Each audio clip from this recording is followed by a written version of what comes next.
mungkin padahal itu rekayasa, itu anggapan teman-teman, dan ada yang memang menggembosi berita tersebut. Di sini saya nyatakan kepada teman-teman, saya orang yang pertama kali waktu itu bertemu dengan Razi, bertemu berhadapan secara online ya gitu ya, dan saya juga yang menggawangi teman-teman untuk membantu saudara kita ini. Di situ juga teman-teman mengatasnamakan saya, meminta uang saya untuk dikembalikan oleh Razi. Itu tidak benar. Bantuan yang sudah saya berikan kepada Razi itu ikhlas lillahi ta'ala, dan saya tidak meminta balik apapun. Jadi saya tidak mau digoreng-goreng bahwa uang yang sudah saya berikan, bantuan yang sudah saya berikan, itu saya minta kembali. Saya langsung memberikan pernyataan ke Razi, baik itu via handphone, via WA, via live sekarang. Saya nyatakan kepada teman-teman, apa yang sudah saya berikan kepada Razi, terutama dari saya ya gitu ya. Insya Allah juga teman-teman muslim lainnya yang sudah memberikan bantuan kepada Razi, mereka ikhlas lillahi ta'ala.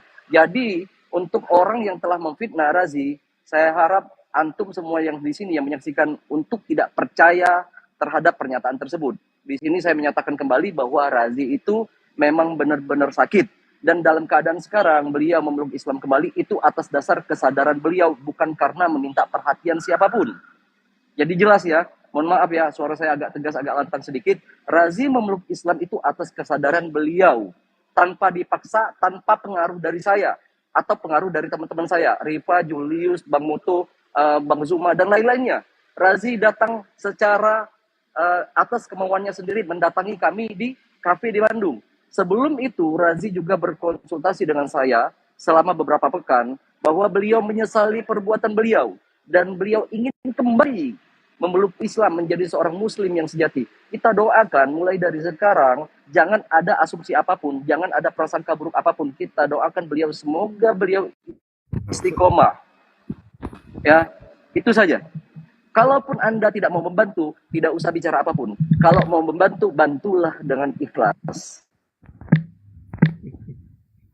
Oke, mungkin Raji ada yang mau disampaikan karena ya. Itu saja pernyataan dari saya. Alhamdulillah. Wassalamualaikum warahmatullahi wabarakatuh. Waalaikumsalam warahmatullahi wabarakatuh. Teman-teman ya, pada intinya gini ya teman-teman. Dari saya pribadi kepada siapapun yang mungkin mengenal saya, mohon maaf atas kekhilafan atau kesalahan yang pernah saya perbuat, ucapan-ucapan yang kurang berkenan di hati teman-teman. Mungkin selama kita mengenal satu sama lain, ada ucapan-ucapan yang kurang berkenan. Pada intinya, seperti yang pernah terjadi sebelumnya itu, saya dengan hati sukarela, tanpa ada paksaan dari siapapun, memang saya menemui beliau. Langsung secara, tanpa ada, dari Uniripa dan lain sebagainya, enggak. Itu memang kemauan saya pribadi. Dan di situ pun atas kemauan saya pribadi untuk bertemu dengan Bang Zuma. Atas dasar apa? Karena kita tidak mau melihat dari satu pihak yang dimana bersebaran, kayak gini. Ternyata pada kenyataannya tidak seperti yang kita ketahui di Komal-Komal. Jadi saya tahu gitu loh. Sebentar, Dek. Tadi suara saya itu sudah sangat jelas ya, dan tidak ada statement saya yang terpotong-potong ya tadi. Soalnya sinyal saya aman, Bang. Aman. Ya, sudah lanjut. Aman. Ya. Apapun yang kalian katakan terhadap saya dan lain sebagainya, saya terima. Mungkin inilah ujian atau teguran bagi saya terhadap saya pribadi. Ya, gitu aja. Dan saya pun benar-benar meminta maaf. Kemarin saya sudah bilang sama Bang Zuma, tolong sampaikan permintaan maaf saya, tolong diwakilkan, kalaupun tidak saya sempat kepada semuanya, tolong wakilkan kepada teman-teman untuk meminta maaf. Baik kepada siapapun itu. Dan di situ pun juga ada Uniripa juga, ada Bang Romi, ada Bang Kian Santang, ada Bang Moto, dan teman-teman lainnya gitu loh. Tadinya saya meminta untuk tidak dipublik dulu, tapi ya qadarullah, mungkin inilah jalan satu-satunya supaya ya, karena kan kalaupun nanti ditutup-tutup tetap akan terbongkar juga. Akan ketahuan juga lah pada intinya. Gitu aja sih. Cuman untuk sekarang ini saya pribadi seperti yang sedang beredar sekarang itu ya mungkin bisa dibilang suatu fitnahan, sebenarnya nggak seperti yang mereka katakan sebelumnya gitu loh. Cuman bagi saya ya udahlah, karena nasi udah jadi bubur. Itu aja mungkin Bang Julius ya. atau Bang Dokter Akal ya. Makasih. Kalau saya Ya, pribadi gini, kita himbau aja ya, kita close masalah apapun yang maksud saya begini, apapun desas-desus close itu kita tutup. Sekarang Razi dia sudah Islam, dia Muslim, saudara Muslim kita. Razi, saya sudah katakan, kalau Razi, apapun permasalahan kamu dengan orang lain dan tidak ada kaitannya dengan dakwah, mujadalah ini atau diskusi lintas iman ini, maka itu tidak ada urusannya dengan kami. Razi bertanggung jawab dengan urusan sendiri-sendiri. Tapi jikalau ada hal yang menyangkut masalah keamanan, misalnya ada ancaman atau hal-hal yang memang itu menjadi hak tanggung jawab orang Islam semua untuk saling backup, itu pasti Razi akan di backup sama ya teman-teman Muslim. Nah, tapi dengan catatan, ayo sekarang ini tugas kita bersama adalah sama-sama membentengi umat Islam dari misi-misi pemurtatan, memberikan edukasi terkait tentang informasi dua arah tentang agama-agama. Udah clear, jadi nggak usah lagi banyak cerita. Yang Muslim nggak usah ikut-ikutan kayak oh dapat desas-desus dari Oten Razi begini begitu. Sudahlah, Razi akan berurusan dengan Allah. Razi akan bermasalah dengan Tuhan, dengan Allah sendiri. Jadi kita nggak usah.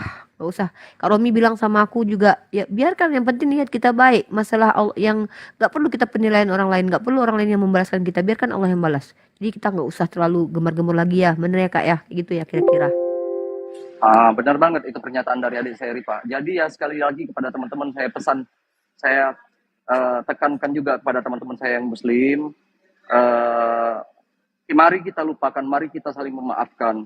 Jangan lagi setiap live, siapapun yang merasa sakit hati dengan Razi, ini terkhusus kepada umat Muslim ya, teman-teman saya, sahabat-sahabat saya yang saya cintai, terkhusus kepada mereka yang sering menjadi host live, yang merasa sakit hati dengan Razi, tolong dimaafkan, kita saling memaafkan. Jangan lagi memasang foto-foto Razi, jangan seolah-olah Anda membuli beliau, padahal sejatinya kita sama-sama orang-orang makhluk Allah yang tidak sempurna. Kita tidak sempurna, kita saling memperbaiki, kita saling mengisi, kita saling mengasihi. Jadi lupakan kejadian kemarin, siapapun yang merasa punya dendam dengan Razi, maafkan. Saya atas nama pribadi, atas nama abangnya Razi dan teman Muslim semuanya, karena Razi selama ini berkonsultasi dengan saya di dalam perjalanan dia dari beliau murtad sampai kembali ke Islam lagi, banyak berbicara dan curhat dengan saya. Di sini saya meminta maaf atas nama Razi. Tolong dimaafkan gitu loh. Tolong dimaafkan, tolong diikhlaskan apapun yang telah kalian beri, tolong diikhlaskan. Mudah-mudahan amal baik kalian mendapatkan pahala dan balasan dan rahmat dan berkah dari Allah Subhanahu wa taala. Nah, baik dan kepada umat-umat non-muslim yang telah membantu Razi, di sini saya katakan, saya tegaskan bahwa bantuan Anda mungkin tidak bermanfaat. Anda memberikan bantuan kepada Razi dengan ikhlas, bantuan Anda insya Allah akan dibalaskan oleh Allah. Walaupun Tuhan kita berbeda. Karena di dalam Al-Quran sudah ditegaskan sama Allah, wa qadimna ila ma amalu min amal, wa ja'alnahu haba'an mansuro. Jadi siapapun makhluk Allah yang berbuat baik, entah dia beriman atau tidak, maka kebaikannya akan spontan dibalas Allah. Ketika Anda mengungkit dan menyebarkan kebaikan Anda kepada orang lain, ya, baik itu sudah nilainya kecil atau besar, maka pahala Anda akan dihapus. Karena Allah sudah tegaskan dalam Al-Quran, wala tubtilu shadaqatikum bil manni wal aza. Jangan kamu hapus perbuatan baikmu dengan mengungkit dan menyebarkan kepada orang banyak. Kadzalika yunfiqu malahu ria'an nas, seperti kamu menginfakkan harta-hartamu di jalan Allah, tapi kamu itu minta pengakuan dari manusia. Sesungguhnya kamu tuh orang-orang yang tidak beriman. Jadi begini, jadi singkat cerita, saya meminta sekali lagi kepada teman-teman saya, saudara-saudara saya, umat Muslim. Di sini juga ada abang saya, Bang Zuma, dan ada host Bang Julius yang memang menjadi saksi gitu loh. Kemarin waktu Razi mengucapkan 2 kalimat syahadat kembali, kami meminta maaf atas nama umat Muslim. Kami meminta maaf atas kejadian yang tidak membuat Anda nyaman. Sekali lagi ya, al-afu minkum jami'an. Wassalamualaikum warahmatullahi wabarakatuh. Oke, assalamualaikum Guru Nda. Sebentar, Akhirnya Razi. kembali ke markas. Assalamualaikum warahmatullahi wabarakatuh. Assalamualaikum. Bang Glenn, noise Bang Glenn. Razi di Bandung. Assalamualaikum. Enggak, Razi di Bandung ya? Waalaikumsalam. Waalaikumsalam. Waalaikumsalam. Ya. Maaf, izin. Saya di Bandung. Oh, enggak ya. Maksud saya kalau Razi di Bandung, besok kan saya ke Bandung Razi. Besok saya mau koordinasi dengan API Jawa Barat. Maksud saya kalau Razi memang di Bandung, silakan merapat. Apa yang bisa kita lakukan untuk Razi, biar kami lakukan, kami bantu gitu Razi. Ya, Bang agak noise. Ya udah. itu besok kami. Nanti di belakang aja, Bang. Oke, Ya, siap. kalau Oke, mungkin Bang Juma dulu. Silakan tanggapannya Bang Juma atas klarifikasi Apa yang ini? tadi Bang Romi sampaikan. Saya belum. Enggak.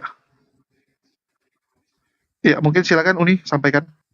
Oke. Ya, itu. Bang Zuma silakan. Gimana dek? Gimana? Ya, belum copy bener materinya. Gimana perjalanan abang waktu di Jakarta bertemu dengan adik abang yang imut dan manis ini? Itu silakan. Materinya ke sana. Iya, Nggak bercanda. alhamdulillah semuanya baik-baik saja. Ada yang membuat pusing sampai hari ini. Kenapa di saat-saat kayak begitu ada ujian gitu ya.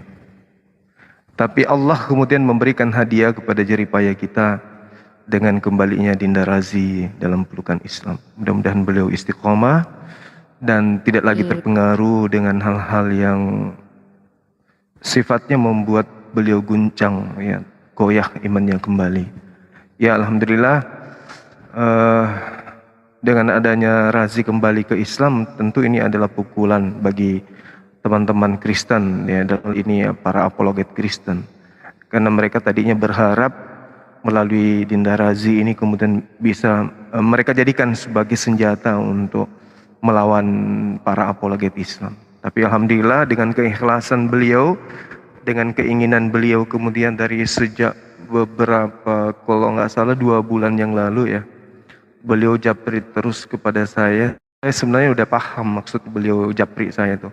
Meskipun saya uji dia dengan berbagai macam metode yang saya gunakan, tapi beliau tetap saja santun, beliau tetap saja kemudian memperlihatkan sisi bahwa beliau itu adalah seorang muslim sebenarnya dengan akhlak beliau.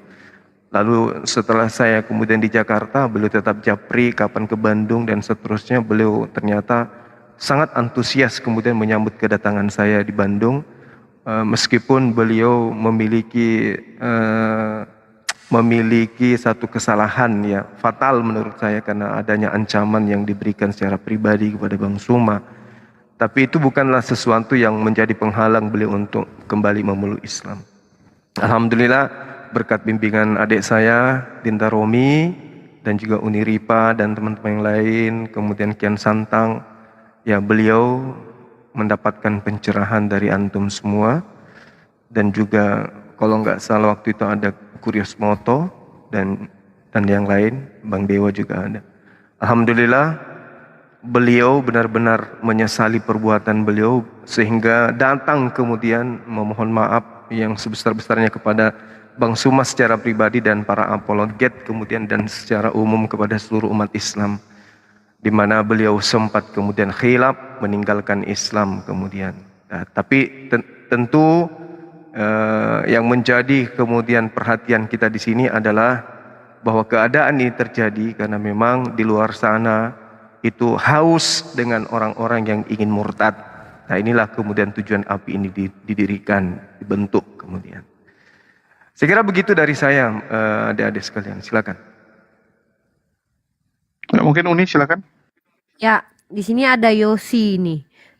Yosi kemarin Bang Zuma, si Yosi pernah bilang gini Bang, kalau dia nanti di surga itu nggak punya kelamin katanya Bang. Itu yang dibahas Yosi, yang aku masih ingat sampai sekarang. Mungkin Yosi bisa menjelaskan mungkin ke Bang Zuma dan Bang Romi tentang surganya Yosi, nanti Yosi yang tidak punya kelamin lagi. Monggo Yosi. Apa sih? Amin. Kan Jul, itu kan Jul? Yup. Gini, aku mau kasih masukan juga buat si Razi. Mendingan Razi kalian tolong jaga dia. Yosi, gedein suaranya. Bang Zuma suaranya cetar membahana. Pria muslim itu suaranya cetar membahana. Kasar luar biasa. Kamu suaranya cetar kecil di surganya, nanti nggak punya kelamin lagi. Coba kuatkan suaranya Yosi. Oke, bentar. Ini.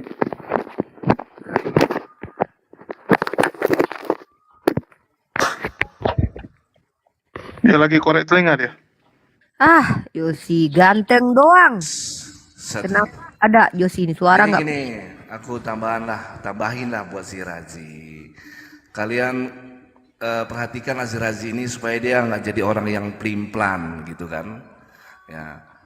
Jadi kasih lihat apa Selagi namanya udah pekerjaan lah, bantu dia. Yosi kita nggak bahas Razi lagi. Razi udah case close. Kita membahas benar nggak menurut Yosi seperti yang diakui sama Yosi beberapa waktu lalu.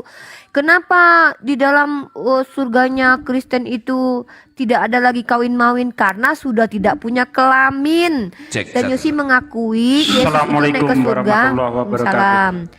Yosi mengatakan kepada kita umat Islam warahmatullahi wabarakatuh. bahwa Yesus naik ke surga itu nggak pakai kelamin. Itu gimana ceritanya? Coba Yosi jelaskan dulu kepada kami gitu loh.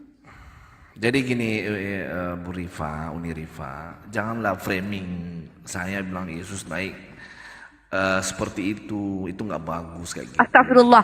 Coba Julius jadi saksi aku tuh kalau bicara masalah gini aku nggak mau berbohong loh. Gabriel Iya, yang tapi ngomong. kan aku nggak pernah mengatakan hal seperti itu. Aduh, gimana? Ingat nggak Jul, waktu kita diskusi sama Yosi dia tanya, kenapa di surganya umat Islam itu bisa menikahi perempuan? Berarti laki-lakinya perkasa lah. Aku bilang, lah kamu berarti di surga kamu laki-lakinya pada leto-leto. Iya karena nggak punya kelamin kan gitu kamu jawab kemarin itu. Nah Enggak. semua orang tahu itu Yosi, gini, makanya aku Uni pengen Rifa. kamu bahas lagi. Bener nggak seperti itu gitu? Di dalam surga orang Kristen itu tidak ada lagi kawin mengawin. Kan itu yang aku katakan. Jadi jangan disamakan. Kalau di Islam kan ya nggak tahu lah seperti itulah mungkin ya kerjanya. Kalau kami kan memang jelas tidak lagi melakukan dosa seperti hal itu, urusan kayak Oh, hal-hal kawin itu dosa dunia. artinya ya. Iyalah, di surga itu nggak ada lagi hal-hal seperti itu. Berarti Oke. mamanya berdosa dong.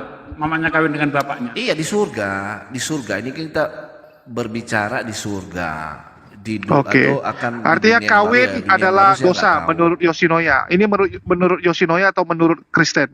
Kawin di surga itu dosa. Nggak ada kawin mengawin di situ. Ngapain saya Betul, mau bahas enggak. Sekarang kawin di gini. surga dosa? Tadi kamu yang bilang nggak ada lagi karena itu dosa. Tadi kamu yang Iya, bilang. nggak ada kawin di situ, nggak ada lagi menciptakan kawin dan mengawin manusia. Oh, memang apa salahnya dengan kawin?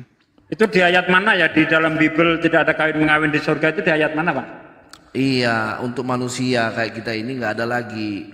Untuk Iya di ayat urusan mana? kawin dan Yesus mengawin. ngomong di surga nggak ada kawin mengawin di ayat mana? Iya nggak ada ayatnya, ngapain saya mau bahas? Nggak ada ayatnya. Gimana Jadi ini? itu ada cuma asumsi.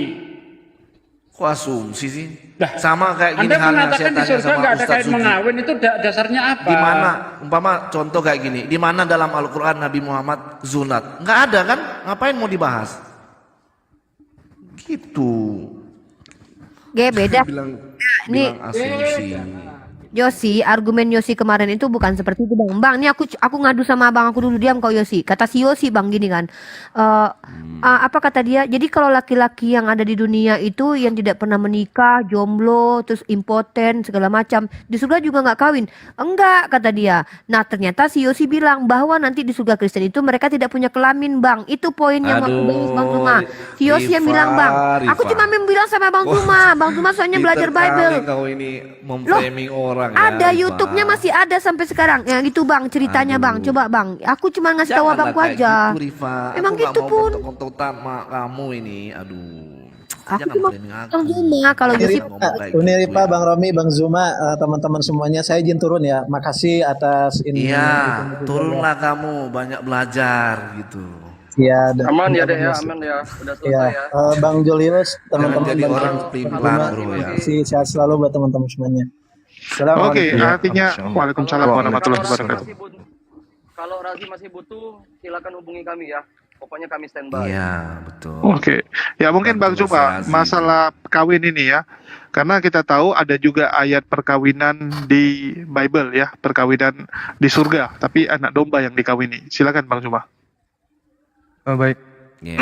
Bismillahirrahmanirrahim. Berkaitan dengan materi ini, Al-Quranul Karim kemudian menjelaskan Bismillah, jannatu adnin yadkhulunaha wa man salaha min abaihim wa azwajihim. Jadi di sini jelas dikatakan bahwasanya umat Islam kelak di surga kemudian mereka bersama-sama dengan orang-orang yang soleh dari bapaknya, kemudian dari pasangan-pasangan mereka dan anak-anak mereka serta cucu-cucu mereka. Jadi kalau misalnya dikatakan bahwa di surga itu tidak ada kawin, itu dalilnya nggak ada. Tapi kalau dikatakan bahwa di hari kebangkitan, di hari akhir itu tidak ada kawin, itu ada, memang betul. Matius 22 nomor 30, karena pada waktu kebangkitan. Nah, kebangkitan ini bukan surga.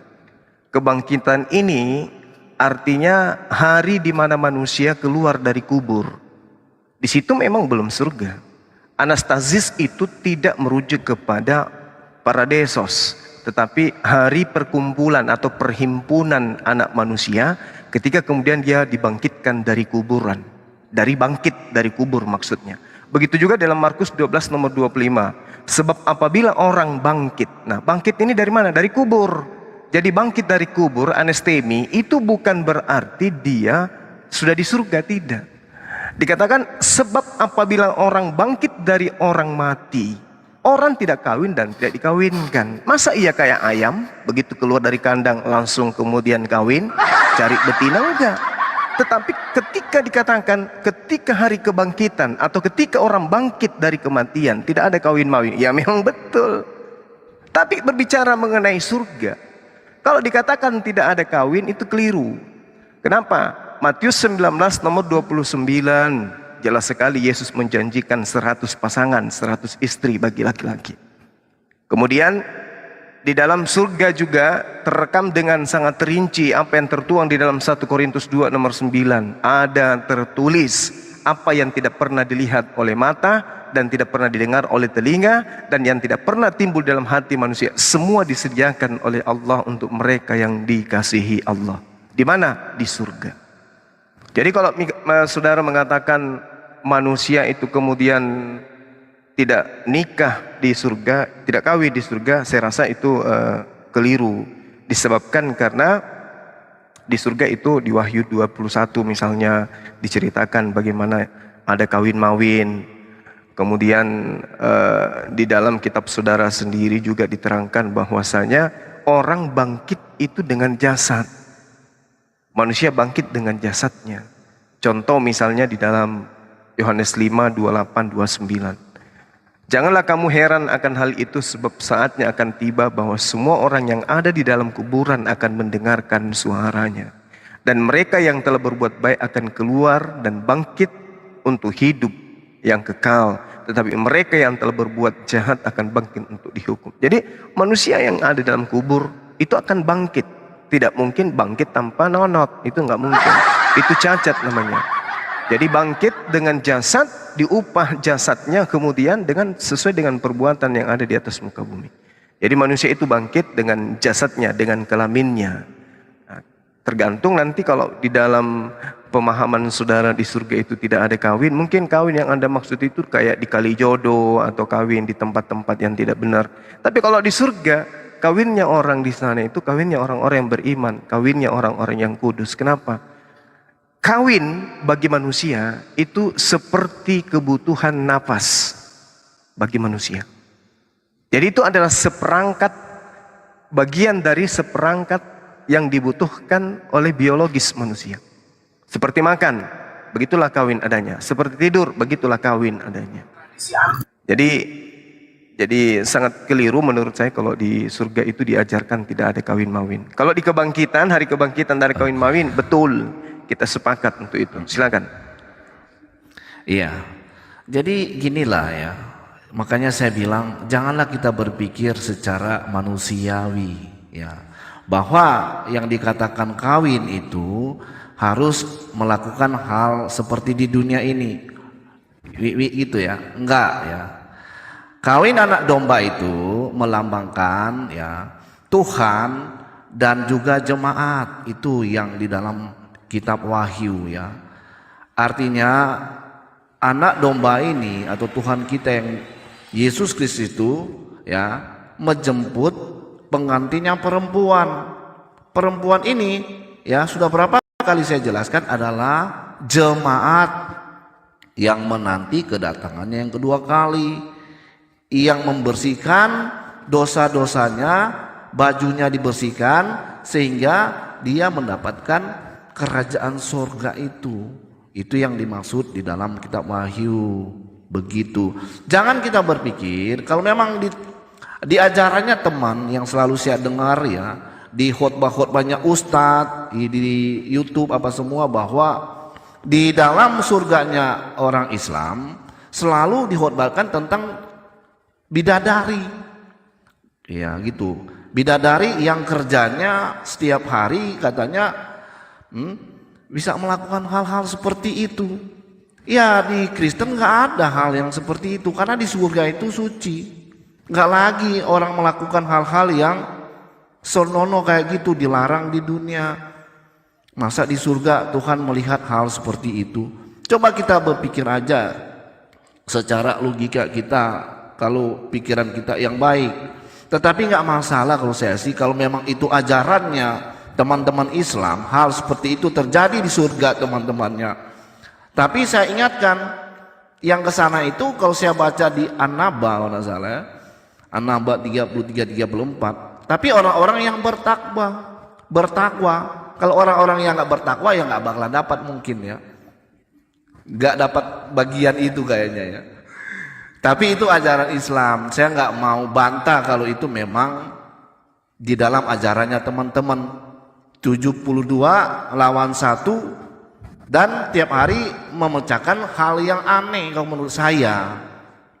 Memecahkan itu, aduh, gimana sih di surga? Coba kita bayangkan aja di surga 1 lawan 70 umpamanya, itu yang sering dikhotbahkan oleh ustadz-ustadz itu ya. Terus itu berjejeran. Coba bayangkan hal seperti itu. Apakah Tuhan melihat hal seperti itu? Secara logika ya, saya berpikir waduh, kok orang mau ke surga hanya mungkin membayangkan hal seperti itu. Ya kalau saya ya orang Kristen, kenapa? Kami nggak ada ajaran seperti itu. Tetapi kalau di teman-teman Muslim punya ajaran seperti itu, ya silakan. Saya nggak mau bantah. Ya itu aja sih. Oke, baik. Jadi Kristen ini memang bukan ajaran Yesus. Itu dulu yang perlu saudara pahami. Kalau Yesus itu menjanjikan kepada pengikutnya Bani Israel 100 istri, dan itu tidak bisa dipungkiri itu. Jadi kalau misalnya orang Kristen ini mengatakan kami di Kristen tidak diajarkan, silakan aja. Itu derita Anda kan gitu ya. Kalau di Islam itu Al-Quran ketika Anda mengatakan surah An-Naba yang betul, wa kawaiba atsaraba, dan gadis-gadis remaja yang subaya. Jadi memang umat Islam diajarkan bahwa seluruh manusia di atas muka bumi ini nanti yang masuk di surga, semuanya itu tidak ada yang membujang, semuanya memiliki pasangan. Alhamdulillah. Ini adalah satu kenikmatan yang tiada tara diberikan oleh Allah kepada hambanya,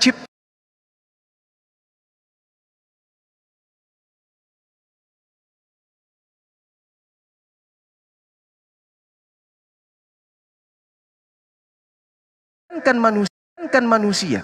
Hewan pun kemudian ketika mereka hidup tanpa pasangan, mereka tidak dikatakan diberi kebahagiaan.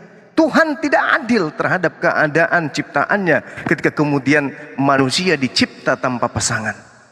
Atau ada pasangan tapi tanpa kelamin, hanya telan liur saja melihat pasangannya. Dan kalau dikatakan di surga Kristen tidak ada kawin, lalu mau ngapain? Mau ngapain di surga tanpa kawin? Dan itu tidak ada dalilnya. Saya boleh taruhan dengan Kristen manapun, 10 juta aku kasih, kalau ada dalilnya bahwa di surga Kristen itu tidak ada kawin-mawin. Saya transfer malam ini juga kalau ada dalilnya di Kristen bahwa di surga itu tidak ada kawin-mawin. 10 juta saya transfer sekarang. Kalau ada dalilnya. Tapi itu tak ada dalil. 10 juta ya. Itu hanya menghindari. Ya 10 juta. Itu hanya menghindari kemudian menghindari kepongahan yang muncul di dalam menolak ajaran Yesus. Sekarang permasalahannya adalah ketika Tuhan menciptakan Adam, apakah sebuah kehinaan ketika kemudian Tuhan menciptakan Hawa? Oke, apakah itu sebuah kehinaan? Yang hina kemudian adalah ketika di surga tidak ada kawin mawin antara laki perempuan, tapi di dunia ada kawin mawin antara dengan di gereja. Ini yang bermasalah. Yang namanya surga itu adalah tempat kenikmatan, tempat kebahagiaan. 1 Korintus 2 nomor 9. Apa yang tidak pernah dilihat oleh mata, apa yang tidak pernah didengar oleh telinga, apa yang tidak pernah timbul dalam pikiran manusia, semua disediakan oleh Allah. Jadi orang Kristen jangan sombong. Ini kitab Anda sendiri yang mengatakan semua yang tidak pernah timbul di dalam hati manusia, semua yang tidak pernah didengar oleh telinga manusia, semua yang tidak pernah dilihat oleh mata manusia, disediakan oleh Allah di surga. Ini dalil, Bung. Bahaya ini kalau Anda ingkar terhadap dalil dalam kitab saudara. Dikatakan dalam sabar, dikatakan dalam bahasa Yunani hosos, artinya hosos teriring dengan pengakuan Yesus. Masih banyak yang ingin aku ajarkan kepadamu, tapi kamu belum sanggup menanggungnya. Berarti Yesus belum mengajarkan tentang bidadari. Belum, Yesus belum mengajarkan kepada Bani Israel. Apalagi Kristen ini bukan pengikut Yesus. Jadi hadiah buat saudara 10 juta. Dan saya yakin akan ditambah oleh umat Islam. Kalau ada di dalam kitab saudara dikatakan bahwa di surga itu, di Jannah, di Paradiso, Gan Eden tidak ada kawin mawin. Silakan Anda tunjukkan. Oke, terima kasih. Jadi gini Bang Suma meminta dalil bahwa di surga ada kawin mengawin manusia. Tidak Antar ada kawin manusia. mawin di surga. Mana dalilnya? Dalil, saya minta dalil. 10 juta Yang Bang Suma berlaku minta kelipatannya. memberikan uang 20 juta atau 10 juta itu tidak ada. Iya. Makanya Bang Suma juga udah tahu memang tidak ada. Tetapi dipaksain untuk minta. Kan lucu. Oke, Ya, jadi teman-teman gini Bang Suma ya. Tidak ada dalil ya. Bentar. Tidak ada dalil ya. Bentar. Nggak ada dalil. Jadi gini Masya Bang Suma, Allah. yang Bang Suma katakan tadi betul. Yang tidak pernah dilihat manusia, yang tidak pernah dirasakan manusia di dunia ini, akan kita dapatkan di surga. Begitu itu betul. Dari Bang Suma udah kutip Bible, saya benarkan itu betul. Tetapi ya, masalah perempuan itu sudah ada di dunia. Ini kan menceritakan tentang bagaimana yang belum pernah kita lihat, yang belum pernah kita rasakan, yang belum pernah kita nikmati. Itu nanti kita akan mendapatkan bagian itu di dalam kerajaan surga, ya. Nah, ini satu lagi buat teman-teman ya. Jangan berpikir ya, karena kebanyakan mungkin berpikir ya kita akan mendapatkan mungkin bidadari di surga. Tetapi menurut kitab An-Nabal ya, An-Nabal 32, 33 itu sampai 34, itu orang yang bertakwa, orang yang melakukan hal-hal yang baik ya. Kalau menurut saya ya, saya tangkap. Tetapi kalau mungkin orang yang tidak bertakwa, tidak melakukan hal-hal yang baik ya, yang benar, itu nggak dapat bagian. Benar nggak? Jadi jangan, ya udahlah, itulah buat kalian lah. Saya nggak mau ke situ ya, karena itu ya ajaran kalian sebenarnya. Tapi saya mau meluruskan tentang bagaimana hal yang tidak pernah kita lihat di dunia. Ya, jadi sesuatu atau yang tidak pernah kita pikirkan itu di dalam kekristenan akan mendapatkan itu. Itu tapi di dalam kekristenan. Di luar Kristen tidak akan dapat hal yang seperti yang dijanjikan Tuhan kepada kita. Ya, hal yang belum pernah kita rasakan, contohnya di dunia ini apa? Hal yang belum pernah kita pikirkan, ya, dan hal yang belum pernah kita nikmati di dunia ini, kita akan merasakan hal itu di surga nanti. Tapi ingat, hanya di surga orang Kristen. Di dalam surga orang Kristen, teman-teman Muslim yang nggak tahu, Ya mungkin hanya bidadari itu yang saya tahu. Begitu Bang Suma. Oke, lanjut. Oke, jadi satu hal yang menarik di sini ya, ketika saudara kemudian mencibir di surga itu, kemudian surganya umat Islam itu kemudian ada surga, ada bidadari dan seterusnya. Tapi apesnya ternyata ketika saudara mengatakan di surga Kristen itu tidak ada kawin mawin, dalilnya nggak ada. Ini yang menyedihkan ini. Ini yang menyedihkan. Mana dalilnya bahwa di surga itu tidak ada kawin mawin? Ternyata tak ada. Yang ada di kebangkitan, di hari kebangkitan tak ada kawin mawin. Tapi terkait dengan surga, Anda sendiri mengakui barusan. Di dalam 1 Korintus 2 nomor 9, di situ diterangkan semua disediakan oleh Allah. Apa yang tidak pernah kita rasakan, apa yang tidak pernah kita lihat dengan mata, apa yang tidak pernah kita dengar dengan telinga, semua disiapkan oleh Allah. Ini dalil. Jadi kalau berbicara mengenai bidadari, secantik-cantiknya wanita di atas muka bumi ini, yang paling cantik sekalipun, itu tidak bisa menyamai cantiknya bidadari. Artinya bidadari yang disiapkan oleh Allah kepada umat Islam adalah wanita yang sangat cantik luar biasa, yang tidak pernah dilihat, tidak pernah dirasakan, dan tidak pernah terbersit di dalam pemikiran manusia. Ini kebahagiaan yang luar biasa yang tidak dimiliki di dalam agama saudara. Sedangkan di dalam Al-Quran, contoh misalnya dalam surah Al-Hajj, diterangkan di dalam ayat 56.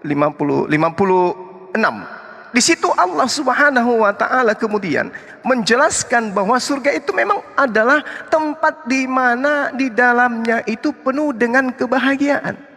Al-mulku yawma izin lillah yahkumu bainahum falladina amanu wa amilus salihat fi jannatin na'im. Jadi surga itu adalah tempat yang penuh kebahagiaan, penuh dengan kenikmatan.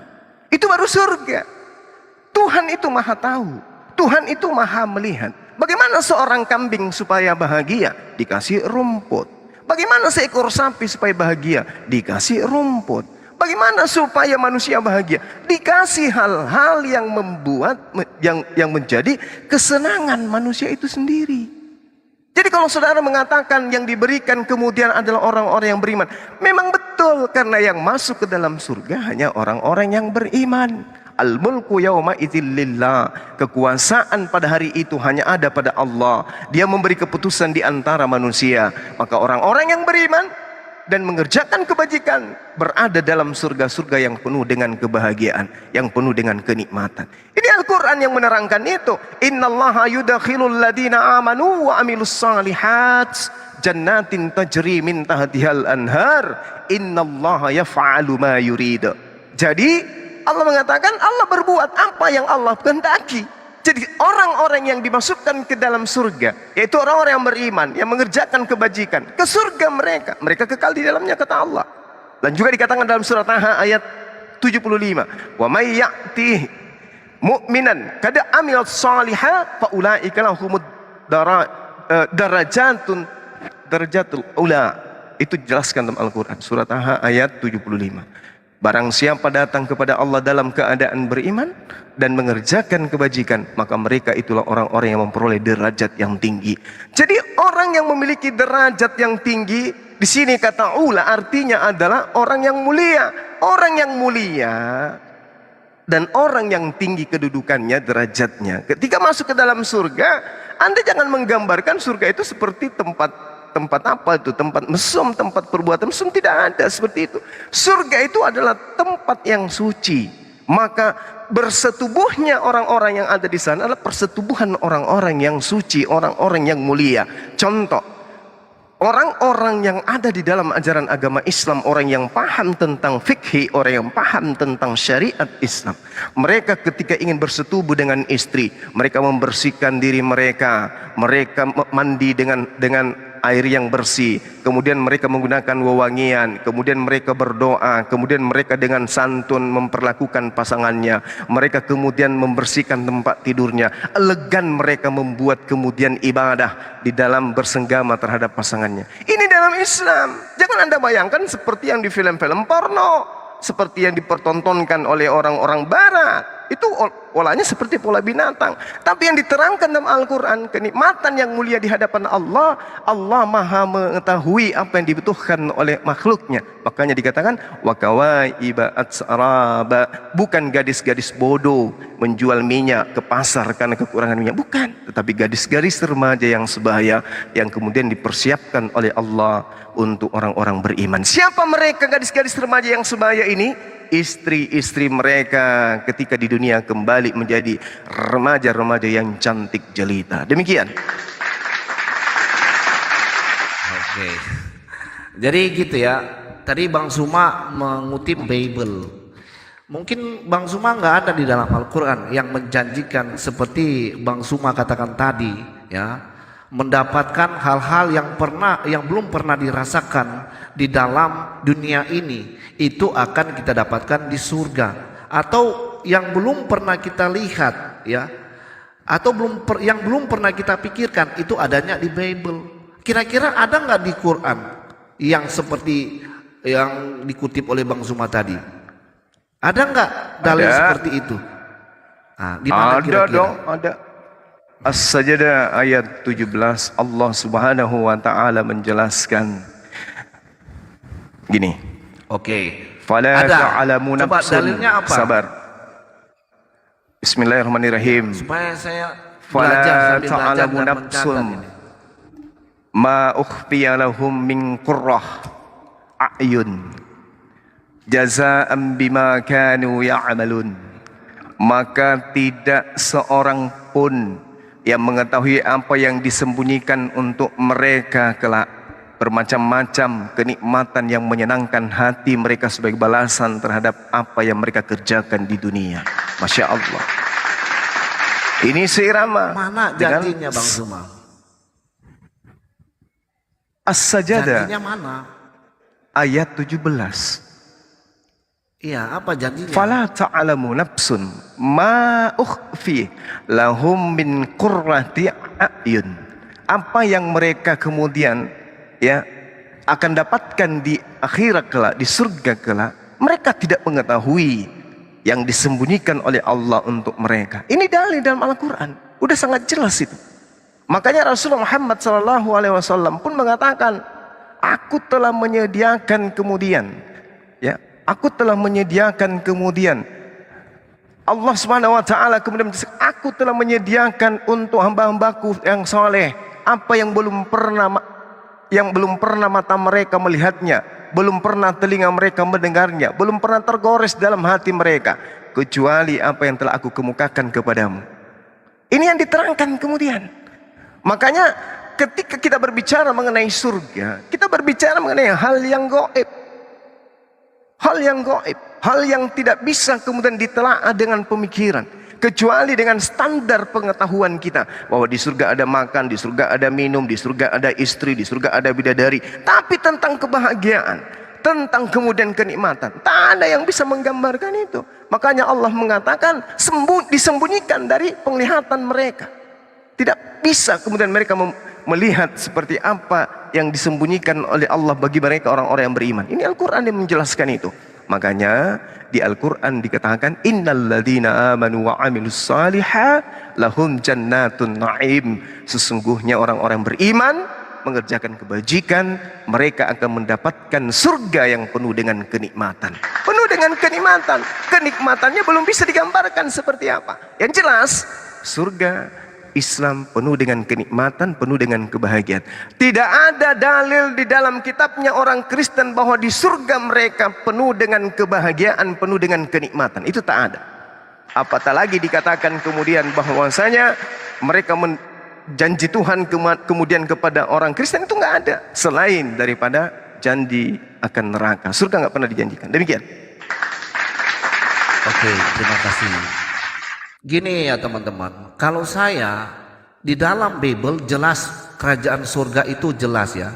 Di dalam Bible kerajaan 1000 tahun itu jelas. Jadi manusia yang diselamatkan, yang sudah mencuci jubahnya dari kotoran dunia ya, mendapatkan kerajaan surga ya, menikmati kerajaan surga itu sendiri. ya, di dalam Wahyu 20 ayatnya yang ke-1 ya, itu ada namanya kerajaan 1000 tahun ya. Yang nanti manusia akan berlibur di surga 1000 tahun. Itu sesuai dengan Alkitabiah di dalam Wahyu 20. Tetapi akan ada yang namanya langit yang baru dan bumi yang baru. Itu dijanjikan buat siapa? Buat orang Kristen yang percaya Yesus adalah Tuhan dan Juru Selamatnya, dan melakukan hal-hal yang benar dan yang baik sesuai dengan Alkitabiah. Itulah janji kepada orang Kristen yang percaya Yesus adalah Tuhan dan Juru Selamatnya. Di dalam kitab Wahyu 20 ayatnya yang pertama, yang 1 sampai ayatnya yang ke-8 situ jelas ya. Lalu aku melihat langit yang baru dan bumi yang baru, sebab langit yang pertama dan bumi yang pertama telah berlalu, dan laut pun tidak ada lagi. Itu surga orang Kristen ya. Nah, artinya itu dunia baru. Surga itu sudah lewat 1000 tahun. Karena di dalam kepercayaan orang Kristen, menurut Alkitabiah, hanya berada di surga 1000 tahun. Yang lainnya itu akan turun ke dunia yang baru. Jadi kita orang Kristen disiapkan dunia yang baru sesuai dengan tertulis di dalam kitab Wahyu 21 ya. Tetapi bagi orang yang tidak mendapatkan surga, teman-teman boleh tulis ya di dalam Wahyu 21 ayatnya yang ke-8. Ini yang tidak dapat bagian dalam kerajaan surga dan orang-orang yang tidak bertobat. Saya bacakan ya. Ayat 8-nya, Wahyu 21 ayat 8. Tetapi orang-orang penakut, orang-orang yang tidak percaya, orang-orang keji, orang-orang pembunuh, orang-orang sundal, tukang-tukang sihir, penyembah-penyembah berhala, dan semua pendusta, mereka akan mendapat bagian mereka di dalam lautan yang menyala-nyala oleh api dan belerang. Inilah kematian yang kedua bagi siapa? Orang-orang yang melakukan kejahatan dan tidak bertobat. Jadi teman-teman ya, saya katakan lagi ya, selagi masih ada waktu buat kita, marilah kita benahi diri kita dan marilah kita bertobat ya. Percaya bahwa surganya orang Kristen itu jelas dan juga dunianya yang baru itu jelas ya. Mungkin di surganya teman-teman muslim ya saya tidak tahu, nggak tahu dia selama-lamanya di surga, atau mungkin ada menjanjikan juga dunia yang baru, saya nggak tahu itu ya. Saya hanya tahu bagaimana surganya orang Kristen jelas tertulis di dalam kitab Wahyu 20 dan kitab Wahyu 21. Sekian. Oke, baik. Jadi saudara, saya harus sampaikan kepada saudara bahwa di Islam itu jelas sekali janji Allah itu terekam ya 1400 tahun dan tidak pernah berubah kemudian. Contoh, zalikal kitabul la raiba fihi hudal lil muttaqin. Al-Qur'an kitab kami ini tidak ada keraguan padanya, petunjuk bagi orang yang bertakwa. Jadi kitab kami petunjuk bagi orang yang bertakwa. Kemana perginya orang yang bertakwa? Perginya orang-orang bertakwa itu adalah ke jannah, ke surga. Ini Al-Quran kemudian rangkulan dengan adanya kategori manusia yang masuk ke dalam surga itu adalah mereka yang bertakwa, yang mendudukkan kemudian kitab suci Al-Quranul Karim sebagai petunjuk dan tidak meragukan kebenarannya. Ini tidak bisa kita temukan di kitab manapun. Lukas tidak pernah bercerita tentang dirinya. Siapa yang percaya kepada kitab Lukas, Yohanes, Matius, Markus, Rasul Paulus, siapa yang percaya kepada surah-surah ini akan masuk ke dalam surga dan seterusnya. Itu nggak ada. Nggak ada sama sekali. Bahkan saya bisa taruhan, nah lagi-lagi taruhan nih. Wahyu 21 dan Wahyu 20 yang Anda bawa. Kalau ada satu kata untuk orang Kristen di situ, saya kasih uang 20 juta. Tadi Anda gagal. Sekarang ini ujian yang kedua. Kebetulan saya lagi pencairan dana saya ini lagi banyak ini. Saya kasih Anda 20 juta kalau Anda bisa membuktikan ada jaminan di Wahyu 20 dan 21 terhadap orang-orang Kristen. Kosong, kering, melempong, tak akan pernah Anda temukan. Bahkan Bahkan nih, kalau Anda mencoba menarasikan Wahyu 21:8, tak ada satu golongan pun yang tersentuh dengan api neraka kecuali mereka di luar ajaran agama Islam. Mari kita baca pelan-pelan. Tetapi orang-orang penakut, orang-orang yang tidak percaya, orang-orang yang keji, orang-orang pembunuh, orang-orang sundal, tukang-tukang sihir, penyembah-penyembah berhala dan pendusta, mereka akan mendapat bagian mereka di dalam lautan yang menyala-nyala oleh api dan belerang. Inilah kematian yang kedua. Siapa pendusta di sini? Mari kita lihat apa yang diterangkan kemudian dalam kitab saudara, Wahyu 22. Siapakah pendusta itu katanya? Pendusta itu adalah dia yang kemudian tidak percaya kepada Yesus, bahwa Yesus adalah Kristus. Ya, ada yang tahu dalilnya tuh? 2 Yohanes 2 nomor 22. Mari kita lihat, kita kupas nih ya. Siapakah pendusta itu? Pendusta itu dialah yang menyangkal Yesus, bahwa Yesus itu adalah Kristus. Nah sekarang siapa yang percaya bahwa Yesus itu Kristus? Islam atau Kristen? Orang Kristen dengan mulutnya mengatakan Yesus itu adalah Kristus. Tetapi faktanya mereka membantah kekristusan Yesus dengan menjadikan Yesus itu sebagai Tuhan. Jadi pendusta itu mulut dan perbuatan tidak sesuai. Mulutnya berkata Yesus Kristus, Yesus Kristus. Masuk dalam gereja, Tuhan Yesus, Tuhan Yesus. Penipu, pendusta. Siapakah pendusta itu? Mereka yang mengatakan, bukankah dia yang menyangkal bahwa Yesus itu adalah Kristus? Jadi kalau ada yang mengatakan Yesus itu adalah Tuhan, maka dia adalah pendusta. Karena dengan mengatakan Yesus itu Tuhan, maka dia menyangkal kalau Yesus itu adalah Kristus. Pahami itu dulu. Jadi kalau Anda membawa Wahyu 21, ini yang akan dibakar di dalam lautan yang menyala-nyala oleh api dan belerang, tak ada dan tak bukan, hanyalah Kristen. Kristen ini pendusta. Ini yang Anda harus pahami. Kenapa saya katakan Kristen itu pendusta? Berdasarkan kitab mereka sendiri. Coba tanya orang Kristen, apakah kalian mengakui Yesus itu Kristus? Ya, Yesus itu adalah Kristus. Coba intip ke gereja, siapa yang mereka sembah? Yesus, pembohong. Kalau Yesus itu Kristus, itu berarti Yesus bukan Tuhan. Kalau Yesus itu Tuhan, berarti Yesus bukan Kristus. Bagaimana mungkin Anda mengatakan Yesus itu Kristus, di sisi yang lain Anda menuhankan? Bagaimana mungkin kemudian Anda mengatakan Yesus itu Tuhan, sementara Anda dengan mulut Anda mengatakan dia Kristus? Sementara Kristus itu adalah timpaan dari kata Mesias dalam bahasa Ibrani. Mesias itu sama dengan manusia yang diurapi, bukan Tuhan yang diurapi. Ini. Jadi berdasarkan Wahyu 21, siap-siap aja Anda akan direbus di dalam lautan yang penuh dengan nyala api dan belerang. Demikian. Oke. Jadi beginilah ya. Makanya bagi orang-orang yang tidak memahami, kenapa saya katakan tadi, ini bagi orang-orang yang tidak bertobat, ya. Orang-orang yang tidak bertobat hanya memakai nama Yesus, sama dengan Bang Zuma bilang tadi, betul, saya betulkan, memuji di dalam gereja atau dimanapun, tetapi di dalam perbuatan mereka tidak baik, ya. Tapi itu bukan semua orang Kristen, ya. Karena saya rasa ada oknum yang ada seperti itu. Jangan kita klaim bahwa itu semua, ya. Kenapa saya mengatakan itu? Karena ayat Alkitab sudah mengatakan itu sebelumnya itu terjadi, ya. Makanya juga ada ayat mengatakan seperti ini, ya. Tuhan, kami di dunia sudah melakukan mujizat pakai nama Yesus, ya, melakukan penyembuhan pakai nama Yesus.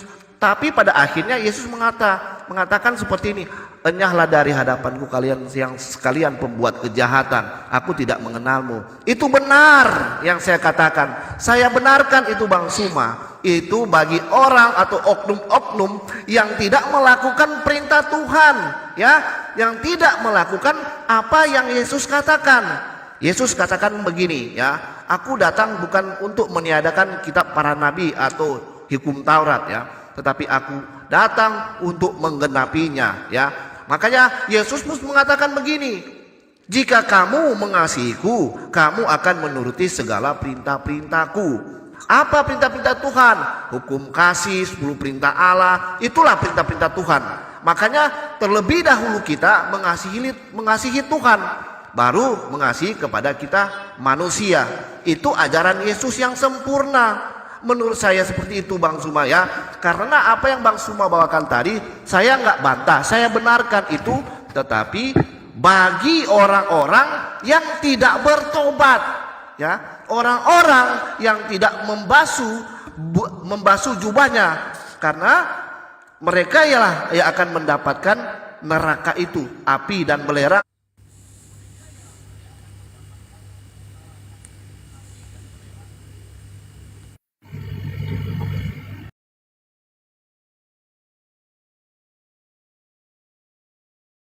Tuhan kita Yesus Kristus, karena dialah Alfa dan Omega itu, seperti yang ada tertulis di dalam Wahyu 1 ayatnya yang ke-7 dan 8 ya, saya bacakan ya.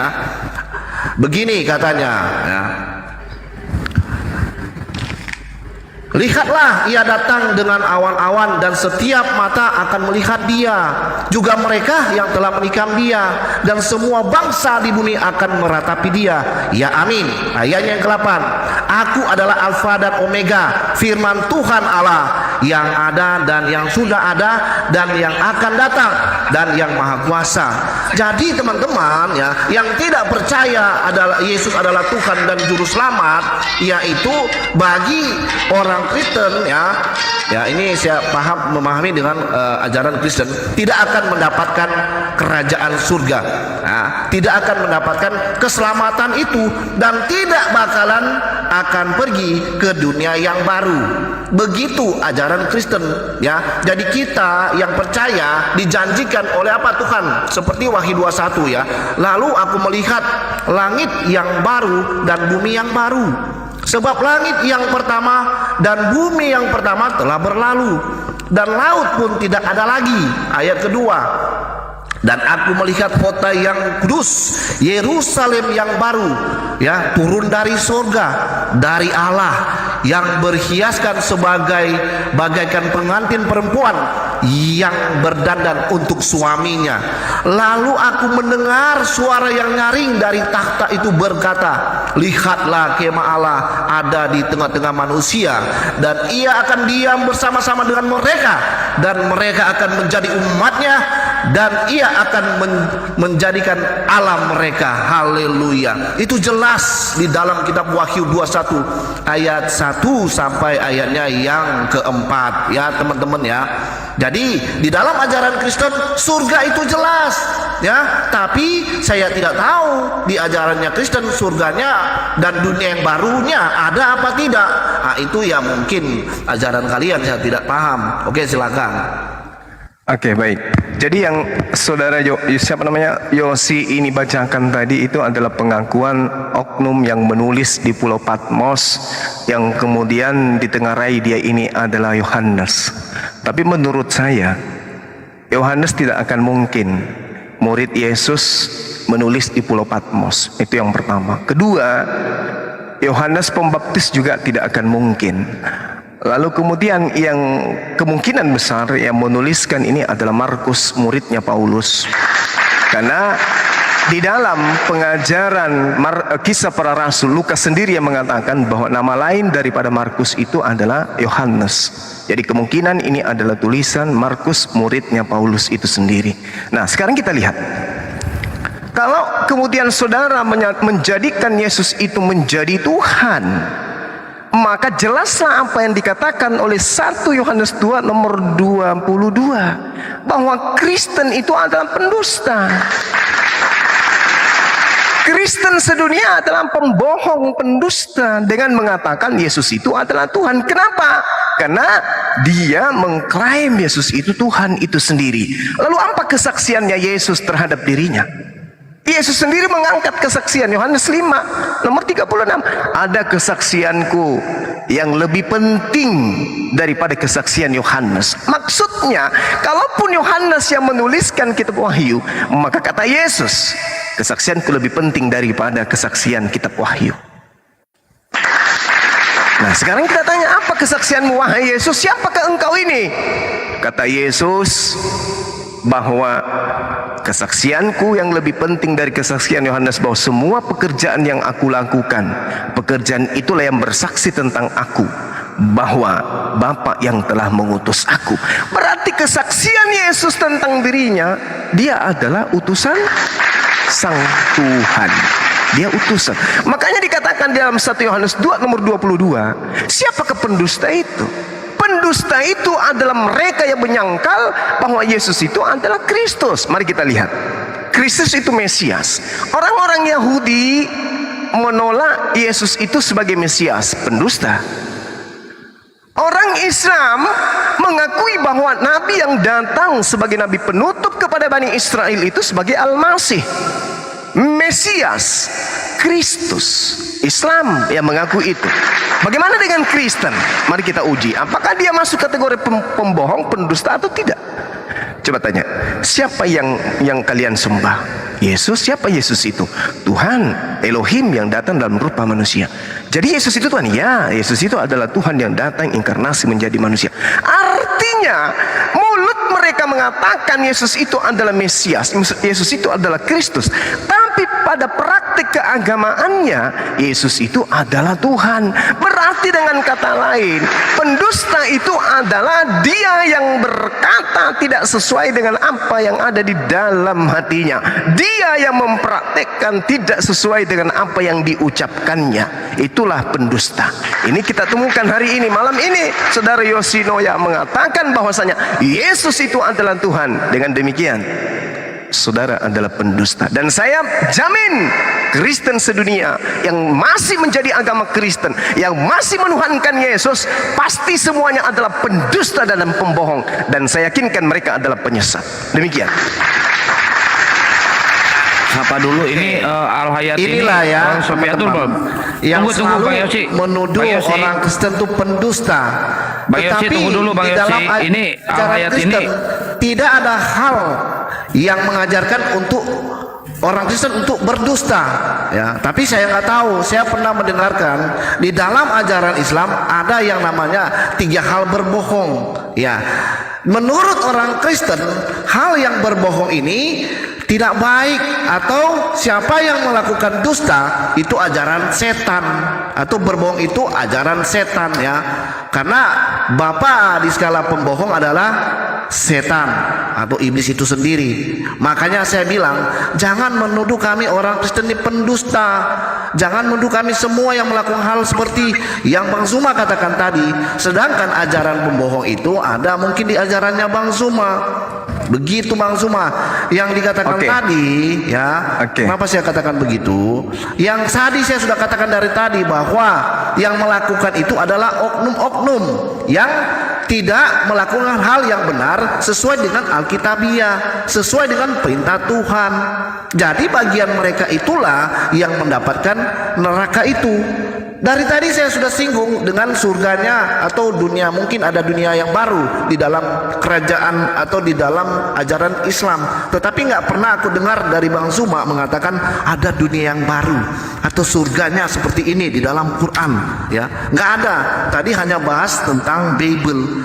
Karena kenapa? Karena Bible ini bisa menjelaskan dunia yang baru, surga, ada semua tertulis dengan jelas di dalam Bible. Ya mungkin di dalam kitabnya saudara Islam, teman-teman di sini nggak ada sejelas dengan apa yang dikatakan kitab Wahyu, ya itu. Suaranya itu terlalu menggembak, kecilin dikit ehonya Yos. Lanjut Gurunda. Al-Quranul Karim menjelaskan dalam surah Ibrahim ayat 48. Allah Subhanahu wa taala menjelaskan dengan sangat terinci bagi orang-orang yang berakal kemudian.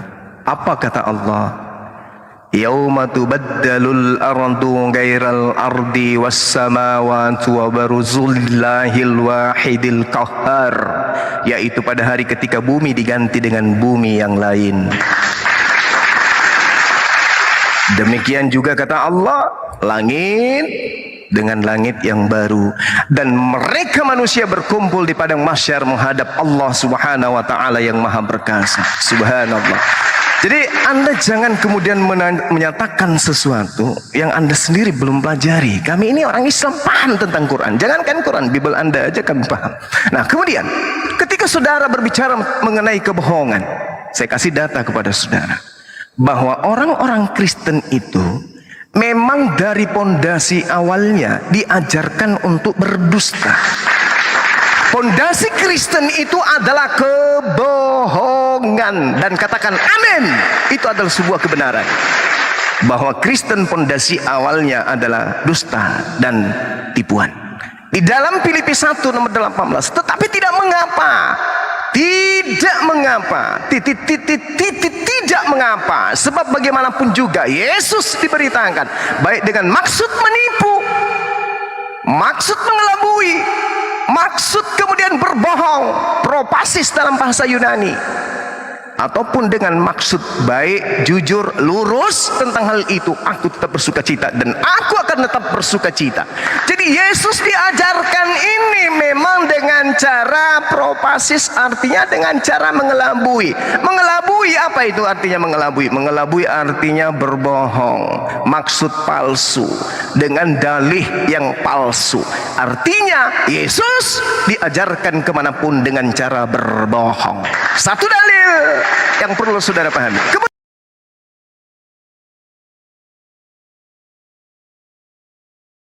Paulus menuliskan dengan sangat terang di dalam kitab saudara, mudah-mudahan belum direvisi, Roma 3 nomor 7. Tetapi jika kebenaran theos oleh dustaku, di situ dikatakan pesusma.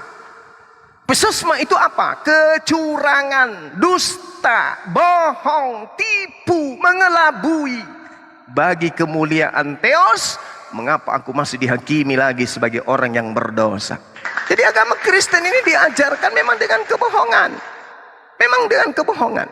Pertama, yang perlu Anda pahami, sejak kapan kemudian para nabi yang datang kepada Bani Israel mengajarkan Tuhan menjelma menjadi manusia? Sementara dalil di kitab saudara Yahudi, Tuhan bukan manusia, bukan anak manusia. Itu jelas itu. Di dalam Yeremia 10 nomor 6, Tuhan pencipta langit dan bumi tidak serupa dengan manusia. Itu dalil. Tapi Kristen dengan kebohongannya kemudian tersebar ke seluruh bumi dengan mengajarkan anak Maria itu adalah Tuhan yang datang dalam wujud manusia. Na'udzubillah, summa na'udzubillah. Anda harus pahami itu. Jangan membawa dalil terlalu jauh. Ini aja dulu tolak ukurnya. 1 Yohanes nomor 22. Ini aja dari tolak ukur. Siapakah pendusta itu? Dijawab sendiri oleh kitab saudara. Pendusta itu adalah mereka yang menyangkal Yesus itu adalah manusia yang diurapi. Apakah Kristen beriman Yesus itu manusia? Ya, Bang Sema, Yesus itu manusia. Prakteknya, Yesus itu Tuhan. Berarti pembohong. Demikian. Silakan. Oke, inilah yang saya katakan pemahaman yang nggak nyampe tentang bagaimana kitabnya Rasul Paulus. Bang Suma menerangkan, menjelaskan dengan blutar tentang bagaimana tertulis di dalam Filipi itu. Ya, di dalam Alkitab tidak pernah diajarkan untuk manusia itu berbohong. Atau diajarkan, katanya orang Kristen diajarkan berbohong. Di mana di dalil di dalam Alkitab menuliskan bahwa orang Kristen diajarkan untuk berbohong. Nah, ini usulai framing lagi ya. Jadi saudara bisa cari dan putar balik kitab Bible atau Alkitab itu yang benar. Tidak pernah saudara akan mendapatkan hal untuk mengajarkan berbohong. Tetapi saya nggak tahu di dalam kitab di luar Alkitab ya, atau di luar Bible mungkin ada hal di situ yang saya pernah mendengarkan, yang tadi saya sudah pernah katakan bahwa ada 3 hal berbohong. Ya mungkin itu dari teman yang ada sini yang diajarkan itu kepada saudara. Tetapi di dalam ajaran Kristen 10 perintah Allah sudah jelas di situ, dikasih buat manusia untuk tidak melakukan atau melanggar hukum yang diberikan kepada manusia. Di situ ada salah satunya, jangan berdusta. Jelas di situ katakan jangan berdusta. Tetapi teman-teman mengatakan di sini dan menuduh bahwa ajaran Kristen diajarkan untuk tidak berbohong. Jadi teman-teman jangan mendengarkan orang mengatakan seperti itu, karena dia mau membenarkan apa yang tidak dia paham. Jadi saya sebagai orang Kristen, saya mengatakan di dalam Bible, di dalam Alkitab Taurat, Zabur dan Injil, yaitu Bible itu sendiri, tidak ada yang diajarkan untuk berbohong. Jika ada hal yang itu, ya, itu adalah ajaran iblis yang mau memanipulasi Bible itu sendiri. Itu, terima kasih.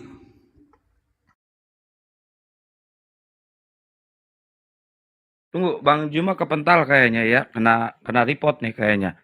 Kita tunggu Gurunda Juma dulu ya, Bang Yos sebentar ya. Teman-teman di tab layar biar nggak kena report. Aku juga sebentar lagi turun ya, soalnya kalau live begini baterainya cepat banget anjlok gitu. Kenapa dicas aja? Nggak bisa, soalnya kan aku pakai mic. Jadi tempat casnya dicolok pakai mic. Ya, Gurunda, Assalamualaikum. Waalaikumsalam warahmatullahi wabarakatuh. Ya. Jadi ini dalil, Bung. Jika kebenaran teos oleh dustaku. Jangan Anda katakan saya ini kemudian tidak ngerti kitab saudara. Ini Paulus mengatakan sendiri, dustaku, pesausma. Cek aja dulu. Sampai kapan kemudian gereja ingin menutupi bahwa Yesus tidak pernah memilih Paulus? Yohanes 6 nomor 70, bukankah aku yang telah memilih engkau yang 12? Ada nggak Yesus di situ dipilih oleh Paulus? Nggak ada. Sejak kapan kemudian Paulus ini dianggap oleh Yesus sebagai rasul? Tak pernah. Di mana Paulus kemudian pernah berhadapan langsung dengan Yesus? Tak pernah kemudian. Nah, lalu untuk mendeteksi kebohongan ini adalah apakah kemudian murid-murid Yesus disebut Kristen? Tidak pernah. Apakah kemudian Yesus pernah mengajarkan mereka menyembah dirinya? Tidak pernah. Apakah Yesus pernah mengajarkan mengkitabkan kitab Wahyu, Markus, Matius dan tidak pernah sama sekali. Apakah Yesus kemudian mengajarkan dirinya untuk seluruh umat manusia? Tidak pernah. Apakah Yesus pernah menghalalkan makan babi? Tidak pernah. Semua yang dijadikan sebagai pondasi prosesi keagamaan Kristen tidak pernah diajarkan oleh Yesus. Tadi saya katakan pondasi kekristenan itu adalah kebohongan. Berbicara mengenai ketuhanan Yesus, bohong. Berbicara mengenai kerasulan Paulus, dusta. Berbicara mengenai agama Kristen sebagai agama keselamatan, dusta. Kemudian berbicara mengenai kitabnya orang Kristen dianggap sebagai kitab suci juga, dusta. Semua yang ada pada diri Kristen ketika berkaitan dengan agamanya, semuanya adalah kebohongan. Silakan Anda tunjukkan satu kebenaran di Kristen yang berdasarkan dengan keagamaan saudara. Ketuhanankah? Keselamatankah? Ingat tadi kedustaan saudara mengatakan di surga itu tidak ada kawin mawin, ternyata tidak ada dalilnya. Dusta terpampar 10 juta hangus percuma. Yang kedua, tantangan kedua tadi 20 juta juga dusta terpampar hangus 20 juta. Kenapa? Karena Kristen itu hanya Anda bisa bohong, bohong, bohong, bohong, dan bohong.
Di situ jelas menceritakan bagaimana perjalanan yang Yesus Kristus dan murid-muridnya sewaktu Yesus ada di dunia ini. Itu data buat teman-teman selidiki. Tetapi kalau saya untuk menjelaskan satu demi satu di sini, boleh kalau teman mau mendengarkan, tetapi sampai jam berapa gitu kan. Jadi saya kasih aja datanya ya. Tulis ya, ambil bolpen, buku, catat, baca di kitab Matius, Markus, dan Lukas, atau satu aja lah, baca saja di Matius, kitab Matius, dari Matius 1 sampai Matiusnya yang ke-28 ya. Teman-teman boleh baca di situ, dan sehingga teman-teman percaya bahwa Yesus ini mengajarkan murid-muridnya ya, bukan cuma satu murid. Di situ banyak yang mengikuti Yesus dan mereka melihat bagaimana perbuatan atau bagaimana teladan Yesus kepada mereka ya. Yesus selalu melakukan apa? Penyembuhan, apalagi mujizat-mujizat ya. Itulah kenapa saya bilang dia Tuhan dan juru selamat. Dia menjanjikan apa?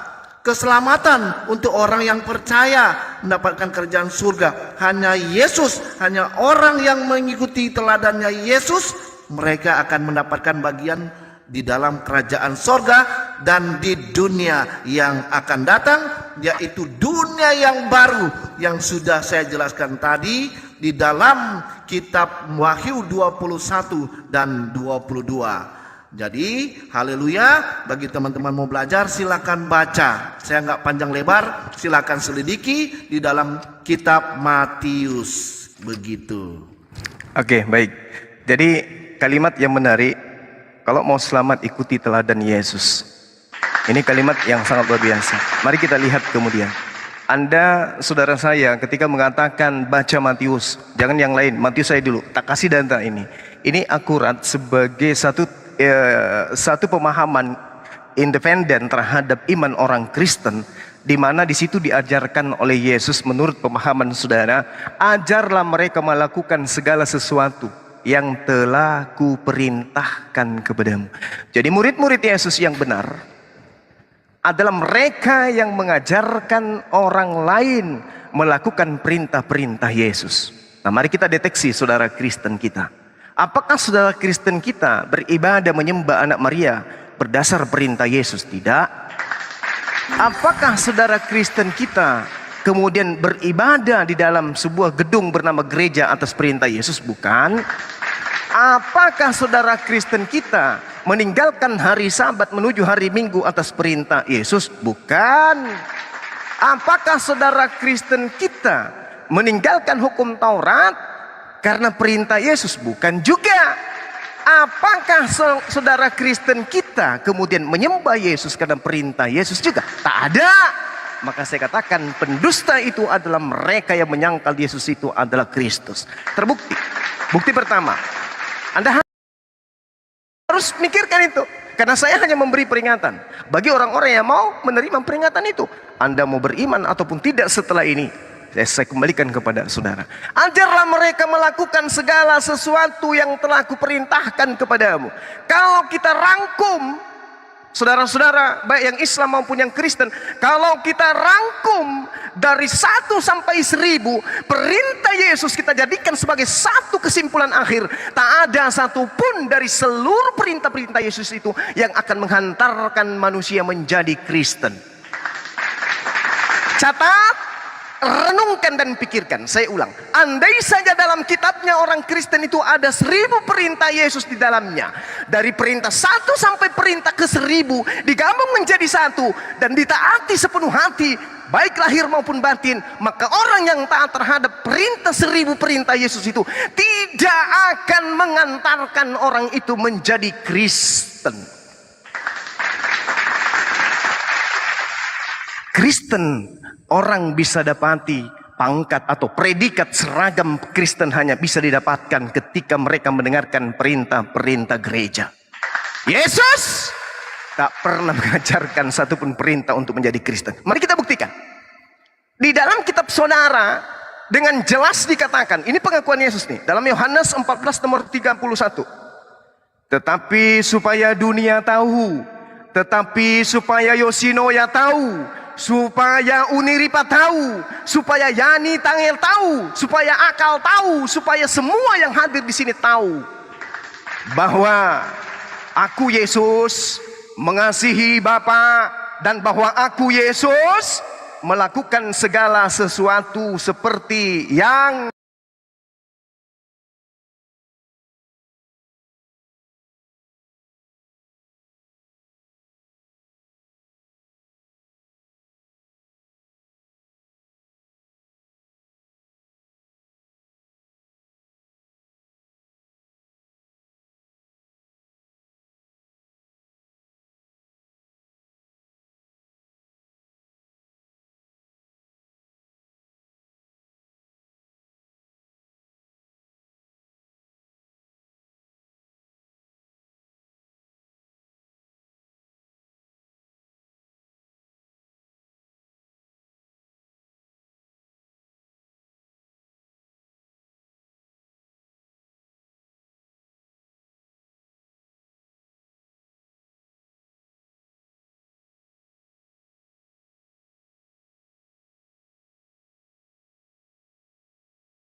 Iya, iya, iya, iya. Ini selalu gede nggak? Pas ya? Oke. Jadi gini teman-teman, sebenarnya Bang Suma mengatakan apakah Kristen itu ada di dalam Bible ya? Atau agama Kristen itu, Yesus tidak membawakan agama Kristen. Betul kata Bang Suma. Makanya kita harus pahami dulu kenapa disebut dengan orang Kristen ya. Orang Kristen itu artinya pengikut-pengikut Kristus atau mengikuti ajaran Yesus Kristus adalah Tuhan dan Juru Selamat kami. Memang Yesus tidak datang membawa agama ya. Yesus datang ke dunia ini bukan dia membawa agama. Ini agama Kristen yang benar. Harus kalian ikuti agama ini. Tidak teman-teman ya. Betul kata Bang Suma. Yesus tidak membawa Kristen. Tetapi kenapa Yesus mengatakan begini? Jika kamu mengasihiku, kamu akan menuruti segala perintah-perintahku. Dan kami manusia yang berlogika, yang benar, yang baik, membaca firman Tuhan, percaya Yesus adalah Tuhan dan Juru Selamat kami, ya. Kamilah yang mengikuti dan berusaha mengikuti teladan-teladan Yesus ini sendiri. Memang Yesus tidak mengajarkan kamu ke gereja kemana. Tidak pernah dikatakan hal seperti itu. Tetapi di dalam Bible Yesus selalu datang ke tempat-tempat ibadah ya, yang dulu bukan disebut gereja. Kami pun sekarang ada tempat-tempat ibadah, mendengarkan firman Tuhan, memuji nama Tuhan kami di dalam perkumpulan-perkumpulan tempat ibadah juga. Tetapi sekarang disebut dengan apa? Gereja. Tidak ada salah di situ. Memang Tuhan atau Yesus sendiri tidak membawa nama gereja, ya. Tetapi kami, saya ulang lagi ya, Kristen ini artinya pengikut Yesus atau ajaran Yesus, ya. Jadi seperti saya katakan lagi, tadi saya ulangi lagi, kami orang yang waras, yang punya logika, kami pelajari kitab ini. Kami percaya Yesus adalah Tuhan dan Juru Selamat kami. Karena hanya Yesuslah yang pernah mengatakan, akulah jalan kebenaran dan hidup. Di dalam kitab-kitab yang lain, saya tidak pernah mendapatkan hal seperti ini. Hanya Yesuslah yang mengatakan, akulah jalan kebenaran dan hidup. Jadi teman-teman, jika mau mengikuti perintah Tuhan, kita harus percaya bahwa Yesus sudah mengajarkan kita bagaimana cara beribadah sesuai dengan tertulis dalam Alkitab. Benar kata Bang Suma, Yesus pun tidak pernah memakan makanan yang mungkin haram yang dikatakan di dalam Alkitab. Saya katakan itu benar. Saya juga melakukan hal dan berusaha mengikuti teladannya Yesus ini. Dan bagaimana Yesus beribadah pada hari Sabat atau hari Sabato, hari ketujuh, saya juga melakukan dan berusaha menguduskan hari Sabat sesuai dengan tertulis dalam 10 perintah Allah. Tapi teman-teman harus sadar ya, berpikir secara logika, saya ini seorang Kristen, artinya pengikut Yesus dan berusaha melakukan apa yang sudah Yesus perintahkan dan ajarkan di dalam Bible. Jadi jangan menuduh semua orang yang Kristen itu sama. Kami berusaha untuk mengikuti teladan Yesuslah yang benar menurut orang Kristen. Begitu teman-teman. Oke, teman-teman. Aku sebentar lagi turun ya. Apa tuh bentar. Soalnya baterai saya tinggal 10%. Karena saya pakai mic, nggak bisa di-charge gitu loh. Jadi ya seperti biasanya saya juga akan pamit ya. Jangan saya bilang kabur. Saya dari dulu juga berdiskusi dengan teman-teman ini. Saya mengakui jujur, kalau memang baterai saya udah lobet, ya saya katakan lobet.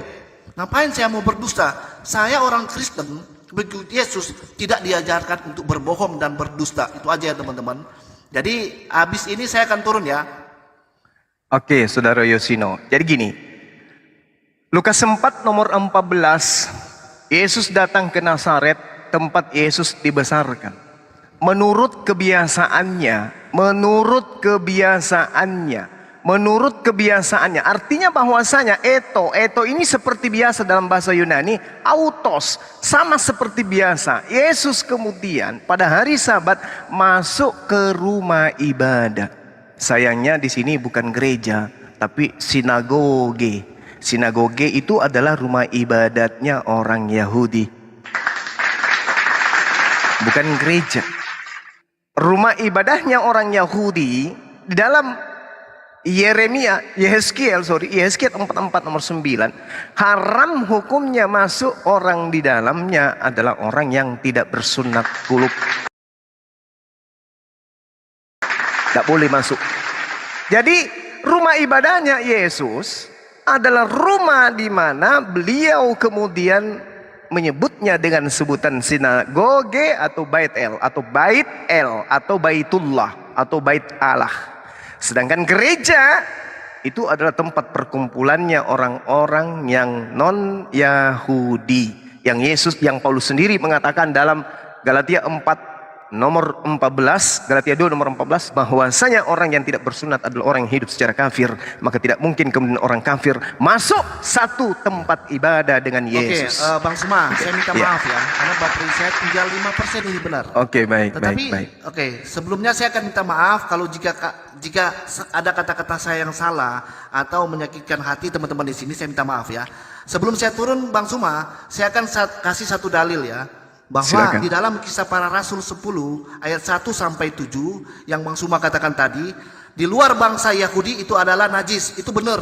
Tetapi di dalam Kisah Para Rasul 10 ayat 1 sampai 7, situ dijelaskan orang yang menerima kebenaran Yesus Kristus tidak lagi dibatas-batasi dengan antara orang Yahudi dan juga orang bukan Yahudi. Makanya di dalam Kisah Para Rasul 10 itu dijelaskan bahwa di situ ada antara dua orang Yahudi dan bukan orang Yahudi, yaitu Cornelius dan Petrus. Tapi Petrus yang sudah menerima kebenaran Yesus tidak ada lagi dibatas-batasi orang yang bersunat dan orang tidak bersunat. Teman-teman boleh selidiki itu di dalam Kisah Para Rasul 1 ayatnya yang 1 sampai 45-an itu ya.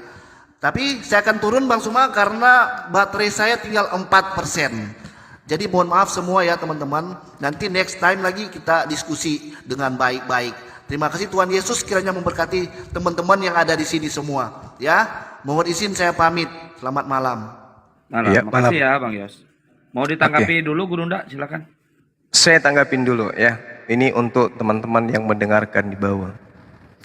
Ketika kemudian saudara Yosi mengatakan bahwa di dalam kitabnya kemudian orang-orang Yahudi, orang non-Yahudi, orang Roma itu satu tempat ibadah atau sama-sama beribadah dengan mengajarkan Kisah Para Rasul 10 nomor 1 sampai berapa tadi gitu ya dia katakan sampai nomor 7. Justru di situ tidak ada sama sekali kemudian dalil pernyataan Yesus. Itu tidak ada. Di data 13-nya kemudian dijelaskan, baru dijelaskan oleh penulis Kisah Para Rasul ini bahwa Yesus berkata. Tapi di data 1 sampai nomor 7 itu bukan sabda Yesus. Itu bukan perkataan Yesus. Nah, kalau kemudian dikatakan bahwasanya orang non-Yahudi Yesus juga memberkati mereka, jelas sekali ini adalah cerita Lukas. Yang kedua kemudian adalah Paulus sendiri dalam Kisah Para Rasul 21 bertaubat dari mengajarkan ajaran Kristen.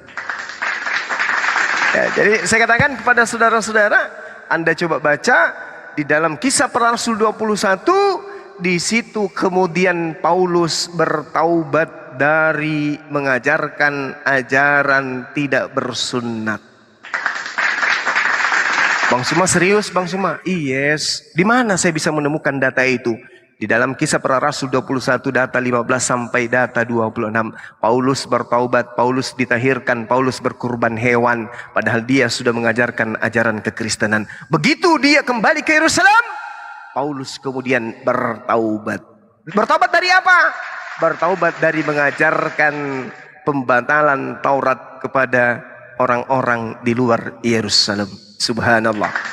Lalu kemudian para sahabat-sahabat sekalian, ya saudara Yosi sudah meninggalkan arena pertempuran karena sekali lagi saya katakan bahwa pendusta itu adalah mereka yang mengatakan dengan mulutnya bahwa Yesus itu adalah Kristus, tapi faktanya mereka menuhankan Yesus. Siapakah pendusta itu? Bukankah dia yang menyangkal bahwa Yesus itu adalah Kristus? Orang yang menyangkal Yesus itu Kristus, satu, tidak menjadikannya sebagai nabi, tidak menjadikannya sebagai rasul. Yang kedua, mereka yang mempertuhankan Yesus. Itulah penyangkal-penyangkal Yesus Kristus. Demikian. Baik. Bang Yani, kenaik kepas. Hebat sekali kau. Apa sih ini orang ngomong sendiri nih?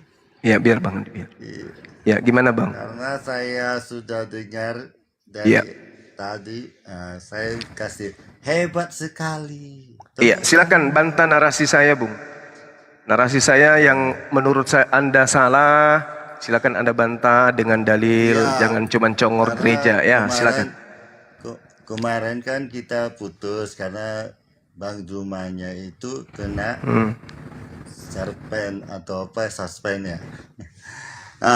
Jadi saya masih bertanya untuk tentang Matius pasal 12 ayat 8. Di situ dikatakan Yesus menyatakan anak manusia adalah Tuhan atas hari Sabat.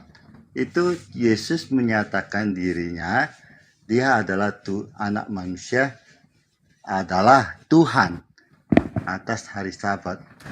Di sini yang harus engkau pahami, Bang Juma. Kamu Ya, bilang berbohong, berarti Yesus berbohong. Nah, kamu mendukung Yesus, tapi kamu juga secara otomatis kamu bilang Yesus berbohong bahwa anak manusia adalah Tuhan atas hari Sabat, gitu loh.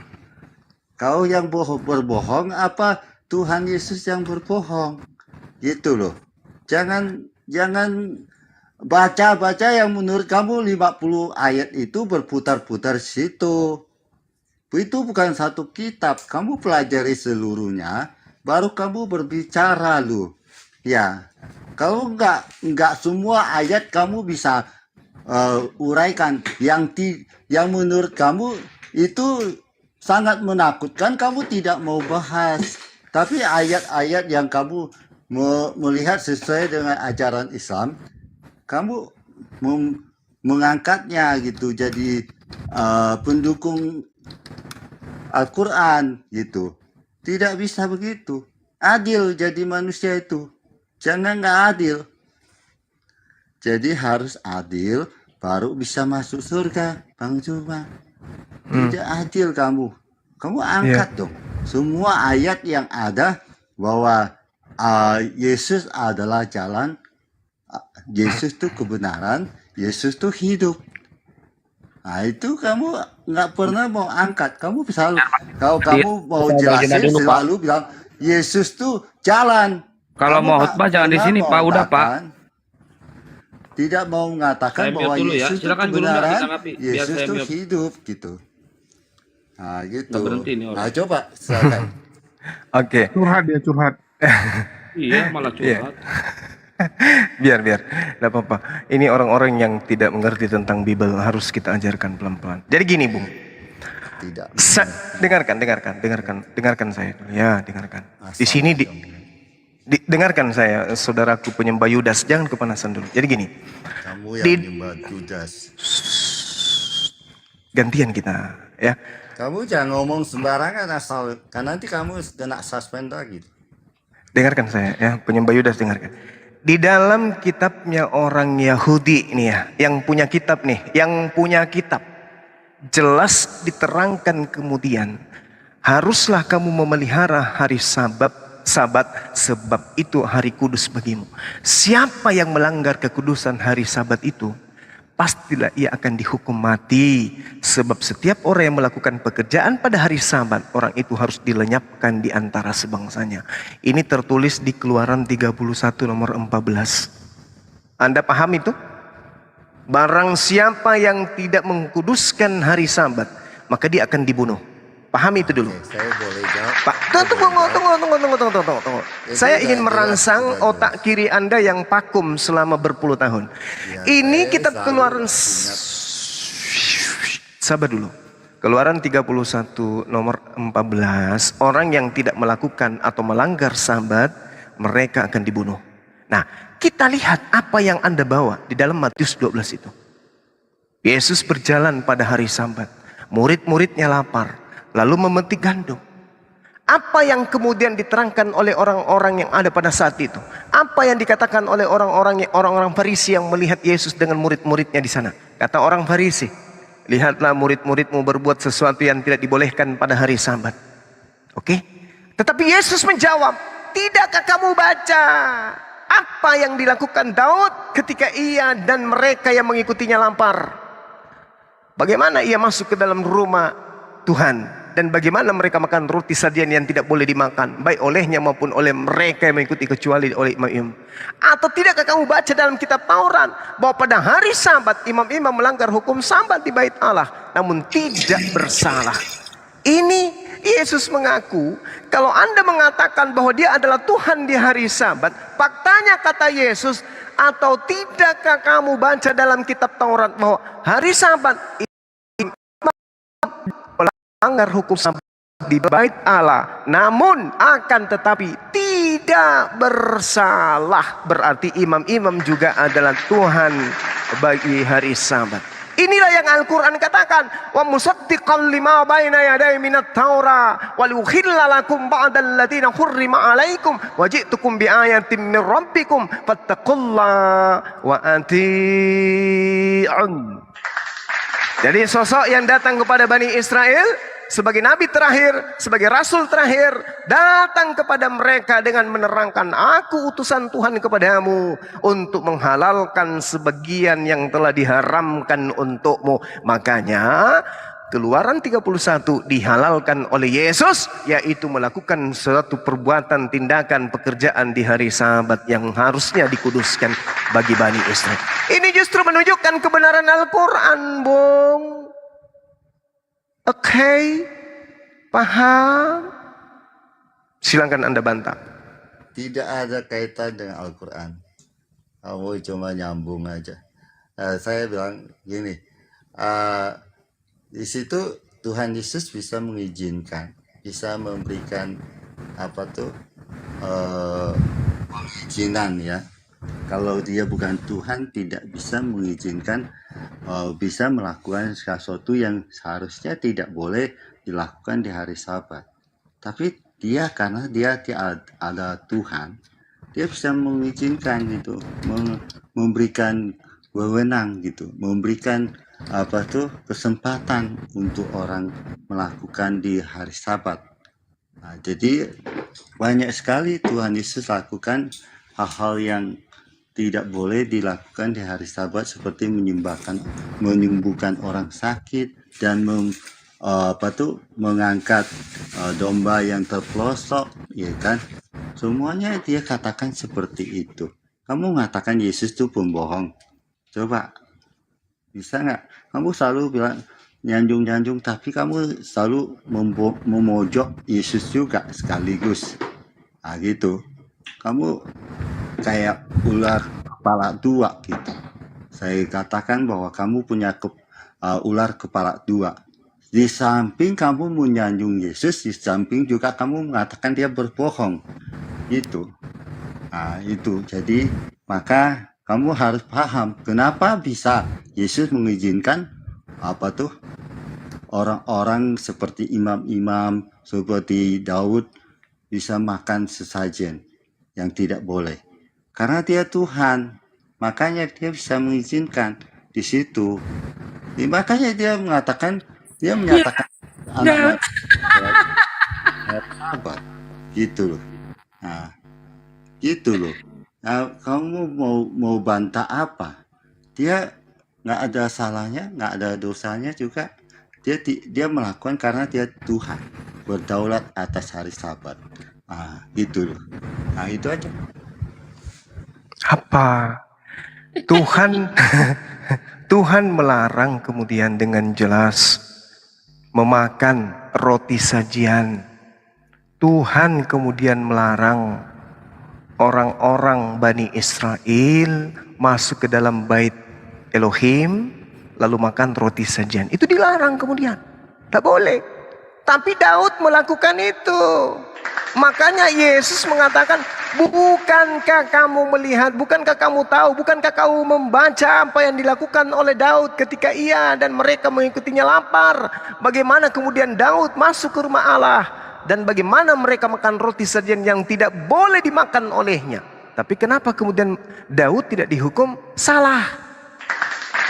Yesus pun mengatakan dengan terang, atau tidakkah kamu baca dalam kitab Taurat bahwa pada hari-hari Sabat imam-imam melanggar hukum Sabat di dalam bait Allah namun tidak bersalah. Aku berkata kepadamu, di sini ada yang melebihi bait Allah. Jikalau memang kamu mengerti maksud firman ini, yang kukehendaki adalah belas kasihan dan bukan persembahan, tentu kamu tidak menghukum orang yang tidak bersalah, karena anak manusia adalah Tuhan atas hari Sabat.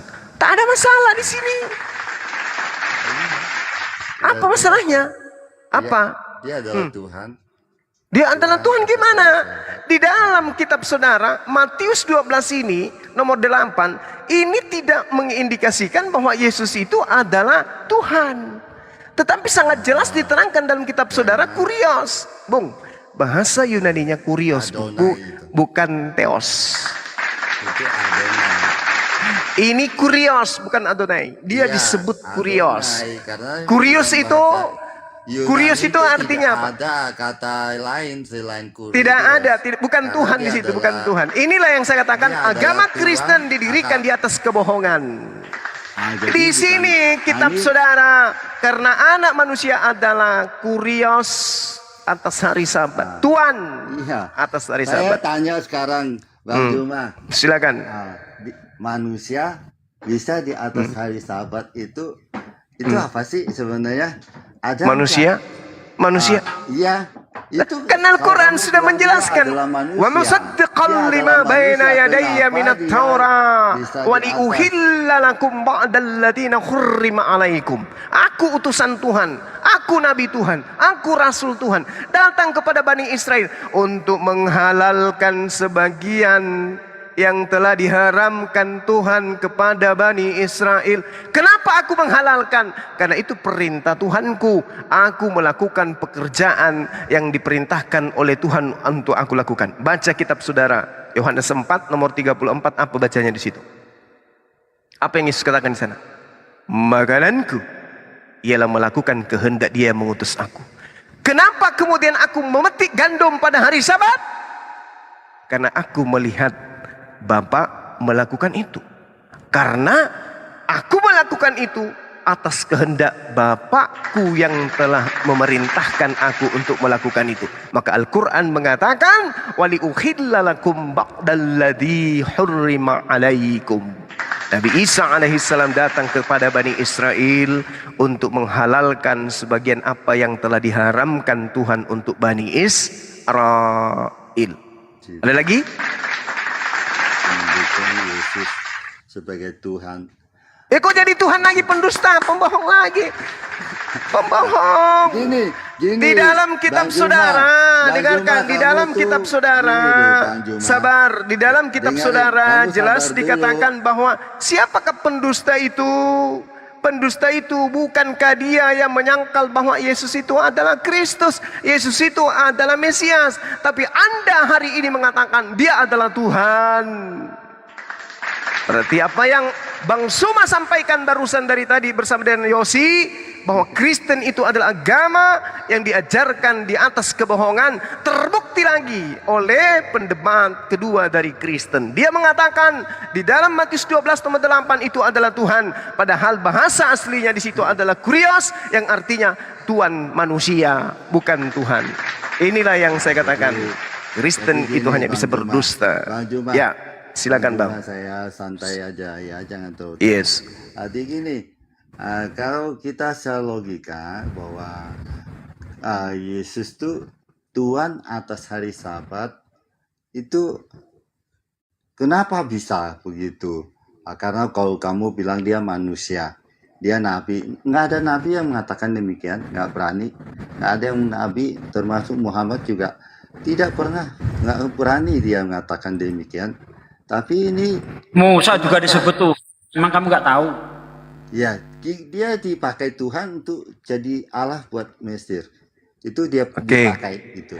Nah, Oke, Anda dia baca, tidak mengakui dia adalah Allah. Dia tidak pernah mengatakan dia Allah. Anda Tapi baca ini belum selesai, Bang Juma. Kamu coba secara logika jujur saja bahwa kenapa Yesus tuh bisa di atas hari Sabat gitu loh.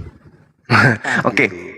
Itu Baik. persoalannya, karena hari Sabat tuh adalah punya Tuhan. Kenapa dia bisa di atas Tuhan itu gitu? Orang udah mau dijawab. Bisa di atas Tuhan gitu. Oke. Kenapa dia Oke. bisa di atas Tuhan kan gitu? Jadi dia Tuhan di atas Tuhan gitu Islamnya. Puter terus. Nggak ada darinya. Anda hanya berbohong. Anda berbohong. Jadi kalau Ya, Anda kamu yang mengatakan berbohong. Ya, jelas kok di dalam ayat itu kenapa kamu berbohong gitu loh. di situ Tuhan Kamu yang atau Tuhan? berbohong di situ. Tuhan atau Tuhan? Itu Tuhan atas hari Sabat. Saya mau persoalkan. Iya, Tuhan atau Tuhan? Atas hari Sabat gitu. Tuhan Kalau saya atau bilang hari Tuhan? Sabat itu adalah milik Tuhan. Kenapa dia di kucluk. atas Tuhan? Kucluk dengarkan. Di situ Jangan Tuhan ngomong begitu. Tuhan atau Tuhan? Apa mulutmu itu nggak bisa dijaga loh. Tuhan atau Tuhan? Itu Tuhan di atas hari Sabat, saya mau tanya gitu loh. Kamu jelasin dong. Saya tanya Kenapa kepada dia bisa saudara, di atas Tuhan? saya tanya Kenapa saudara, dia bisa Tuhan atau atas Tuhan? Loh, saya tanya Saudara, kenapa dia bisa di atas? karena Yesus mengaku makananku adalah melakukan kehendak Bapakku yang telah mengutus aku. Aku tidak berkata-kata dari diriku sendiri. Jawab. Itu tidak menjawab, itu tidak nyambung. Oke. Tapi ini yang kamu harus jelasin bahwa baik. kenapa hari Sabat itu karena Baik, dengarkan. Kalau kuping Anda sudah nggak bisa berfungsi mendengar, coba pakai mulut, dengarkan saya. Yesus berkata, aku tidak dapat berkata-kata dari diriku sendiri. Apa yang aku katakan adalah apa yang diperintahkan oleh Tuhanku untuk aku katakan dan aku sampaikan. Sekarang kalau Yesus mengatakan, tidak ada kata Tuhan di situ. Loh, Bapak itu apa? Adalah Bapa. Bapak itu apa? Bapa Hantu atau adalah Tuhan? Sumber firman. Iya. Sumbernya. Tuhan atau bukan? Dia adalah sumbernya firman. Tuhan atau bukan? Ya. Dia adalah Yesus Tuhan. Ya, Bapak. Nenekmu kiper. Yesus Tuhan, benar, Buddha. Bapak Tuhan. Ya, justru itu kamu tidak bisa jelasin Paulus, tentang kucluk. Tua Yesus Inilah itu ya, bisa inilah di atas saya katakan Tuhan, tadi gitu loh. bahwa seluruh Itulah perintah-perintah yang saya Yesus katakan. dari satu perintah ke Kenapa perintah kamu ke tidak 1000 bisa jelasin, kalau berputar-putar dipraktekkan kemana, tidak nyambung. akan bisa menjadikan seseorang itu menjadi Kristen, tidak akan. Tapi kalau berdasarkan kebohongan, barulah orang itu bisa menjadi Kristen. Coba lihat. Kenapa kau menyebut Tuhan? Di situ bukan Tuhan. Lalu apa? Bapak. Apa Bapak itu? Tuhan. Kecap. Giliran Bapa pencipta langit dan bumi bukan Tuhan. Giliran Paulus yang diciptakan itu adalah Tuhan, bukan Tuhan. Kucluk. Otak berputar-putar. Nah inilah kalau kebohongan ya dianggap sebagai sebuah kebenaran. Otaknya geser kiri. Karena dia adalah hari Sabat. Benar Bang. Tuhan atas hari Sabat berarti dia adalah Tuhan yang disembah. Nenekmu kiper. Ya kan dia Tuhan atas hari Sabat. Sekarang Ya kan siapa harus- yang mengajarkan hari Sabat, Yesus hari apa? berkata? Hari penye- Sekarang saya tanya, siapa yang mengajarkan Yesus berkata demikian? Dirinya sendiri atau Bapak? Dia sendiri yang mengatakan demikian. Nenekmu kiper. Karena dia memang begitu katakan di dalam ayat Yohanes itu. 12:49, Matius pasal aku 12 ayat Yesus. 8 situ Aku Yesus tidak berkata-kata dari diriku sendiri, melainkan apa yang aku katakan adalah apa yang diperintahkan oleh Bapa, oleh Tuhan untuk aku katakan dan aku sampaikan. Jangan kemana-mana dulu. Boleh saya Bos. tanya Bang Juma? Tuhan Boleh. atas hari Sabat itu Udah. hari Sabat itu Sabar hari Bang. apa? Kening. Kefas, saya anggap Anda itu tidak waras ya. Anda diam dulu. Ya, kamu yang tidak waras. Anda diam dulu. Anda itu Kristen banget gitu loh. Anda Kristen banget. Anda mewakili Kristen. Oke. Anda Kristen banget. Apa Kristen ya kan? banget itu? Pembohong, penipu. Oke? Anda diam dulu. Anda pembohong. Diam. kamu Diam aja dulu. Oke, boleh saya silakan bertanya? Saudara Kening, silakan. Yang memiliki surga siapa menurut Bang Juma? Pencipta langit dan bumi. Oke, yang memiliki bumi, dunia? Pencipta langit dan bumi. Kami menyebutnya Khalik. Oh, begitu Sang ya. Khalik, pencipta. Yes. Ada lagi? Pertanyaan yang lebih berat. Ya. Bisa Anda baca di Matius 28 ayat 18? Kepadaku diberikan. Siapa yang memberikan di situ? Ya, siapa itu penguasa? Siapa yang memberikan? Siapa diberikan? Masalah diberikannya saya bertanya, siapa penguasa surga dan bumi menurut Bang Juma? Yang berkuasa adalah pencipta langit dan bumi. Ya, begitu berarti jawaban Matius 28 ayat 18 itu. Matius 28 nomor 15 itu Kalau Anda jadikan 28 ayat 18. Oke, ayat 18. Baik, kalau Anda menjadikan data 18 ini sebagai dasar pijakan untuk menjadikan dia adalah Tuhan, itu artinya Anda pendusta. Yesus mendekati mereka dan berkata, "Kepadaku telah diberikan segala kuasa di surga dan di bumi." Sekarang saya tanya kepada saudara, apakah Yesus berkuasa mengetahui kapan hari kiamat?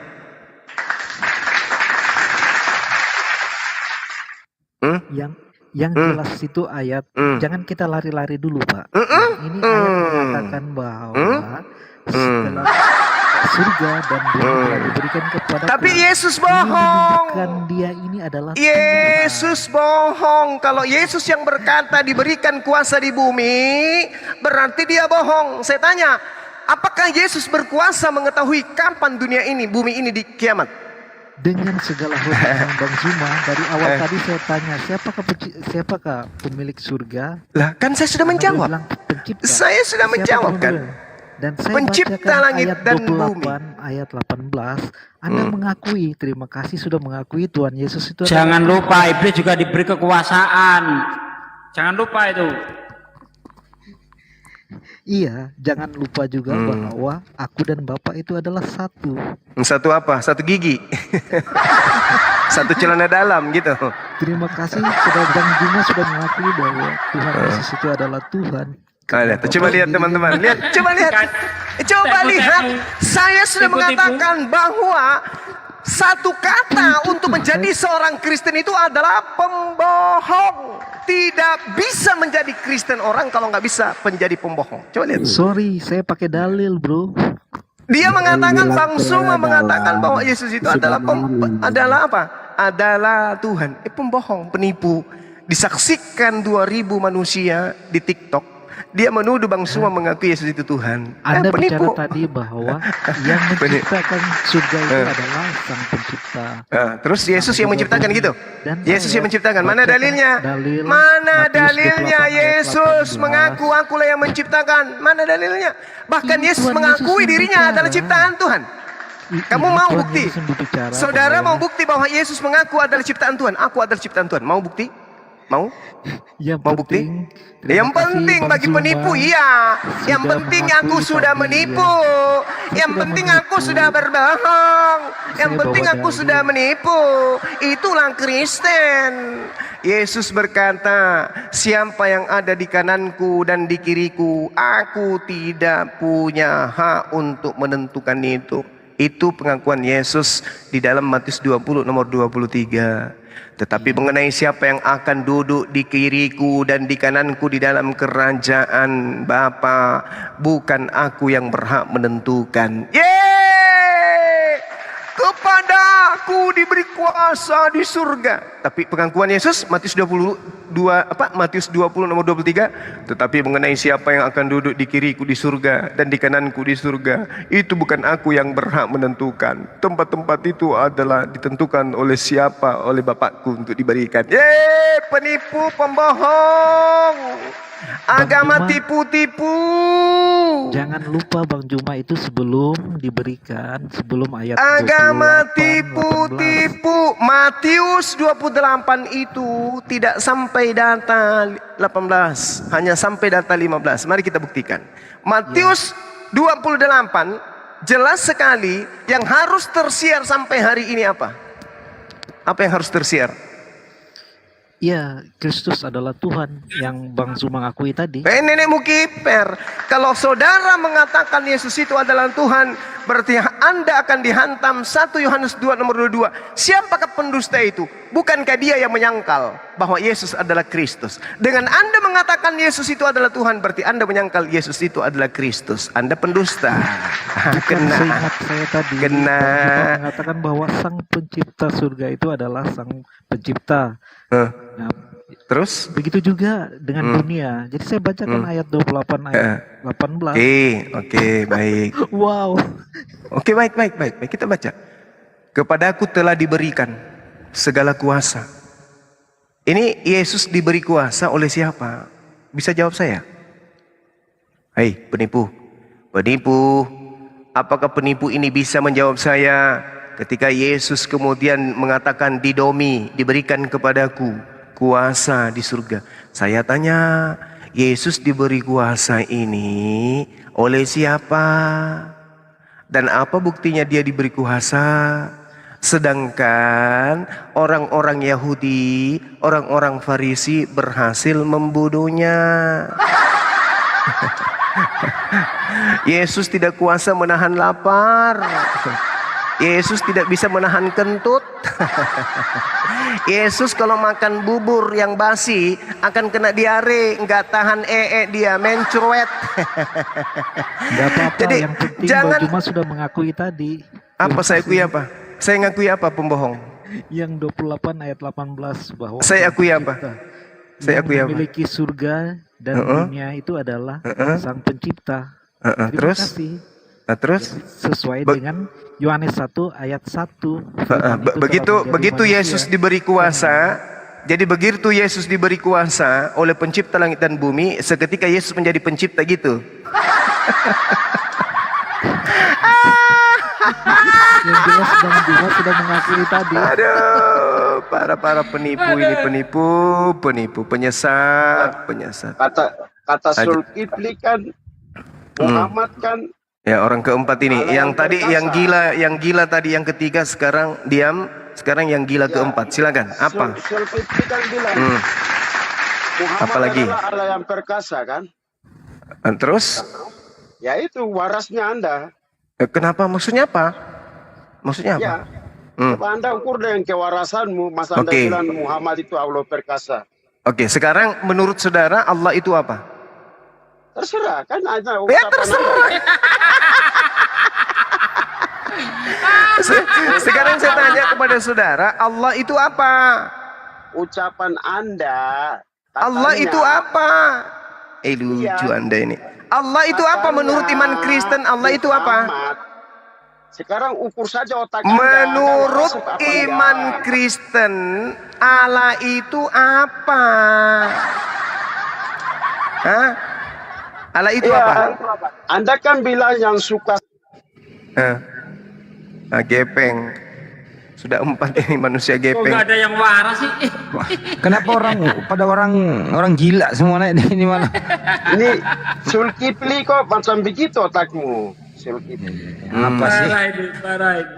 Nangis saja, Bung. Videonya Yang sudah saya tersebar tanya, tuh, Zulkifli. yang saya tanya kepada saudara, Allah menurut konsep agama Kristen yang mencuri Yesaya 9 nomor 6 untuk Yesus itu, Allah itu apa menurut kalian?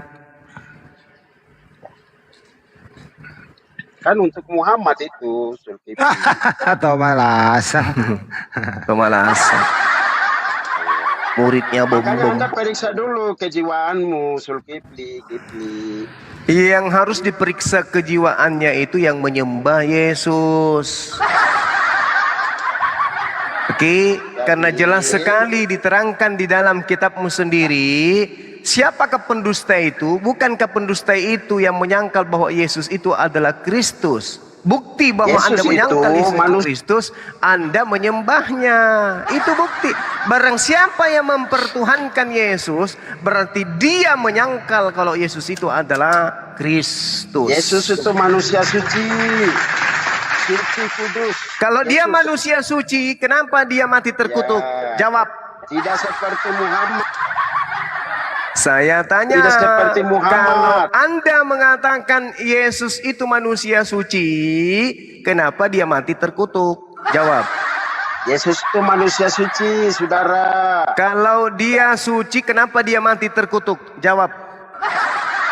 Al-Quranmu saja sudah berkata bahwa Isa Saya tanya, kalau dia manusia suci, kenapa dia mati terkutuk? Jawab. Tanya saja kitabmu. Larinya ke kitab saya. Tadi katanya Yesus suci. Kalau Yesus suci, maka mustahil dia mati terkutuk. Paham? Ini hostnya ini kejang-kejang ini kasih mute. Pertanyaan saya ulang lagi. Kalau Yesus manusia suci, kenapa dia mati terkutuk menurut Kristen? Jawab. Jadi Yesus itu manusia kudus. Kalau orang kudus, dia harus menggantikan dengan kita yang orang berdosa. Nggak nyambung, turunin aja, nggak nyambung ya. Juga mati terkutuk, Bang. Mati terkutuk, Bang. Mati terkutuk, Galatia 3 nomor 13. Kristus. Siapa yang dimaksud Kristus di situ, Bang? Siapa yang dimaksud Kristus di situ? Yesus. Ya, Yesus. Kenapa Yesus di situ? Kenapa dia? Ada apa dengan Yesus di situ? Aku tanya dikit aja, Bang. Sebelum aku mau kantor juga, Bang. Ini kan Tanya dikit aja, Bang. tanggapi dulu Galatia 3:13. Muhammad itu Tuhannya Islam ya, Bang? Kenapa orang Belaon ya? Aduh, kok Tanya aja, Bang. Muhammad itu Tuhannya Islam ya, Bang? Bukan. Dia nabi dan rasul seluruh umat manusia. Diutus untuk seluruh umat manusia. Tuhannya Islam apa, Bang? Allah Subhanahu wa taala, Maha suci lagi Maha tinggi. Maksudnya apa, Bang? Allah. Allah, Bang, Allah. Bukan Allah. Allah, Bang. Allah. Allah. Allah. Allah itu kalau tulisnya gimana, Bang? Ya, Anda yang mau mengatur Allah dengan bahasa Indonesia kan lucu. Maaf ya, saya turunin nggak pantas nih orang kayak gini. Iya, nggak pantas, nggak pantas. Orang kayak gini nggak pantas. Biarin aja buat Nggak recovery. pantas, Bang Adi. Buang waktu, nggak usah. Kenapa orang sakit semua yang naik ya? Ya, orang-orang sakit semua yang naik. Oke. Luruskan dulu tuh Bang Juma. Luruskan dulu tuh mengenai Nabi Muhammad katanya Tuhan kita itu. Iya, enggak lah. Jadi Rasulullah Muhammad SAW itu adalah manusia. Dia nabi penutup dan rasul penutup yang diutus oleh pencipta langit dan bumi untuk seluruh umat manusia di atas muka bumi ini. Jadi kalau misalnya kalau Nabi Musa untuk Bani Israel, Isa alaihissalam untuk Bani Israel, maka baginda Rasulullah Muhammad SAW itu untuk seluruh umat manusia. Di dalam Al-Quran surah Al-Araf membuktikan bahwa beliau itu adalah manusia, bukan pencipta, bukan Tuhan, selayaknya jelmaan Tuhan di dalam ajaran Kristen terhadap Yesus. Allah Subhanahu wa taala memerintahkan kemudian Rasulullah untuk menyampaikan firman ini.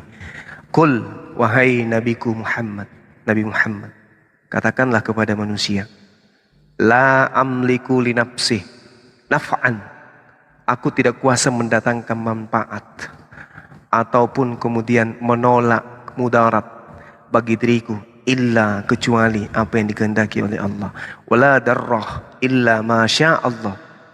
Jadi aku ini tidak kuasa mendatangkan manfaat atau tidak kuasa menolak keburukan bagi diriku kecuali apa yang dikehendaki oleh Allah. Lalu Rasulullah Muhammad SAW kemudian mengatakan, sekiranya mungkin walau kuntu a'lamu ghaibah, seandainya aku ini mengetahui hal-hal yang gaib, hal-hal yang rahasia, kata Rasulullah, maka sesungguhnya aku akan membuat kebajikan sebanyak-banyaknya dan tidak akan ditimpa bahaya. Aku hanyalah pemberi peringatan. Jadi Rasulullah itu hanya pemberi peringatan. Dia hanya manusia biasa. Aku hanya pemberi peringatan. Wa ma massani as-su inna ana illa nadhiru wa basyirun liqaumi yu'minun. Aku ini manusia yang tugasnya hanya memberi peringatan kepada seluruh manusia dan tugasku hanya membawa berita gembira bagi orang-orang yang beriman. Jadi Rasulullah itu bukan manusia, bukan Tuhan, bukan Allah, tetapi dia adalah manusia yang diutus oleh Allah untuk memberitakan kemudian kabar gembira dan memberi peringatan kepada seluruh manusia. Siapa yang kemudian mendengarkan peringatan itu dan mentaati, maka dia akan memperoleh berita gembira, yaitu jannah atau surga. Saya kira demikian untuk sementara, sahabat-sahabat sekalian. Saya rehat dulu. Satu lagi. Iya, silakan. Mau makan dulu baru gabung lagi. Iya, silakan. Ada nggak para nabi itu terkutuk? Kalau nggak ada para nabi terkutuk, terus yang terkutuk di tiang salib siapa itu? Ya, sebenarnya kalau teman-teman Kristen ini ingin jujur ya, ingin jujur, jangan bawa-bawa Al-Quran. Kalau di Al-Quran kan sudah jelas dalam surah An-Nisa, ya jelas bahwa Nabi Isa alaihissalam itu tidak disalib, tidak dibunuh, jelas itu. Tetapi kemudian orang-orang Yahudi dengan gigihnya kemudian ingin Nabi Isa yang adalah Al-Masih yang datang di tengah-tengah mereka, ingin mereka bunuh dikarenakan kecemburuan mereka terhadap Nabi Isa, tetapi tidak berhasil. Naiklah kemudian Nabi Isa, diangkat oleh Allah. Selesai perkara, tutup buku. Tek tek tek tek tek tek tek tek tek tek tek tek. Beberapa ketukan kemudian muncul agama. Sahabat, beberapa ketukan kemudian muncul dari barat bernama agama Kristen, mengambil tragedi penyaliban terhadap pengganti Nabi Isa itu sebagai Tuhan, yang sesungguhnya itu bukanlah Nabi Isa, melainkan Yudas, muridnya itu sendiri. Demikian. Jadi tidak ada nabi yang mati terkutuk, nggak ada. Saya kira begitu. Sementara Abu Darni silakan bernarasi sambil saya makan sejenak, nanti akan saya tanggapi. Silakan. Ntar dulu Bu Darni. Apalagi? Kalau menurut Bu Darni, yang mati terkutuk itu di tiang salib siapa? Itu Jangan. topiknya. Sekarang jangan lari ke situ. Aku sekarang mau bernarasi Yesus Tunggu, adalah Bu Darni. Tuhanku. Aku mau pengumuman Bu Darni. Minggu depan Apa tuh? ada orang dari Advent mau syahadat. Jadi aku mau ke sana menemani Kodondi untuk mensyahadatkan orang Advent bukan pindah ya, menemukan kebenaran. Itu Jadi Advent yang tak makin belajar banyak. itu pasti Advent yang tak belajar. Ya nggak apa-apa, biar aja sesat dia, nggak apa-apa. Karena akhir zaman akan semakin banyak orang yang murtad katanya. Yesus sudah mengatakan. Nah sekarang udah ya, udah bisa aku bernarasi Bu ya. Dani, tunggu dulu Bu Dani. Ini Yani Tangel, kasihan dia juga Kristen, mungkin mau bernarasi atau mau bertanya, kita hargai juga. Silakan Bang Yani. Oh, oke lah. Nanti aku ya, biar kususun dulu apaku ini, amunisiku. Wah, amunisi apa itu? Terlalu. Bang Yani, monitor nggak Bang Yani? Wah, kayaknya udah tidur nih, ketiduran Kan nih. tidur dia, akulah bernarasi. Oke, baiklah teman-temanku yang tercinta, walaupun kita beda agama, tetapi aku tetap menghargai kalian dan aku mengucapkan selamat malam dulu kepada kita semuanya. Nah, kalian, teman-temanku Islam, memang kalian tidak mengakui Yesus adalah Tuhan. Itu nggak apa-apa, no comment. Itu kan iman kalian. Tetapi saya, Ibu Dearni Simatupang, tinggal di Pancur Batu. Anaknya 2, umur Ibu mau 50 tahun. Tunggu dulu. Umur Ibu nanti mau 50 tahun bulan 4. Ibu Dearni tetap menuhankan Yesus. Kenapa? 1. Ada ayatnya mengatakan Yesus berkuasa di surga. Matius 28 ayat 18. Tidak ada 2 berkuasa di surga. Yang kedua, semua orang akan dihadapkan ke tahta pengadilan Kristus. Dulu nih. Kan? Sebentar. Bernarasi aku Langsung 2 menit. aja. Kalau Yesus langsung aja, kalau Yesus berkuasa di surga, berarti bapaknya Yesus kemana? Silakan Tunggu lanjutin. dulu. Aku kan mau bernarasi dulu. Kenapa ku Tuhankan Yesus? Kalau kalian kan memang kalian tugas kalian, kalian itu rapat kalian api untuk mengobrak-abrik Alkitab. Wajar, namanya kita juga memang harus berperang di dalam ilmu, ya kan?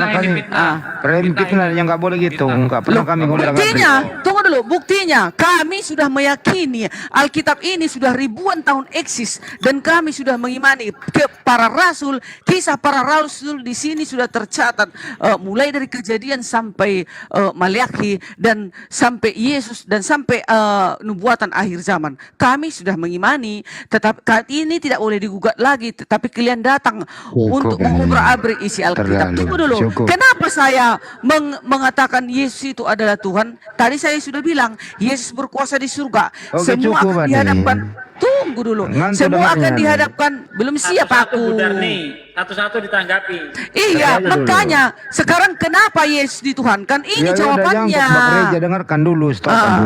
Kalau dia Yesus, akan membangkitkan orang mati. Dia akan menghakimi, mengadil, hakim yang adil. Apalagi yang mau kalian ragukan? Itu kalau saya. Satu dulu ya. Kalau Yesus yang berkuasa di surga, iya. Pertanyaannya itu adalah bapaknya Yesus itu kemana? Silakan. Bapaknya Yesus yang kita katakan itu adalah keilahian. Maka ada Trinitas. Keilahian itulah hakikatnya. Bapa itu. Udah ngerti sekarang?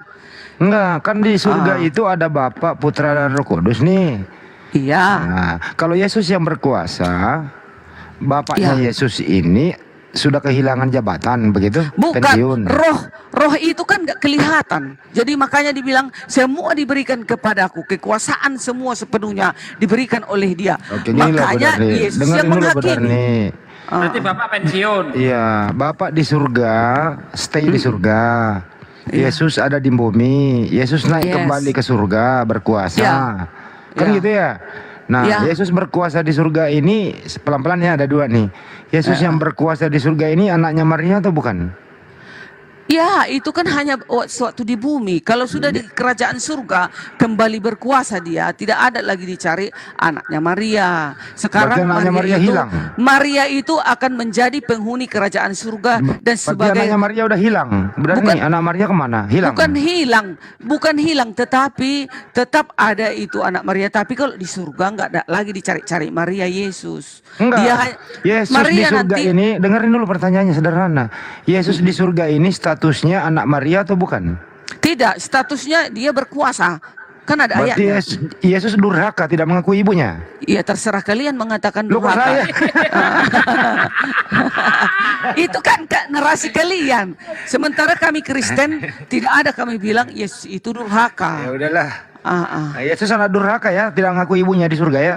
Ya itu urusan kalian. Enggak, gini loh Bu Darni, saya ini kok konsen di sini dulu. Apakah Yesus mengakui ibunya di surga atau tidak? Tidak lagi, dia di sana Berarti tidak ada durhaka. lagi seorang Durhaka tidak dia. ada. Tidak, terserah kalian mau kalian bilang durhaka, nanti survei membuktikan. Setelah kita nanti di dalam pengadilan itu baru di situ Apa bedanya sama maling kundang? Ya, Apa terserah. bedanya sama maling kundang yang dikutuk jadi batu? Tetapi itulah iman kami. Yesus di surga adalah berkuasa. Berarti yang berkuasa adalah Tuhan. Kacau ini Bu Darni ini, kacau ini Terserah. memisahkan Bu Darni. Gak apa-apa. Anda ini terlalu berani, terlalu berbahaya statementnya. Nanti Anda mempertanggungjawab kenapa Anda memisahkan antara anak dan ibu, kenapa? Ditanya pun seluruh umat Kristen, keadaan Yesus dengan Maria tidak lagi seperti ibu dan anak lagi, tidak. Jadi Anda memisahkan itu loh. Dengar. Jadi gambarannya sedikit Bang Andi. Kok kayak gambarannya kayak maling kundang ketika dia kaya lupa ibunya. Mentang-mentang dia kaya raya, punya jabatan. Lupa sama ibunya. Ya, kalau Yesus beda, Ustaz Sugi. Kalau Yesus beda. Kalau maling kundang kan setelah kaya raya lupa sama ibu. Kalau Yesus setelah ditunjuk jadi Tuhan lupa sama ibu. Nah, itu bedanya. Bukan. Sewaktu Maria melahirkan juru selamat di bumi, karena Maria adalah terpilih. Dia terpilih, wanita suci terpilih untuk melahirkan sang juru selamat itu. Karena yang melahirkan itu harus kudus. Nah, Benar nih, itu bukan ya. itu, gini loh ya, gini loh. Ini analogi sederhana. Waktu di bumi dia menjadi bayi, nangis. Bu, nenen, kasih nenen. Ibunya loh ya, dia panggil ibu. Waktu dia mau pergi sekolah, ibu, aku mau pergi sekolah, ibu. Gitu ya. Waktu dewasa dia panggil ibunya malah ibuku perempuan dan seterusnya. Giliran udah di surga, kenapa lu pisahin antara anak dan ibu? Benar nih, kenapa? Bukan dipisahkan loh Bang Handi. Kenapa tetapi memang seperti itulah keadaannya. Siapa yang membuat keadaannya begitu? Siapa yang membuat keadaannya begitu? Memang begitulah yang sudah terjadi. Siapa yang membuat? Siapa? Ini siapa yang ngajarin? Siapa ini yang membuat keadaan antara memisahkan anak dan ibu? Siapa? Iya, sang pencipta itu dong. Loh, Dia yang sang sudah pencipta mengatur jahat banget memisahkan anak dan ibu. Bukan jahat. Misalnya anak Anda jadi presiden terus lupa sama Anda itu gimana? Beda Apakah dong sakit hati aku. kau? Beda aku Pak dengan Nah sekarang anakku. apakah di Yesus ini di surga masih manggil ibu nggak sama Maria kan sudah. Maria? Pak, teman-teman, Maria kan sudah didatangi Roh Kudus, didatangi malaikat. Maria katanya, kau akan melahirkan seorang anak. Nanti di berasal surga dari ini yang kita Roh bilang di surga. Kudus. Setelah dia di surga ini, Yesus masih mengenal ibunya tidak? Enggak lagi seperti itu Wah, loh. kan? Berarti kayak maling kundang, setelah kaya dia nggak kenal ibunya lagi. Apa Itu bedanya dengan maling kundang kalau begitu? Itu kan narasi kalian, nggak apa-apa, silakan. Silakan. Lanjut, Silakan. Udah Bang, gini Bang. kalian kepercayaannya kepada Tuhan Ini kalian. berbahaya loh statement ini. Diam dulu Anda sebentar ya. Yang kita Ya, bahas. dulu waktu dia hidup di dunia, Anda standby dulu. Ini kita butuh orang yang pandai bahasa Indonesia ya. Wih, keluar kata-kata kasar ini. Udah turunin bang. Hujat-hujatan turunin, gak usah. Kenapa keluarin kata-kata kasar, bro? Santai aja, napa? Di bumi, Bunda Maria setengah mati itu melahirkan anaknya. Ya, merawat anaknya. Bayangkan Ibu Darni pernah menjadi ibu loh. Bagaimana waktu anak ibu bayi gitu, ibu meluangkan waktu. Ibu nyenyak tidurnya, anak ibu ngompol bangun untuk bersihin supaya dia bisa tidur nyenyak gitu ya. Lapar, malam-malam dia nangis, "Bu, nenen," misalnya kan gitu nih, kasih nenen dan seterusnya. Umur sekolah, ibu keluarkan duit untuk dia sekolah. Setelah dia di Roma 14:9 diangkat menjadi Tuhan oleh Paulus, kemudian Markus 16:19 diangkat ke surga menurut iman ibu menjadi Tuhan. Durhaka sekali lah. Ini sebenarnya yang durhaka siapa? Yang membuat cerita ini menjadi iman Anda mendurhakai Yesus atau Yesus sendiri yang durhaka? Kenapa? Ada apa Anda memisahkan antara ibu dan anak? Itu topiknya, silakan. Diam ya Bang Andi, jangan dulu potong aku bicara ya. Tengok, Maria sepenuhnya mengetahui rencana ilahi itu. Karena itu adalah rencana ilahi, karena ilahilah yang merencanakannya dan menyuruh utusannya, itulah malaikat, agar mengatakan kepada Maria, "Hai Maria, engkau akan melahirkan seorang anak yang berasal dari Roh Kudus." Tetapi kalau Maria tadi bersetubuh dengan Yusuf, bersetubuh badan biologi seperti kita di bumi, pasti dia mencari anaknya Yesus. Ini enggak, Yesus itu dilahirkan tanpa bersehubungan badan dia sama si Yusuf. Hanya dipakai sang ilahi itunya Maria untuk melahirkan sang juru selamat manusia ini. Gitu loh. Jadi status Maria ini habis mandi sepah dibuang gitu ya. Cuma dipakai lewat doang, habis itu udah enggak lagi jadi ibunya gitu. Karena kan Maria juga kan sudah tahu bahwa ilahi yang menyuruh dia akan melahirkan sang juru selamat itu. Orang dia nggak bersetubuh kok bisa bunting, coba aku digitukan, pasti aku akan percaya, oh ya ini datangnya anakku ini datangnya dari atas, dari Roh Kudus. Berarti kan nggak berhak aku dong untuk mengambil dia, karena itu adalah milik kepunyaan ilahi kan gitu. Jadi susah payah Maria itu nggak dihargai ya? Bukan susah payah, tapi dia diperkenankan. Hamil itu susah payah, Bu. Hamil, melahirkan, menyusui, merawat, itu adalah susah payah. Ya, bahkan tidak bisa dibalas dengan dunia dan segala isinya, ini nggak bisa. Kok tiba-tiba setelah dia jadi Tuhan lupa sama ibunya? Apa bedanya dengan maling kundang kalau begitu? Bayangkan itu, sudah tercatat itu Bunda Maria mengetahui bahwa yang dikandung dalam rahimnya adalah anak putra Allah. Sebab inilah yang dikatakan oleh malaikat itu kepadanya. Sesungguhnya engkau akan mengandung dan akan melahirkan seorang anak laki-laki, dan hendaklah engkau menamai dia Yesus. Ia akan menjadi besar dan akan disebut anak Allah yang maha tinggi, katanya. Coba, jadi jangan. Ya, misalnya, nah ya itu setelah Yesus besar, dia berkuasa di surga, lupa sama ibunya, kan begitu. Itu terserah kalian. Kalau kalian bilang itu satu. Yang kedua, bentar Bu, Anda tadi mengatakan Yesus itu berkuasa di surga. Coba Anda lihat di dalam Matius 20 ayat 20 sampai 23, di mana Ibu Zebedeus datang kepada Yesus agar kelak di surga dia meletakkan anaknya di sebelah kanan dan kirinya. Apa jawab Yesus? Mengenai hal itu aku tidak berkuasa untuk menentukan siapa yang duduk di sebelah kanan dan kiriku, karena sudah ditentukan oleh Bapakku siapa yang akan duduk di sebelah kanan dan kiriku. Nah ini justru menunjukkan bahwa Yesus nanti di surga dia tidak berkuasa. Iya. Pada waktu dia berkata seperti itu di bumi kan masih dia sebagai manusia, anak manusia. Nah, tetapi nyatanya yang menghakimi Yesus, yang turun dari surga Yesus, yang berkuasa di surga Yesus. Ya, Anda jangan lupa, Yesus menghakimi dan sebagainya itu bukan atas kehendak dia sendiri. Waalaikumsalam. Yesus berkata, aku tidak dapat berbuat apa-apa dari diriku sendiri. Semua yang aku lakukan sesuai yang aku dengar. Penghakimanku adil bukan datang dariku, tapi datang dari yang mengutus aku. Jadi ketika Yesus menghakimi, posisinya apa? Utusan Tuhan untuk menghakimi. Bukan Yesus itu adalah Tuhan itu sendiri. Nah, mengenai Matius 20 ayat 20 sampai ayat 23 ini, apa jawab Yesus? Tetapi Yesus menjawab katanya, kamu tidak tahu apa yang kamu minta. Dapatkah kamu minum cawan yang harus kuminum? Kata mereka kepadanya, kami dapat. Yesus berkata kepada mereka, cawanku memang akan kamu minum, tetapi hal duduk di sebelah kananku atau di sebelah kiriku, aku tidak berhak memberikannya. Ini posisi di surga nanti. Yesus tidak berhak memberikannya kepada orang lain. Karena apa?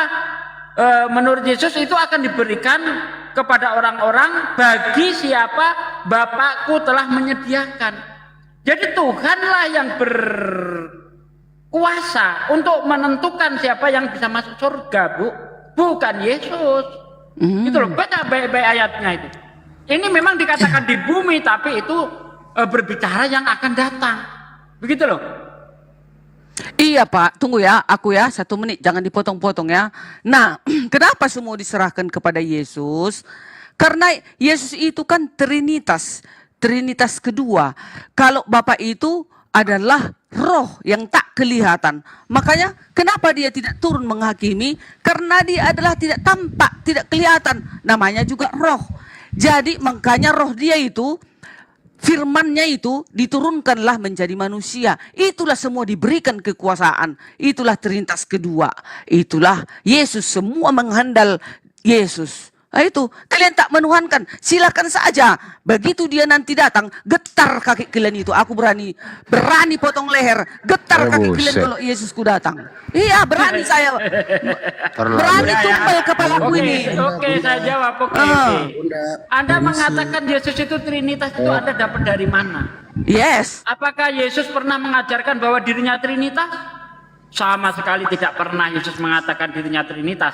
Bahkan Yesus menjelaskan di dalam Yohanes 13 ayat 16. Seorang utusan tidak sama dengan yang mengutus. Seorang hamba tidak lebih tinggi daripada tuannya. Jadi tidak ada kesetaraan sedikit pun antara Yesus dan Bapa. Bahkan Yesus mengatakan, Bapakku lebih besar daripada aku. Bapakku lebih besar dari siapapun. Bagaimana Anda mau menyetarakan antara Yesus dan Bapa? Coba tunjukkan kepada saya di mana ayat Trinitas. Yesus mengklaim dirinya Trinitas itu di mana? Sedangkan awal mula penciptaan ini aja sudah ada Trinitas, Pak. Pada mulanya Allah menciptakan langit dan bumi. Di sana sudah ada kata Allah, ya. Nah, kemudian roh Allah melayang-layang di atas permukaan. Rohnya sudah ada. Kalau nggak ada rohnya, mateknya manusia ini. Apa mau apa nafas manusia kalau nggak ada roh Allah? Udah, baru di ayat ketiga. Firman, lalu berfirmanlah Allah. Disitulah Yesus ada, di firman itu. Tapi belum menjelma menjadi manusia. Nah, di situ saja sudah ada.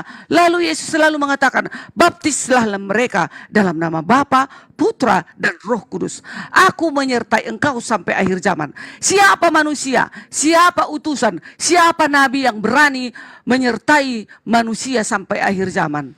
Nol. Nah, lalit. Oke, saya jawab. Bentar Pak. Jangan diganggu dulu Pak. Kalau memang di dalam kitab Kejadian itu Trinitas, Musa Trinitas. Tapi faktanya Musa tidak pernah ketuhanannya Trinitas.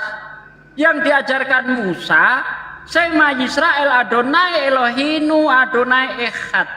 Dengarlah hei Israel, Tuhan Allah kita, Tuhan itu satu, tunggal.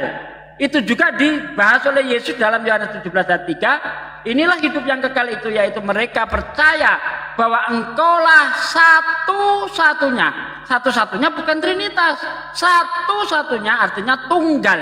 Engkaulah Allah yang tunggal, Allah yang benar, dan mengenal aku, Yesus Kristus yang diutus. Jadi Yesus tidak pernah mengajarkan tentang Trinitas. Di mana Yesus mengajarkan tentang Trinitas? Ketika Yesus memerintahkan baptislah mereka atas nama Bapa, Putra, dan Roh Kudus, ini tidak berbicara tentang konsep ketuhanan. Tidak. Di mana di situ Yesus berbicara tentang konsep ketuhanan? Satu lagi. Kalau memang para nabi pernah mengajarkan Trinitas, termasuk Yohanes Pembaptis ataupun termasuk Yesus. Kenapa para murid ketika ditanya Paulus di dalam Kisah Para Rasul 19 ayat 2, sudahkah kamu menerima Roh Kudus ketika kamu percaya? Apa jawab mereka? Belum, bahkan kami tidak pernah dengar ada Roh Kudus. Ini membuktikan bahwa Trinitas memang tidak pernah diajarkan. Bagaimana mungkin konsep Tuhan yang benar itu adalah Trinitas, tapi para murid tidak pernah diajari Roh Kudus itu adalah Tuhan, sehingga mereka tidak pernah mendengar ada Roh Kudus. Silakan. Nah, aku ya. Allah itu Esa. Yes. Tetapnya Esa Allah itu. Tetapi bagaimana caranya bekerja sama dengan Yesus, dengan Roh Kudus? Kalau tidak bekerja sama yang ketiga ini, bagaimana mungkin Elohim itu berbicara kepada Musa melalui semak duri, melalui api? Bagaimana mungkin Allah itu, kenapa enggak langsung aja Allah itu? Kalau Esa itu harus dia dong langsung berkata-kata. Tetapi selalu diutusnya apa? Malaikat. Diutusnya kepada Abraham. Kemudian diutusnya tiang api, tiang awan. Selalu dia mengutus. Begitu juga dengan Yesus. Rohnya Elohim itu, firman Elohim itu diutusnya turun ke bumi agar bisa menyelamatkan manusia. Agar bisa Elohim itu mendekatkan dirinya kepada manusia melalui Yesus. Begitu. Jadi nggak mungkin kalau Esa itu harusnya dia langsung sendiri turun, dia berkata-kata. Tetapi ada ayat mengatakan suaranya tidak bisa kau dengar, apalagi wajahnya. Makanya itu diturunkanlah firman-Nya yang menjadi manusia turun ke bumi untuk penyelamatan misi dunia, gitu dong. Oke. Menurut Anda tadi Tuhan itu perlu kerjasama. Ini Anda entah dapat dari mana, itu hanya berdasarkan dogma saja. Tetapi kalau Anda lihat di dalam Yesaya 44 ayat 24, beginilah firman Tuhan penebusmu yang membentuk engkau sejak dari kandungan. Akulah Tuhan yang menjadikan segala sesuatu yang seorang diri, membentangkan langit, yang menghamparkan bumi. Siapa yang mendampingi aku? Nih, Tuhan menciptakan segala sesuatu tidak kerjasama. Menurut Anda kerjasama? Jelas-jelas Tuhan tidak pernah kerjasama, sehingga dia bertanya, siapa yang mendampingi aku? Artinya bahwa Tuhan menciptakan segala sesuatu tanpa pendamping.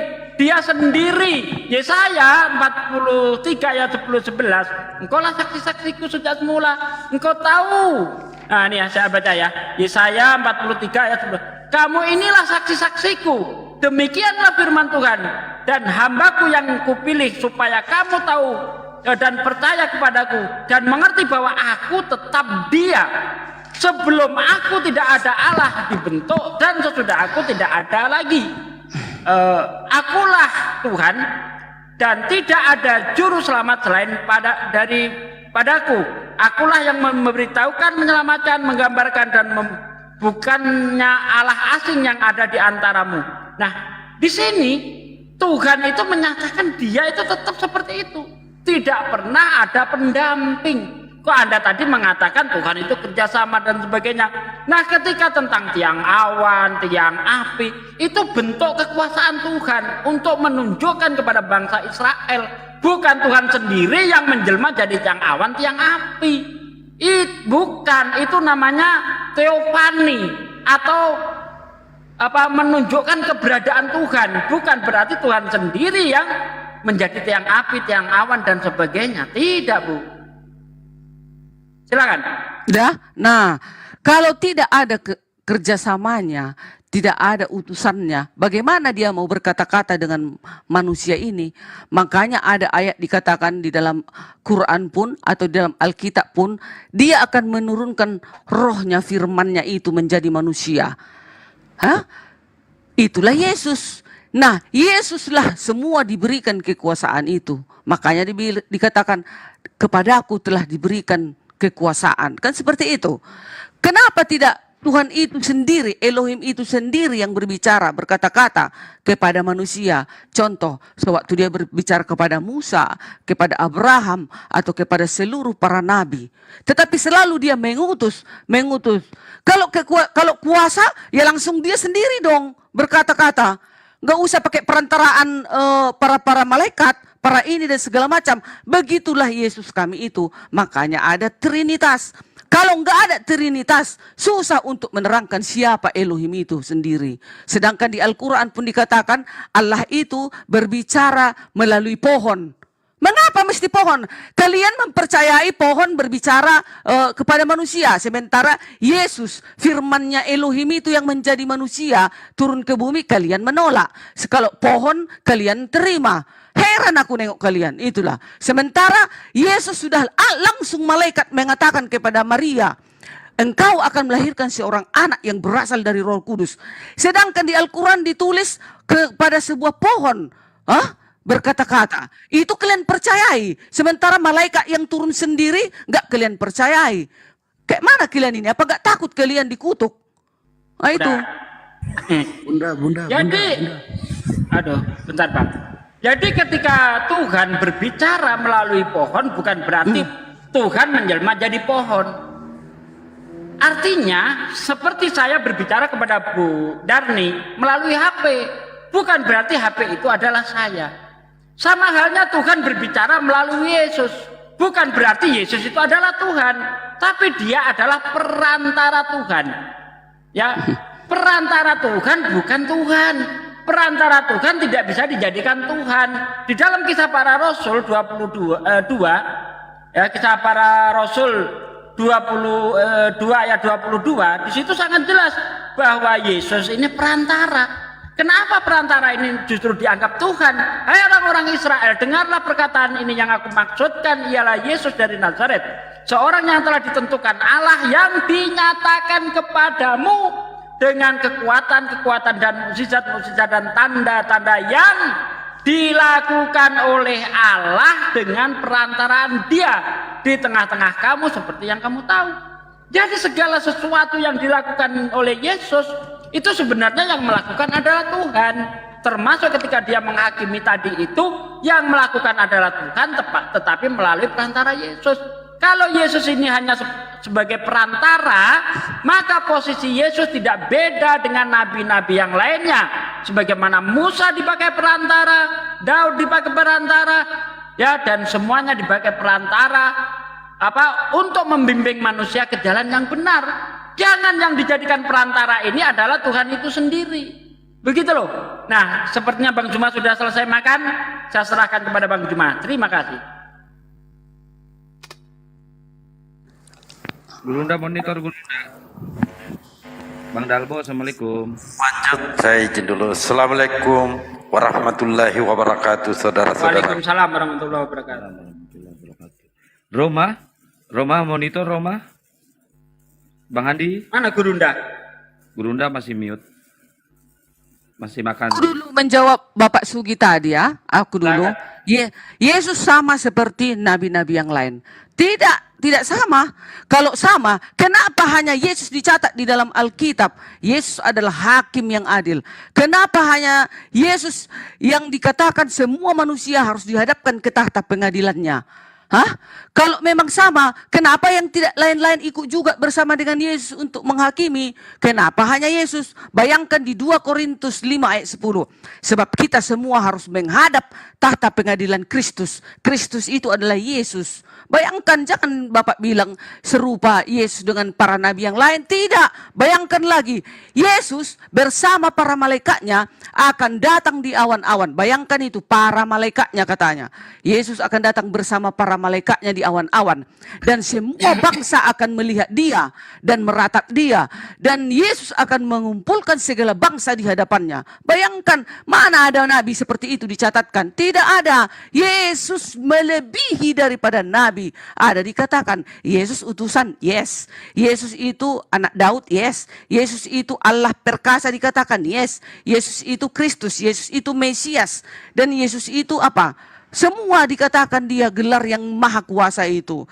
Jadi jangan Bapak bilang serupa Yesus dengan para nabi. Oh tidak, para nabi mati dan masih berdiam diri di dalam kubur, belum bangkit, kecuali nanti Yesus datang, baru semua mata akan memandang. Bayangkan itu, bila Yesus turun dari surga, semua mata akan memandang katanya. Mana ada ayatnya para nabi seperti itu? Mana ada ayatnya para nabi kalau Musa datang, semua mata akan memandang. Mana ada? Sudah? Iya Pak. Sudah Pak.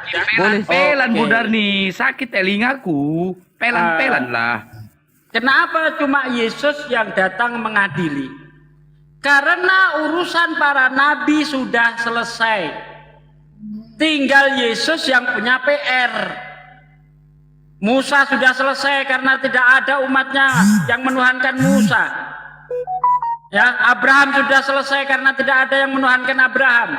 Nabi Muhammad sudah selesai karena tidak ada umat Nabi Muhammad menuhankan Nabi Muhammad. Yesus yang punya PR terkait dengan apa yang dikatakan Yesus di dalam Matius 7 ayat 22-23. Ya, pada hari terakhir nanti banyak orang yang berseru kepadaku, oh Tuhan, bukankah aku bernubuat demi namamu, mengusir setan demi namamu, dan mengadakan mukjizat demi namamu pula. Pada hari ini aku akan berterus terang kepada mereka. Mereka siapa? Yang mengatakan Yesus Tuhan, yang memanggil Yesus Tuhan, yang melakukan mukjizat, melakukan keajaiban atas nama Yesus. Inilah mereka. Aku tidak mengenalmu. Nyahlah kau dari hadapanku, hai para pembuat kejahatan. Apakah Anda kira menganggap seorang utusan Tuhan menjadi Tuhan itu bukan sebuah kejahatan? Itu sebuah kejahatan yang sangat fatal. Ya, itu sama saja menyekutukan Tuhan.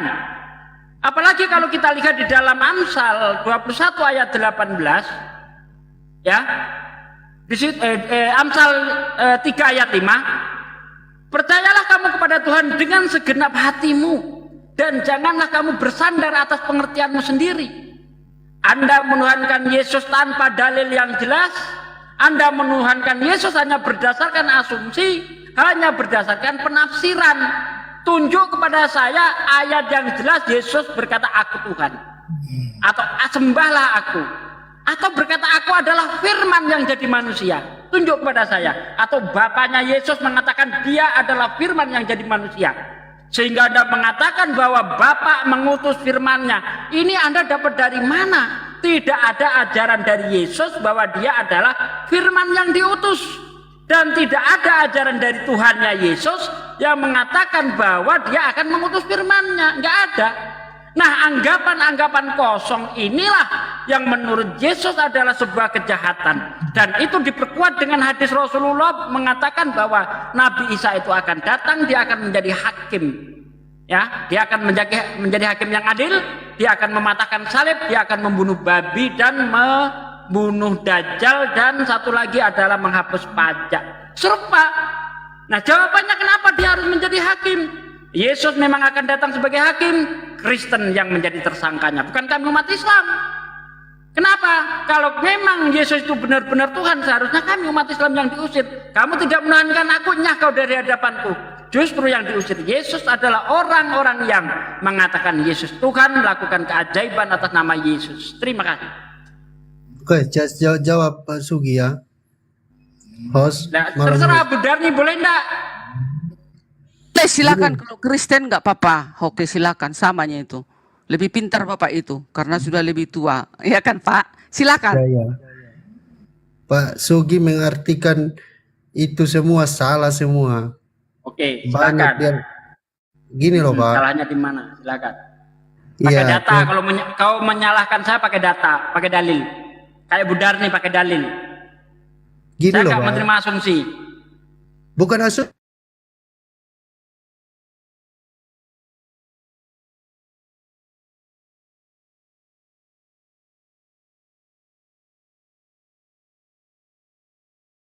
Mengakui Tuhan Yesus sebagai Tuhan dan Allah, kamu akan mati dalam dosamu.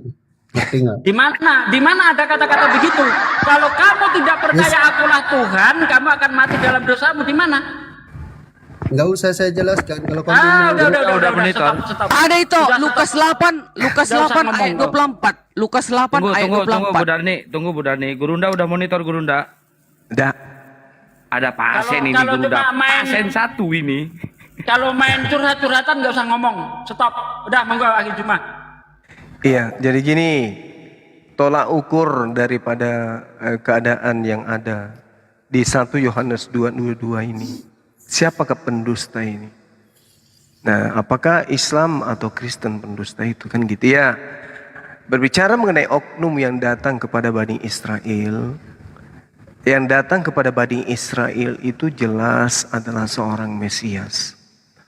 Yohanes 9:22, orang tuanya berkata demikian karena mereka takut kepada orang-orang Yahudi. Sebab orang-orang Yahudi itu telah sepakat bahwa setiap orang yang mengaku Yesus sebagai Mesias akan dikucilkan. Jadi Yesus ini datang di tengah-tengah Bani Israel, mengajarkan dirinya sebagai Mesias, sebagai Kristus. Itu aja poinnya. Jadi kita harus pisahkan antara ajaran Yesus dengan umatnya dan ajaran Kristen. Yesus diajarkan oleh orang tuanya bahwa anakku itu adalah Mesias. Dan orang tuanya menyembunyikan identitas kemesiasan anaknya kepada orang-orang Yahudi. Karena takut kemudian jangan sampai anak dia ini, yaitu Yesus, itu nanti akan teraniaya kemudian dan dikucilkan.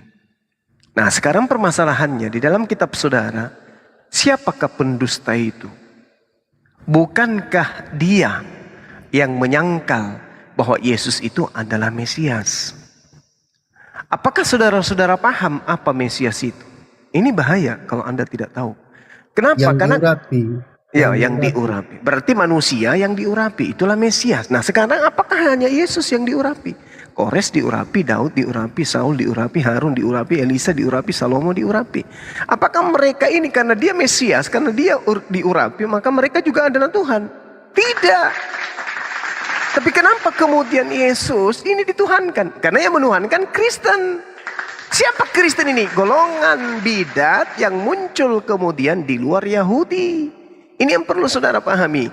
Jadi kalau dikatakan di dalam kitab saudara, siapakah penyesat itu? Siapakah pendusta itu?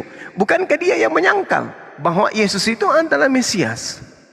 Nah, apa pembuktian bahwa saudara menyangkal Yesus itu sebagai Mesias? Dengan saudara menganggap dia Tuhan.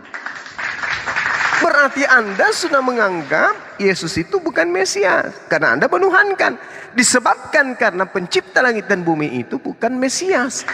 Pencipta langit dan bumi itu bukan Kristus. Pencipta langit dan bumi itu tidak pernah diurapi. Sedangkan orang yang diurapi ini tetap adalah manusia. Dia itu adalah antikristus, yaitu dia yang menyangkal baik bapak maupun anak. Nah, Kalian sekarang kita... yang antikristus. Oh tidak. Ingat? Anda itu menuhankan. Loh, Anda menuhankan berarti Anda antikristus. Kalau Anda menuhankan Yesus, berarti Anda menyangkal bahwa Yesus itu adalah Kristus. Lucu kau semua. Oke, baik. Saya tanya saudara, Kristus itu apa? Tuhan dan Juru Selamat. Di mana? Siapa nenekmu yang keturunan keberapa yang mengajarkan kamu bahwa Kristus itu adalah Tuhan? Nenek dari keturunan keberapamu yang mengajarkan bahwa Mesias itu adalah Tuhan? Arti antikris. Antikris itu tidak mengakui Tuhan Yesus sebagai Tuhan. Salah. Antikristus itu adalah anti terhadap Kristus, anti terhadap Mesias. Sekarang kalau Anda mengetahui Mesias itu adalah manusia yang diurapi, kemudian Anda menuhankan Yesus, berarti Anda anti terhadap Kristus. Kami juga menyebut Tuhan kami macam-macam. Bukan satu nama aja, anak manusia juga kami bilang. Bukan, di sini tidak dikatakan menyangkal anak manusia. Di sini dikatakan bukankah dia yang menyangkal bahwa Yesus, jelas toh? Bukankah dia menyangkal bahwa Yesus itu adalah Mesias, bahwa Yesus itu adalah Kristus? Ketika saudara mempertuhankan Yesus yang adalah Kristus, berarti Anda menyangkal kekristusan dia. Anda menyangkal kemesiasannya Yesus. Dengan Anda menuhankan Yesus. Kalian yang menyangkal. Loh, saya ulang lagi. Saya ulang lagi. Apa itu Kristus? Ya sudah saya jelaskan tadi. Kristus itu apa? Nenekmu yang keberapa yang ngajarkan kamu itu? Bahwa Kristus itu adalah Tuhan. Siapa yang ngajarin? Dapat dari mana?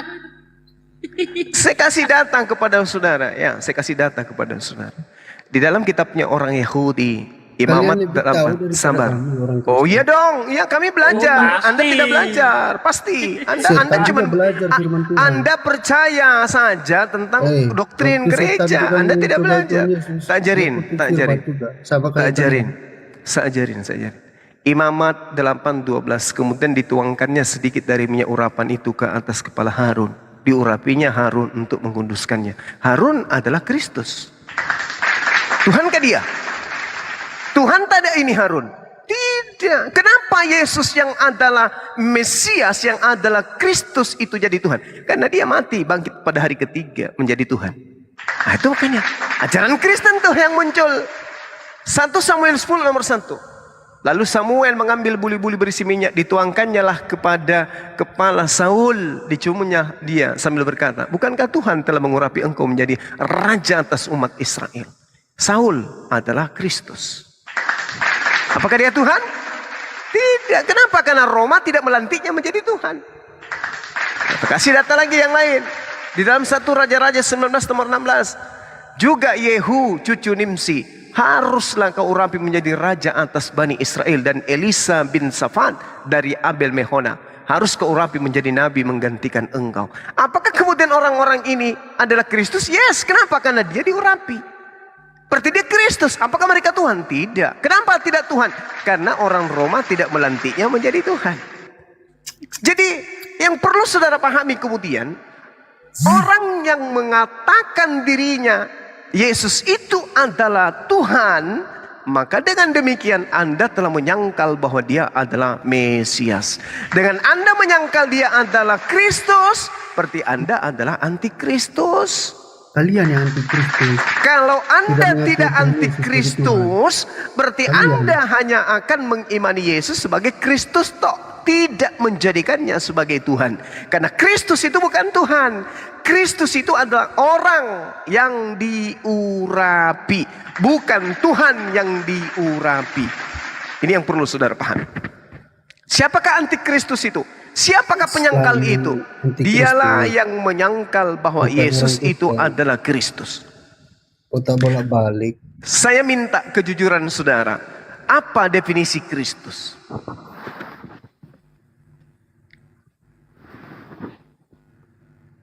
Tuhan dan Juru Selamat. Di mana nenekmu yang keberapa yang mengajarkan bahwa Kristus itu adalah Tuhan? Kami yang baca Alkitab. Jadi silakan Anda tunjukkan kepada saya. Di mana dalilnya? Kalau nggak mau terima ya sudah. Tunjukkan dalilnya kepada saya. Kristus adalah Tuhan. Itu di mana tertulis? Banyak di Alkitab. Banyak. Tunjukkan satu aja atau sepotong aja biar saya jelaskan. Jika kamu kata siapa? Kata siapa? Kata firman Tuhan. Mulai ngaco,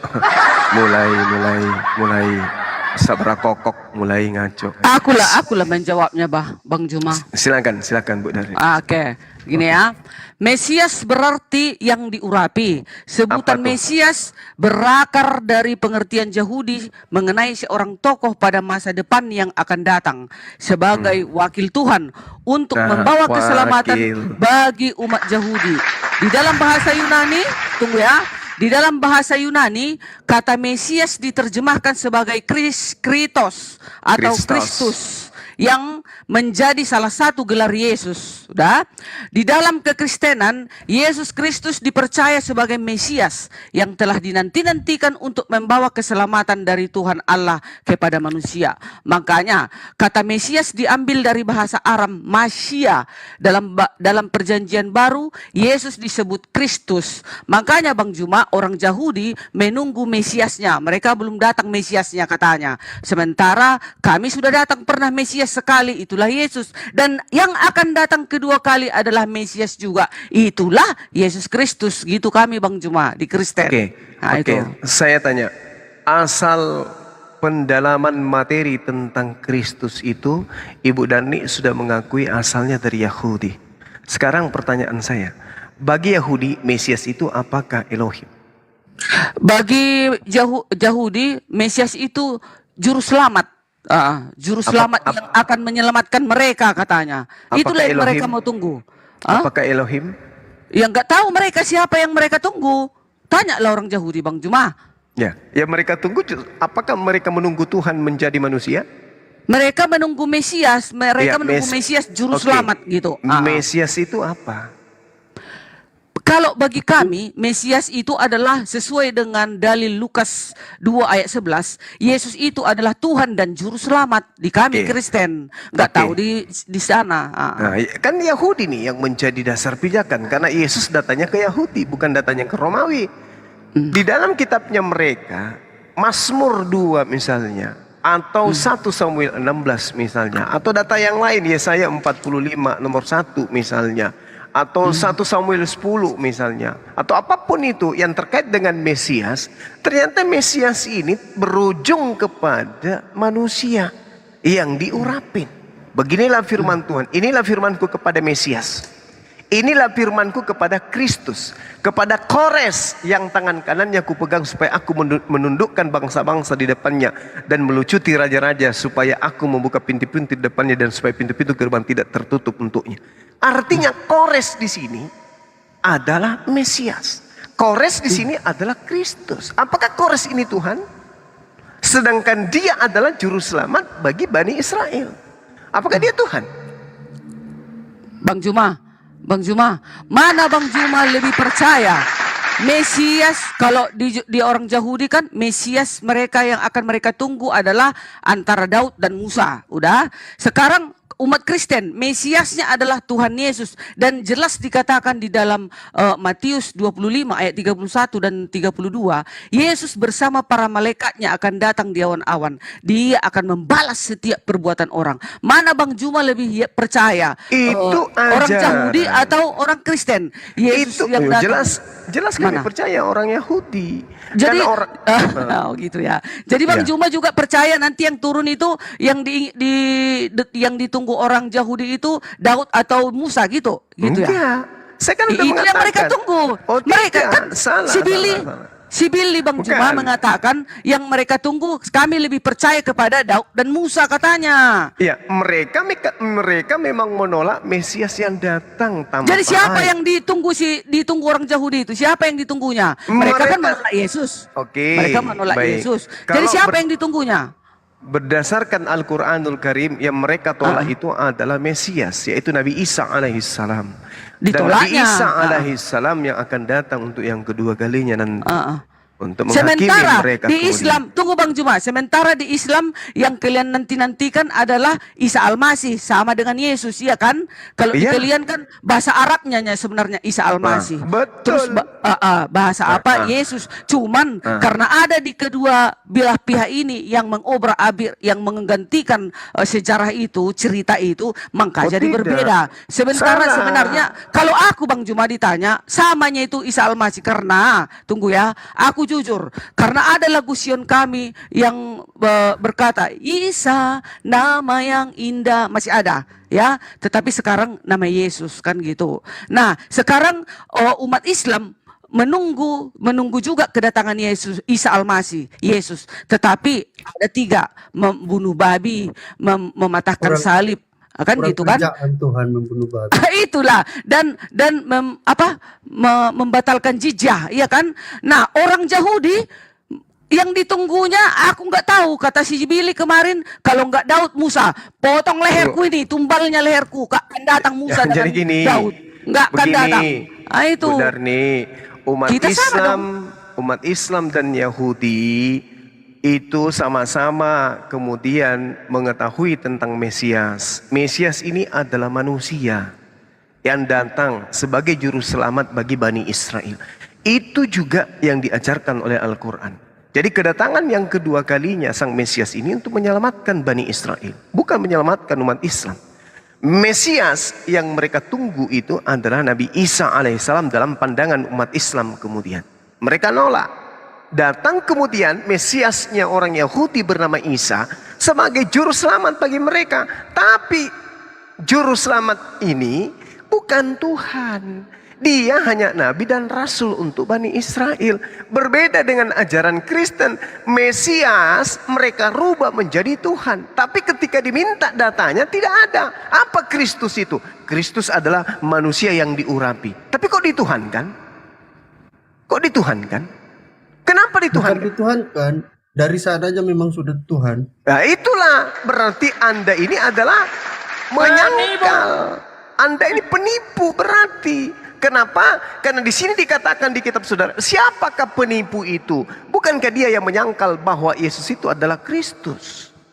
Kalau Anda mengakui Yesus itu Kristus, mustahil Anda menuhankannya.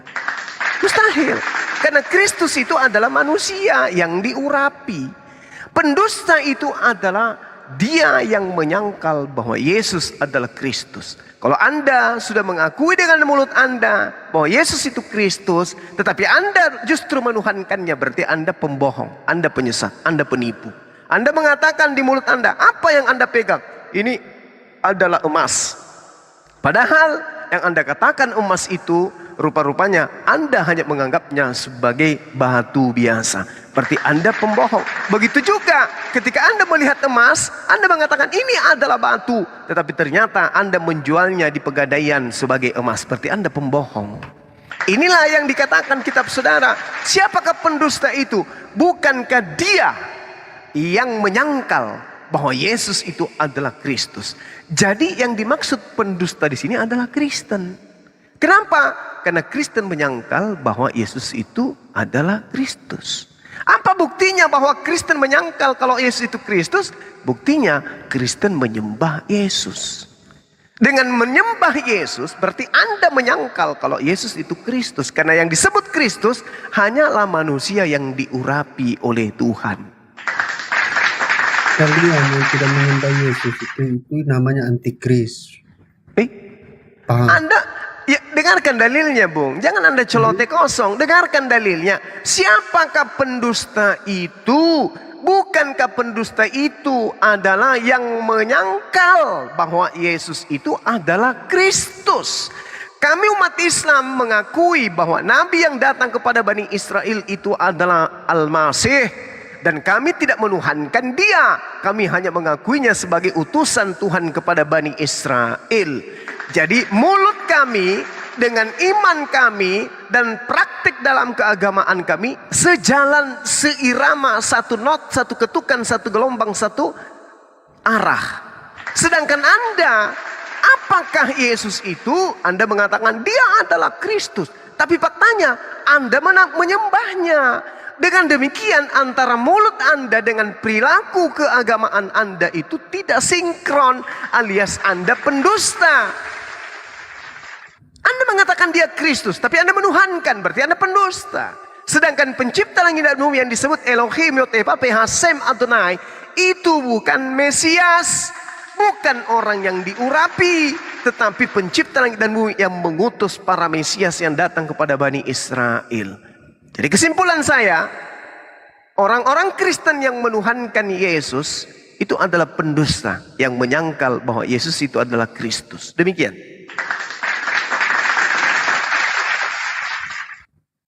Lucu dibolak-balik kalian. Orang yang tidak percaya Yesus itu antikris namanya. Gitu loh.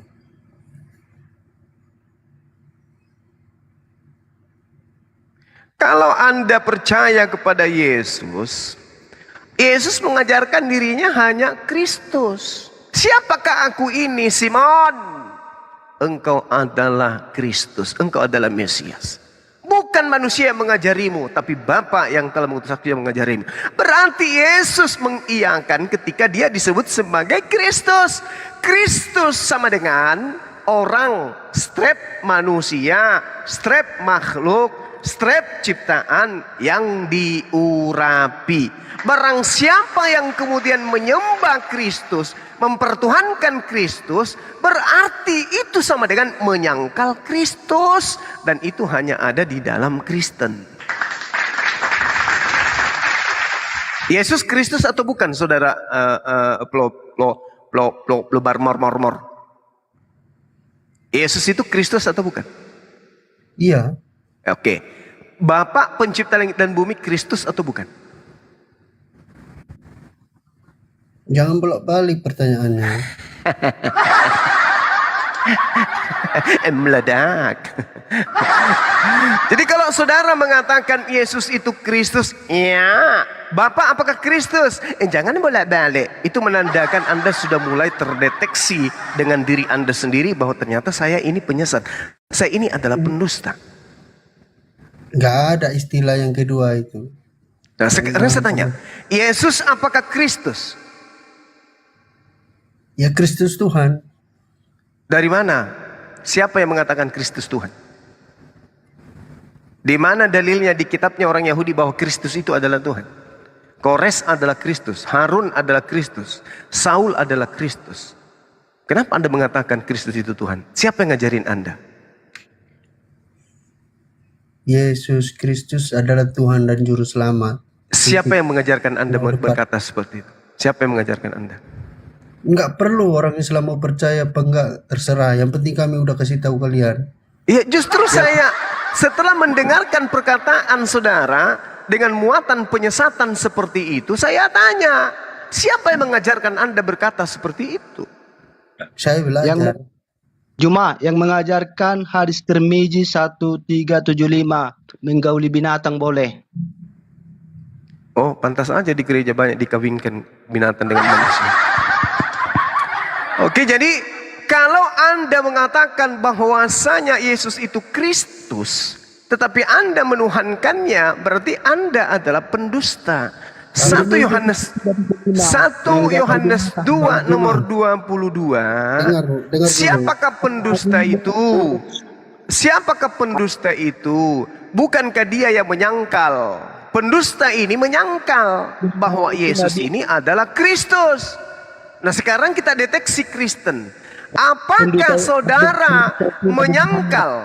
Apakah saudara menyangkal bahwa Yesus itu adalah Kristus? Jawab. Tirmizi. Turunin, nggak nyambung. Tolong diturunin, nggak nyambung itu, turunin. Ya. Kenapa ini abok semua ya? Apakah Anda menyangkal? Apakah Anda menyangkal bahwa Yesus itu adalah Kristus? Apakah Anda menyangkal? Kami tidak menyangkal Yesus itu manusia juga. Oke, terus kenapa Anda sembah? Terus kenapa Anda sembah? Kalau Anda beriman bahwa Yesus itu Kristus, kenapa Anda sembah?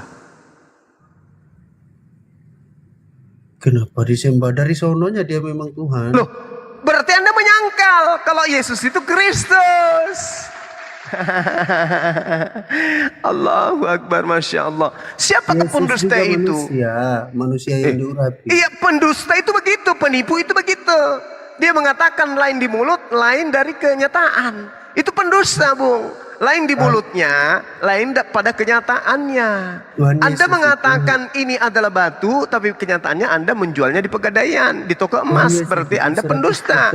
Anda mengatakan Yesus itu manusia, tapi faktanya Anda menuhankan. Berarti Anda menyangkal kekristusan Yesus. Anda pendusta berarti. Kami juga mengakui Tuhan Yesus manusia. Kami juga mengakui dia Tuhan. Bagaimana ceritanya Anda mengatakan itu, sedangkan di sini yang menjadi acuan di kitab saudara, pendusta itu adalah yang menyangkal Yesus adalah Kristus. Nah, kami percaya. Kami percaya Tuhan Yesus itu 100% manusia, 100% Tuhan. Berarti Anda menyangkal kalau Yesus itu adalah Kristus. Kan kami udah bilang 100% manusia juga. Terus? Menyangkal dari mana? Ayo. Mulut bilang 100% manusia. Iya. Anda mengatakan dengan mulut Anda Yesus itu 100% manusia. Tepuk tangan. Tetapi ada tetapinya. Yesus itu juga 100% Tuhan. Berarti Anda menyangkal ucapan yang tadi. Sekarang saya tanya. Ketika ada cincin 100% emas, bisakah 100% emas yang tadi, yang cincin ini, pada waktu yang bersamaan juga 100% besi? Bisa? Kamu membatasi kuasa Tuhan dong. Iya. Aku tertawa. Mulai jurus gerejanya keluar. Membatasi Tuhan. membatasi Tuhan dengan mengatakan Tuhan 100% manusia. Kucluk, kucluk. Tadi Anda mengatakan Tuhan Anda 100% Tuhan, tapi Anda membatasinya menjadi 100% manusia. Anda sadar tak? Membatasi. Loh. Apakah Tuhan, dengar. Apakah Tuhanmu ketika menjadi manusia, dia berkuasa untuk melawan rasa ngantuknya? Kenapa? Ulang-ulang pertanyaan. Apakah Tuhanmu ketika menjadi manusia, dia bisa melawan rasa ngantuk? Namanya manusia. Ya berarti Anda membatasi Tuhan. Anda membatasi Tuhan dengan mengatakan Tuhan itu menjadi manusia. Berarti Anda telah mengurung Tuhan itu di dalam kemanusiaan. Anda membatasinya. Kok jadinya menuduh saya yang membatasi? Anda yang barusan mengatakan Tuhan Anda menjadi 100% manusia. Dengan menjadi 100% manusia berarti Anda telah mengurung Tuhan itu dalam bentuk manusia. Makanya Yesus mengatakan, aku tidak dapat berbuat apa-apa dari diriku sendiri. Kenapa Yesus berkata demikian? Karena dia terbatas. Karena dia bukan Tuhan, dia hanya manusia. Kalau Anda memaksakan Yesus itu adalah Tuhan, berarti Anda memaksakan Tuhan itu terbatas. Jangan Anda tuduh saya. Inilah yang membatasi. Loh, kalau Tuhan mau jadi manusia, emang kenapa? Emang nggak bisa? Loh, kalau Tuhan menjadi manusia, berarti Tuhan menjadi terbatas. Terbatas. Loh, Yesus bisa lawan rasa ngantuk tidak? Bisa. Mana dalilnya? Sementara Yohanes 5 nomor 30. 40 hari loh. Yesus berkata, aku tidak dapat berbuat apa-apa dari diriku sendiri. Ayo.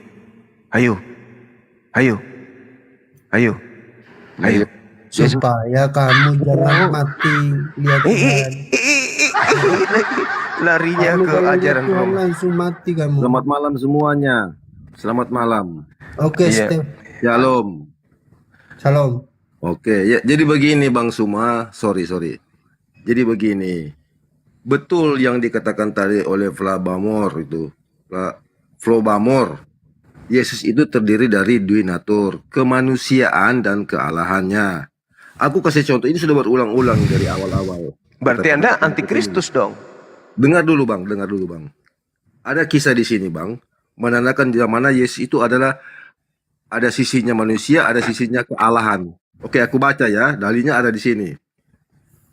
Adalah seorang perempuan yang sudah 12 tahun menderita pendarahan dan yang tidak berhasil disembuhkan oleh siapapun. Ia maju mendekati Yesus dari belakang dan menjamah jumbai jubahnya. Dan seketika itu juga berhentilah pendarahannya. Artinya dia sembuh. Lalu kata Yesus, siapa yang menjamah aku? Yesus ini manusia, sebagai sisi manusia. Karena dia tidak tahu siapa yang menjamah aku. Oke. Dan karena tidak ada yang mengakuinya, berkatalah Petrus, Guru, orang banyak mengemburuni engkau dan mendesak engkau. Tetapi Yesus berkata, ada seorang yang menjamah aku.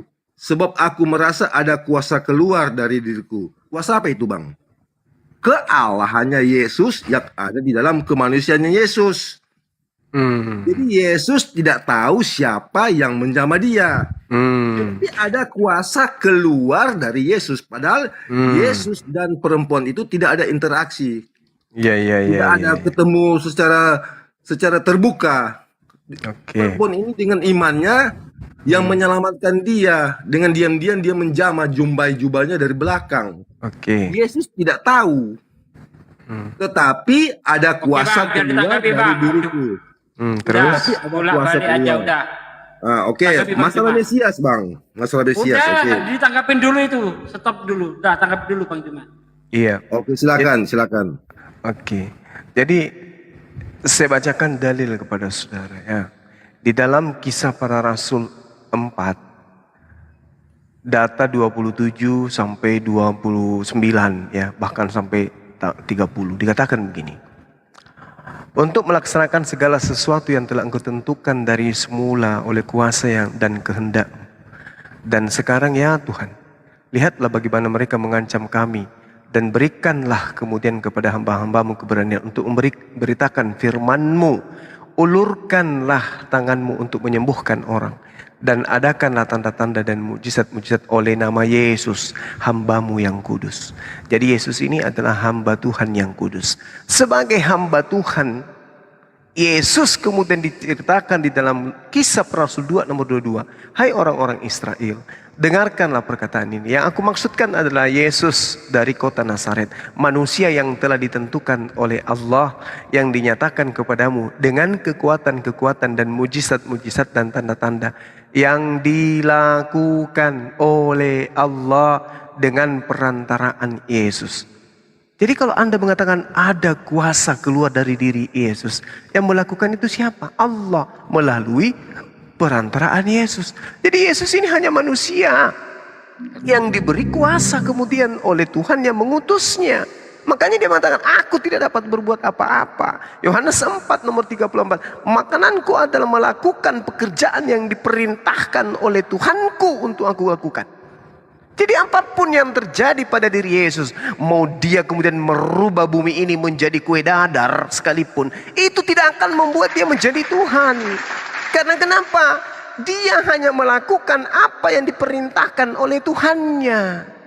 Kalau hanya karena kuasa yang keluar dari dirinya, kekuatan yang keluar dari dirinya, loh, bukankah kitab saudara sendiri mengatakan bahwa Tuhan pencipta langit dan bumi melakukan mujizat dan tanda-tanda serta kekuatan-kekuatan melalui perantaraan Yesus. Yesus mengatakan, aku tidak dapat berbuat apa-apa. Loh, buktinya kamu bisa membangkitkan orang mati. Itu adalah Tuhanku yang memberikan kuasa kepadaku untuk aku lakukan itu, bukan aku. Tapi Tuhanku yang melakukan itu, Bapakku yang melakukan itu semua, bukan aku. Jadi ketika dikatakan bahwasanya pendusta itu adalah menyangkal Yesus, bahwa Yesus itu adalah Kristus, tapi malah menuhankan Yesus, maka dia adalah antikristus. Yesus bisa membangkitkan orang mati. Kenapa? Karena dia Kristus. Yesus bisa kemudian membuat orang lumpuh berjalan. Kenapa? Karena dia Kristus. Karena dia adalah manusia yang dijadikan Tuhan sebagai perantara, di mana Tuhan melakukan mujizat, tanda-tanda dan kekuatan melalui hambanya yang suci, yaitu Yesus Kristus. Jadi tidak ada yang bisa membawa Yesus itu menjadi Tuhan, tak ada. Dia mampu membangkitkan orang mati karena Tuhannya yang memutuskan, memerintahkan dia melakukan itu. Lalu kemudian tidak ada yang membuatnya bisa menjadi Tuhan. Karena apa yang dilakukan Yesus adalah tindakan, mujizat, kekuatan, tanda-tanda yang dilakukan oleh pencipta langit dan bumi melalui perantaraan hambanya yang suci, yaitu Yesus Kristus. Makanya dikatakan, ada kesaksianku yang lebih penting dari kesaksian Yohanes Pembaptis, bahwa semua pekerjaan-pekerjaan yang aku kerjakan, pekerjaan itulah yang aku lakukan sekarang, dan pekerjaan itu yang bersaksi.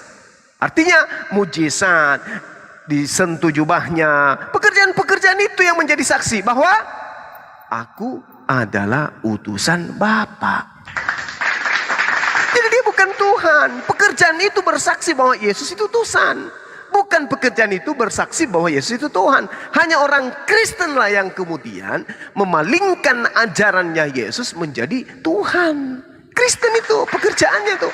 Makanya dikatakan dalam 1 Yohanes 2 nomor 22, siapakah pendusta itu? Bukankah dia yang menyangkal bahwa Yesus itu adalah Kristus? Sebagai Kristus, wajar Yesus kemudian menyembuhkan orang mati, orang buta, orang lumpuh, orang mati hidup. Wajar, kenapa? Karena dia Kristus. Tapi sebagai Kristus, dia bukan Tuhan. Dia hanya wakil Tuhan, dia hanya nabi Tuhan, dia hanya rasul Tuhan. Seperti itu. Nah, coba. Bang Suma biar bilang bukan Tuhan, nggak akan efek itu. Ya, memang dia dari sononya Tuhan. Terserah. Berarti Anda adalah antikristus. Berarti Anda adalah antikristus yang tidak coba Tuhan. Coba Anda mengatakan walaupun Yesus tidak disebut Tuhan, tetapi dari sononya adalah Tuhan. Yohanes 8 nomor 42. Aku ada sebelum Abraham ada. Saya tanya dulu, pencipta langit dan bumi ini ada berapa kehendak? 3. Pada diri Tuhan ada berapa kehendak? 3. Kalau di dalam diri Tuhan ada 3 kehendak, yang satu berkehendak membunuh bom-bom, yang satu berkehendak kemudian membelah perutnya bom-bom, yang satu kemudian berkehendak menghidupkan bom-bom, yang mana yang lebih berkuasa di antara 3 kehendak tadi? Tiga-tiganya Tuhan. Sama. Hah? Sama. Apa yang terjadi? Tuhan yang satu berkehendak membelah perutnya bom-bom, Tuhan yang satu berkehendak mematikan bom-bom, Tuhan yang satu berkehendak menghidupkan yang bom-bom. Mana yang lebih tinggi kehendaknya? Kalau 3 kehendak pada diri Tuhan, mana? Ayo. Sama kuasanya. Mati meja. Perang antar Tuhan berarti. Kehendak Tuhan yang satu menginginkan bom-bom dibelah perutnya. Kehendak Tuhan yang satu menginginkan perutnya bom-bom itu jangan dibelah. Kehendak yang satu bom-bom dibunuh saja. Mana yang betul? Berkelailah Tuhan Anda. Mati meja. Balas si anak-anak. Hah? Asal ngomong kau itu ya.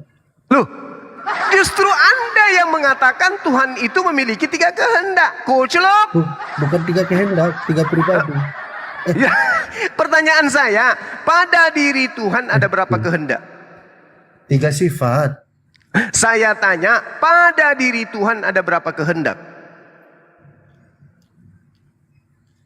Tunggu, saya mikir dulu. Tomalasa. Kok mikir? Baca dalilnya, Bung. Kok mikir? Jangan asumsi pribadi ente. Baca dalil kitabnya. Ada berapa kehendak pada diri Tuhan itu? Ada 3 sifat. Saya tidak tanya sifat. Yang saya tanya kehendak. 1 kehendak. Masya Allah. Iya. Oke. 1 kehendak. Nah, kita baca Yohanes 8 sekarang. Yohanes 8 nomor 42. Apa kata Yesus? Apa yang dikatakan Yesus tentang dirinya di situ? Anda bisa baca? Jikalau Tuhan Elohim adalah Bapakmu, kamu akan mengasihi aku sebab aku keluar dan datang dari Allah. Dan aku datang bukan atas kehendakku sendiri. Masya Allah. Ya, baik satu dong. Ini Yesus mengatakan, aku datang di atas muka bumi ini bukan atas kehendakku sendiri. Berarti atas kehendak siapa? Bapak. Berarti apakah Yesus dan Bapa adalah satu? Iya. Kehendak Tuhan itu ada berapa? 1 kehendak. 1 kehendak. Apakah kehendak Yesus dan kehendak Bapa itu sama? Sama lah. Kenapa Yesus mengatakan aku datang bukan atas kehendakku sendiri? Kan kehendak Bapaknya. Tahu? Kan kehendak Bapak. Ya, kehendak Bapa apakah kehendak Yesus? Itu manusia. Ya.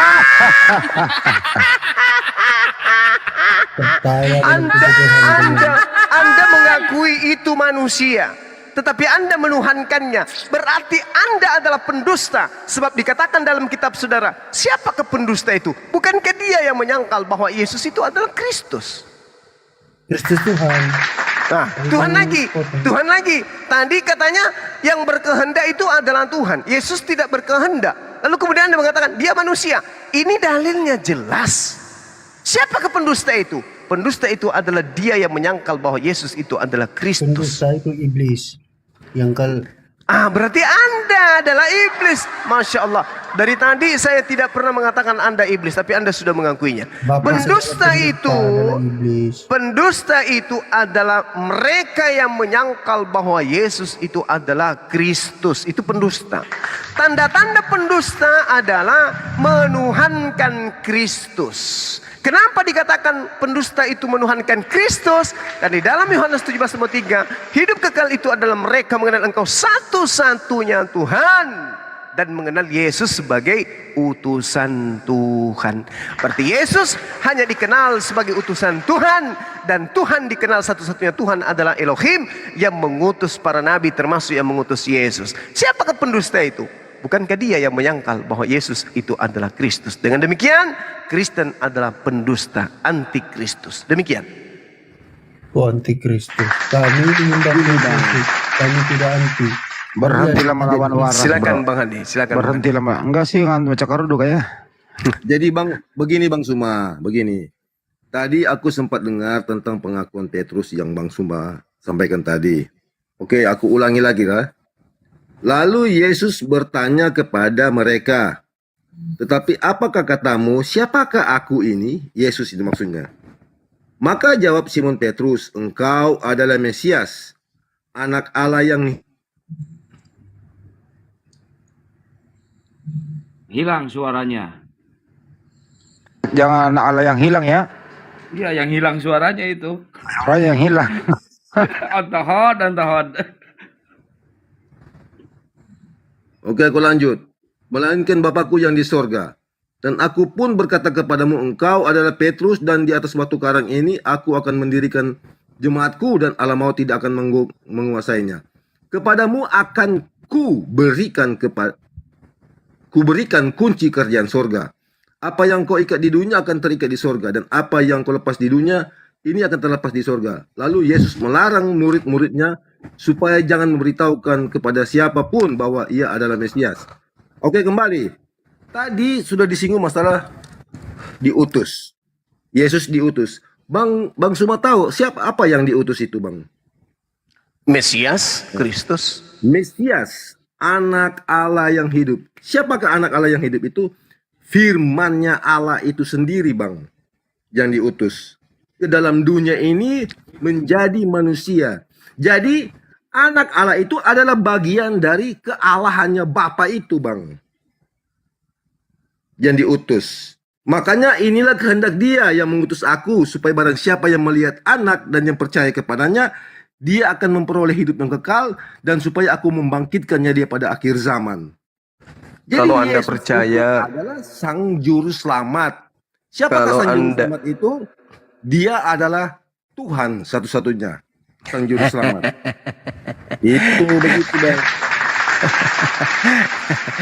Tuhan sendiri mengatakan, bukan utusan, bukan duta, tetapi aku sendirilah ya yang akan datang menyelamatkan manusia. Iya, betul. Betul sekali, Bang. Nah, Firman Yesus ini itulah yang telah datang, Bang. Oke, sekarang saya tanya. Sebagai anak Oke. Allah. Oke, Jadi sekarang ada saya anak Allah, ada anak manusia, Bang. Oke, saya tanya sekarang, Oke. apakah Yesus ini utusan? Ya. Kena. Gitu. Nah, kena berarti Anda bukan betul. seorang utusan. Iya, betul, Bang. Ya. Berarti bukan Siapa yang diutus Yesus. itu, Bang? Siapa yang diutus itu, Bang? Saya tanya dulu, Yesus ini utusan atau Iya, bukan? Bang. Siapa yang diutus itu, Bang? Yesus yang diutus, manusia. Betul. Yesus. Oke. Oke. Dia diutus, Bang. Tapi yang diutus Oke. itu adalah Nah, dalilnya bukan firman-Nya itu, utusan. Bang. Bagaimana, Bang? Yesus utusan. Yesus itu utusan, yang diutus Oke. itu adalah anak Allah yang hidup. Ya. Yesus utusan, Ya. betul? Jelas sesuai dengan Oke. pembacaan. Dalilnya Yesaya Bang 63 nomor Suma, 9, dengar, Bang. dalam segala kesesakan mereka bukan manusia utusan, melainkan Dia sendirilah yang menyelamatkan mereka. Oke? Jadi begini, Bang. Berarti bukan Yesus, karena Yesus Bang Suma adalah jangan utusan. Bang Suma jangan menilai Yesus itu sekedar hanya dilahirkan oleh Bunda Maria. Bukan begitu. Tetapi Yesus yang datang dari Allah, yang keluar dari Allah, seperti yang Bang Suma katakan tadi dalam Yohanes 8 ayat 2, yang datang dan keluar dari Allah itu Bang tidak terima. Yang datang dan keluar Bukan dari Allah itu. begitu, kita Jadi semua jangan ini menilai adalah Yesus. keluar. Jadi Semua jangan kita menilai ini Yesus itu sebatas dilahirkan, Bang. Yang dilahirkan itu adalah manusia. Pencipta langit dan bumi bukan tidak pernah dilahirkan, apalagi dilahirkan manusia. Dalam segala kesesakan mereka bukan seorang utusan. Nah, sekarang Yesus ini utusan. Menurut saudara dia adalah utusan. Berarti dengan kata lain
dua natur?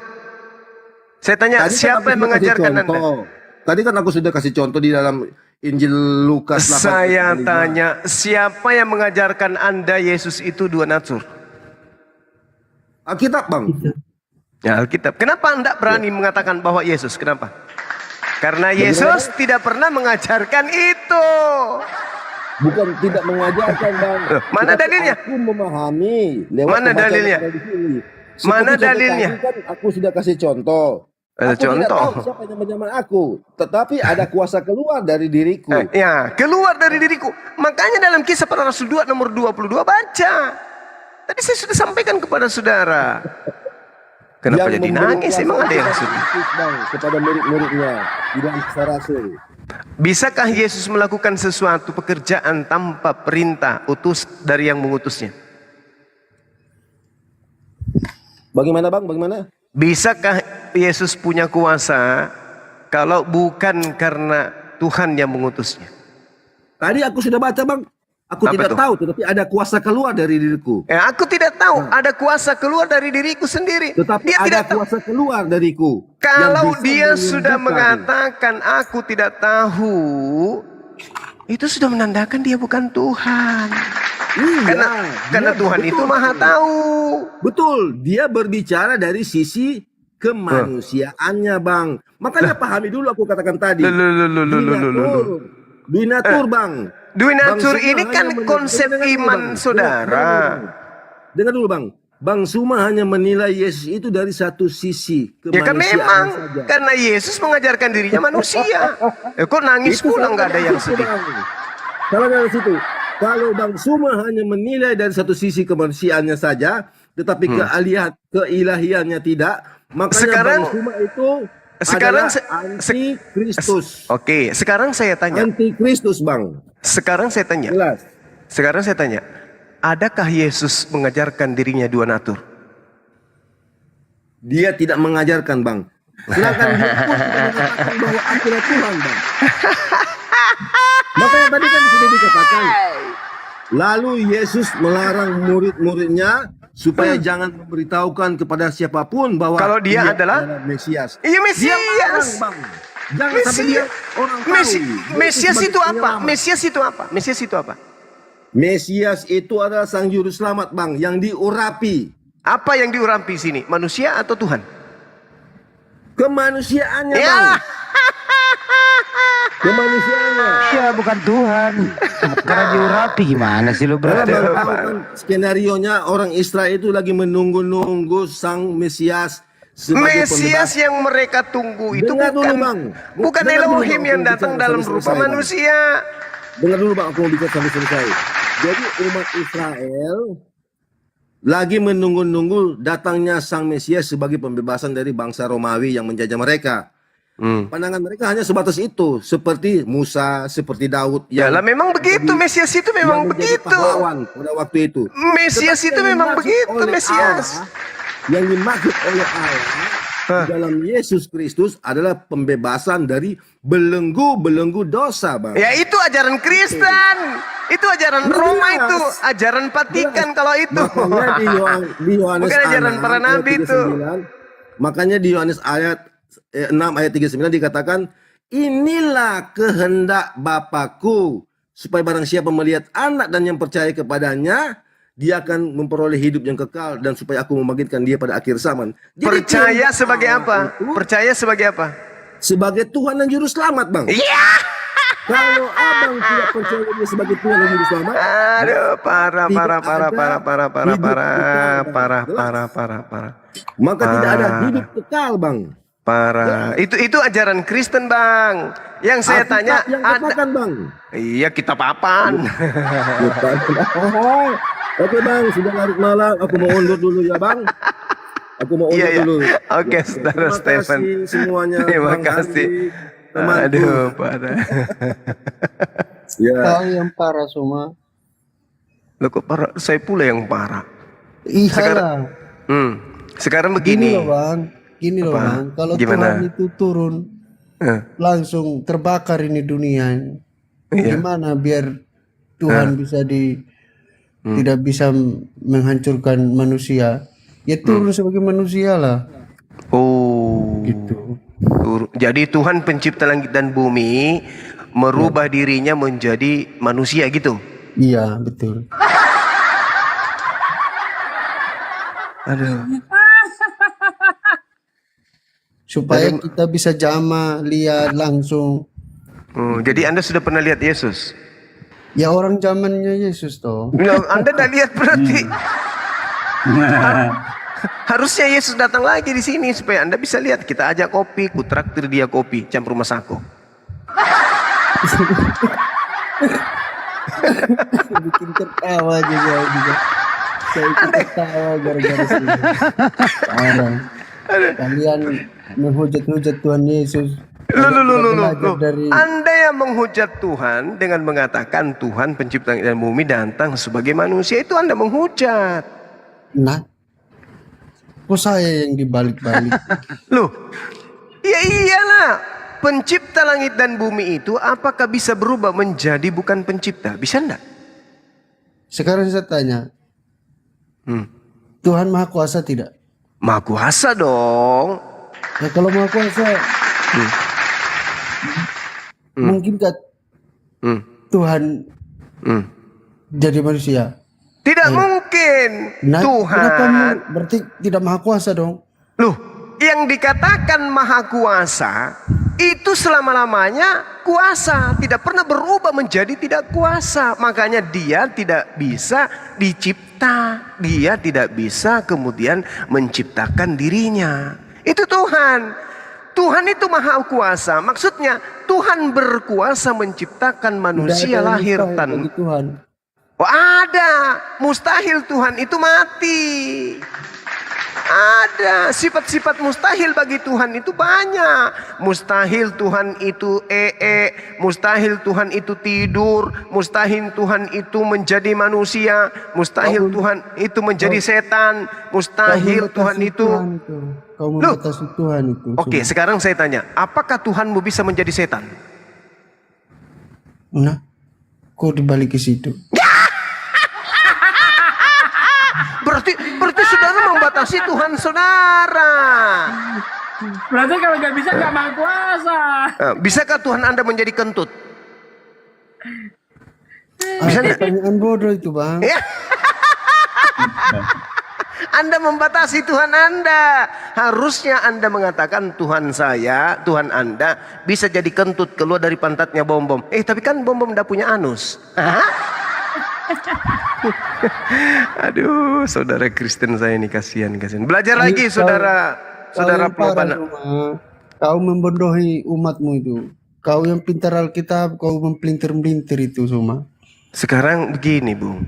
Anda mengatakan, apakah Tuhan itu bisa menjadi manusia? Saya mengatakan tidak bisa. Anda mengatakan saya membatasi Tuhan. Saya balik. Apakah Tuhan Anda bisa menjadi setan? Jawaban Anda? Nggak boleh lah ngomong gitu, Bang. Apakah Tuhan bisa menjadi waria? Dari apapun bisa. Oh, berarti Tuhan Anda bisa menjadi waria? Bisa?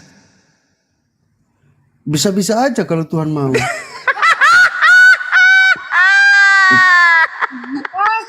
Kacor. Parah ini.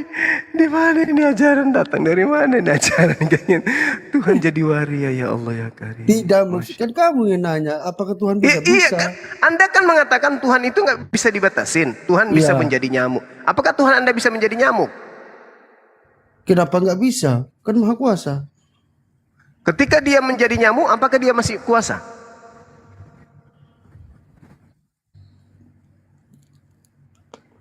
Kalau nyamuknya besar, gimana?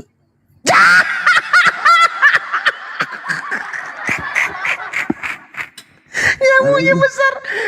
Ada parah. Kau parah cuma.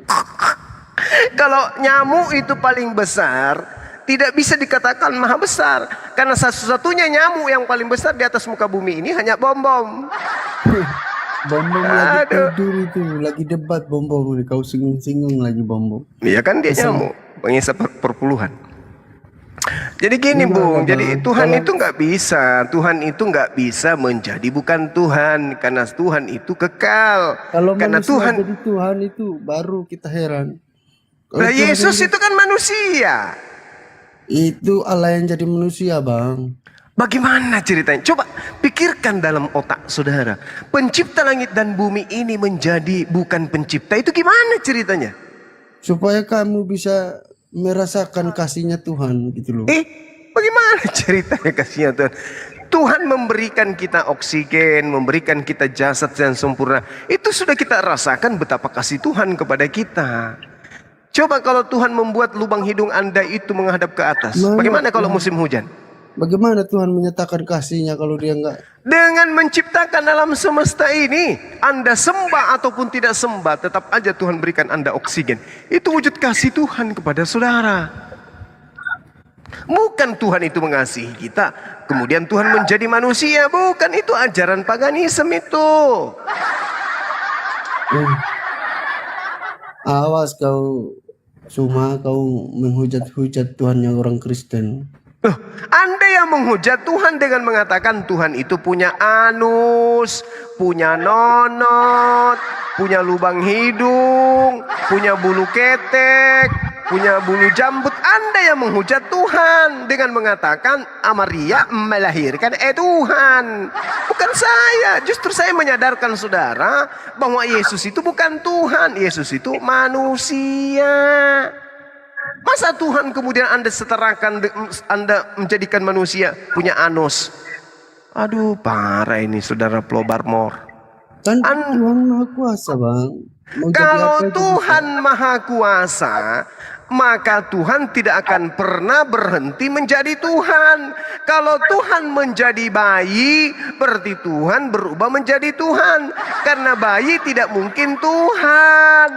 Yang dikatakan Tuhan itu Maha Kuasa. Sementara bayi Yesus, bahkan Yesus sendiri mengaku, aku tidak dapat berbuat apa-apa dari diriku sendiri. Masa ada Tuhan kayak gitu?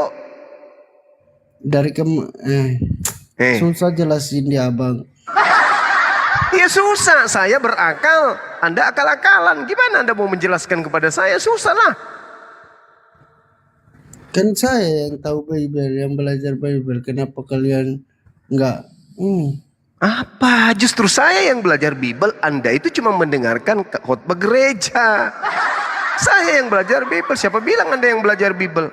Bang Suma yang belajar Bible, kalian hanya mendengarkan doktrin dan dogma dari gereja. Kalau kau belajar Bible, kau sudah dibaptis lah.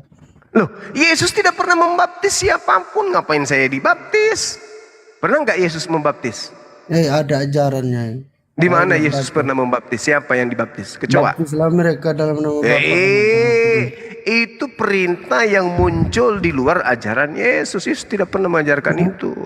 Tuhan Yesus yang ngomong sendiri kok. Itu Matius 28. Matius 28 itu tidak sampai kemudian di data yang Anda sebutkan tadi. Oke, itu adalah data sisipan. Aku menyertai kamu senantiasa sampai pada akhir zaman. Gitu Itu ajarannya, bukan dirinya. Tuhan Yesus yang ngomong langsung. Enggak, mana Yesus sekarang kalau gitu? Mana Yesus sekarang? Iya, mana sekarang menyertai Anda? Mana buktinya? Anda sudah pernah ketemu? Saya berpikiran sehat, baik, ini itu namanya Roh Kudus, Tuhan Yesus sendiri. Lala. Itu pengertiannya Allah menyertai kita senantiasa. Immanuel. Oh, Immanuel. Jadi pada diri Anda ada Roh Kudus. Ya iyalah. Oke. Apa yang Roh Kudus ajarkan kepada saudara Yang saya tentang kasih tahu Bang Suma tadi. apa itu? Saya kasih tahu Bang Suma kan. Apa itu? Ya sembahlah Tuhan Yesus sebagai Tuhan dan Juru Selamat. Siapa yang ajarkan itu? Roh Kudus yang kasih tahu. Bukan Yesus. Ya Yesus juga itu. Dari mana? Dari mana Anda mengatakan Roh Kudus itu adalah Yesus? Iya, gini loh Bang, kalau kepercayaan yang betul itu. Tuhan itu tidak kurang mata memandang, tidak kurang panjang tangan menjamamu. Itulah maksudnya Immanuel. Ngomong apa? Tidak panjang tangan, tangan panjang, kaki panjang, Tuhan. mata panjang. Tangan panjang mencuri dong. Jangan pelintir lah Bang. Maksudnya kalau nggak ada Tuhan sekarang di sampingmu, Lupa tuh Pak. nggak bisa hidup. Mana Yesus sekarang? Mana Yesus di samping mana? Kamu membatasi lagi itu roh Tuhan. Iya, mana Yesus? Mana Yesus di sampingmu mana? Adalah, kami yakin tuh. Mana Yesus? Tuhan kan maha kuasa. Iya, Yesusnya mana? Tuhan maha kuasa. Iya, yang saya tanya Yesus mana di sampingmu mana? Dia suruh ngomong. Sama aja. Sama aja. Yesus pakai baju apa sekarang? Baju pink. Baju putih. Bukan daster. Bukan pink. Bukan daster. Baju partai. Baju putih. Jubah putih. Oh, jubah putih. Nggak pernah dicuci bajunya berarti? Nggak pernah lah orang baju kemuliaan itu. Oh, baju kemuliaan. Ada tato di pahanya? Nggak ada.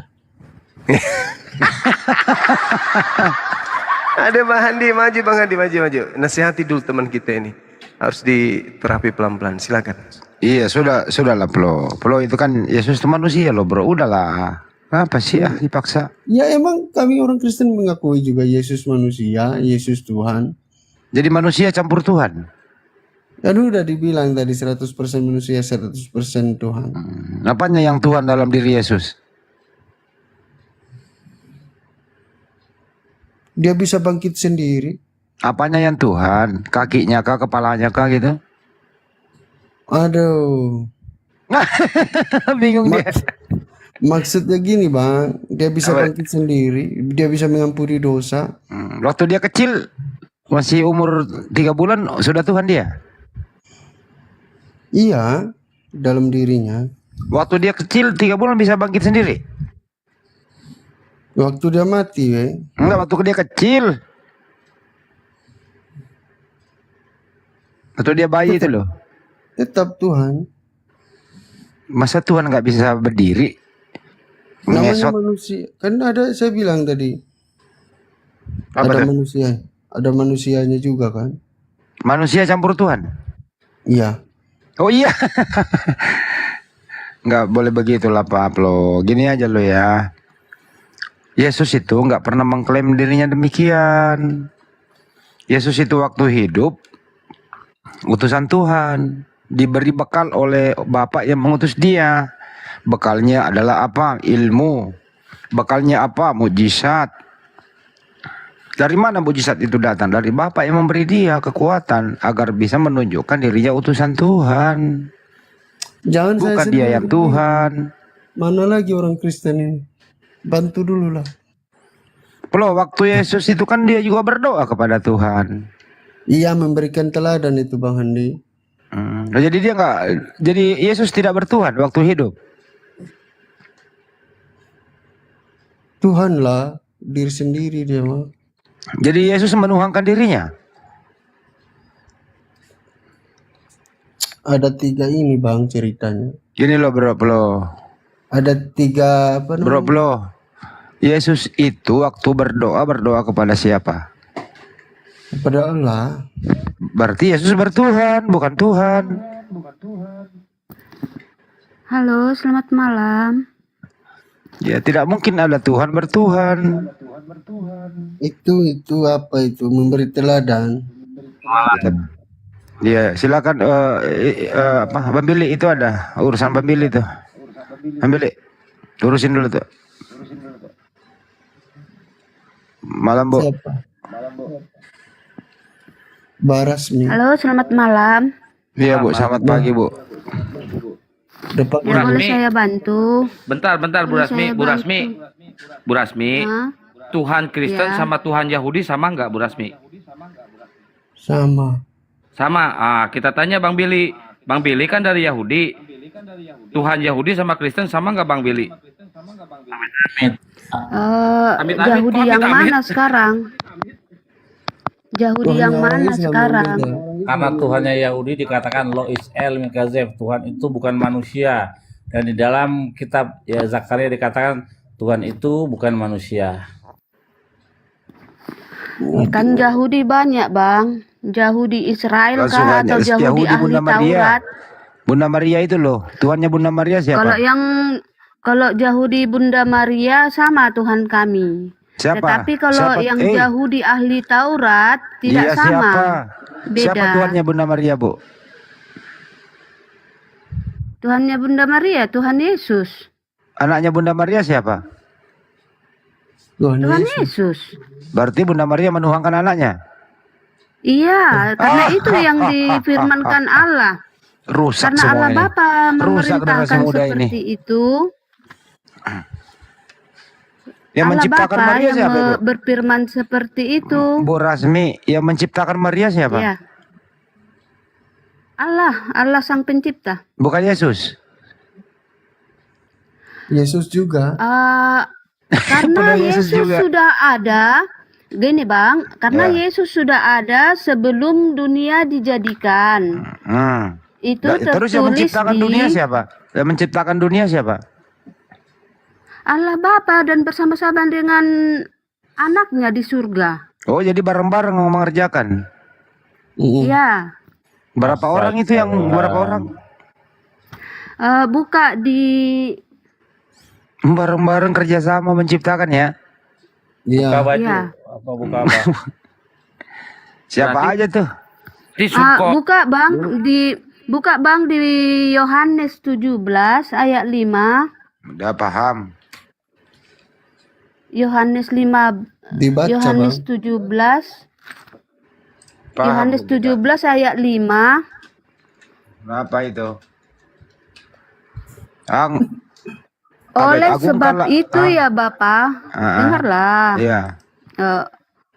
Oleh sebab itu ya Bapa, permuliakanlah aku padamu sendiri dengan kemuliaan yang kumiliki di hadiratmu sebelum dunia ada. Ya, siapa yang mempermulakan Yesus?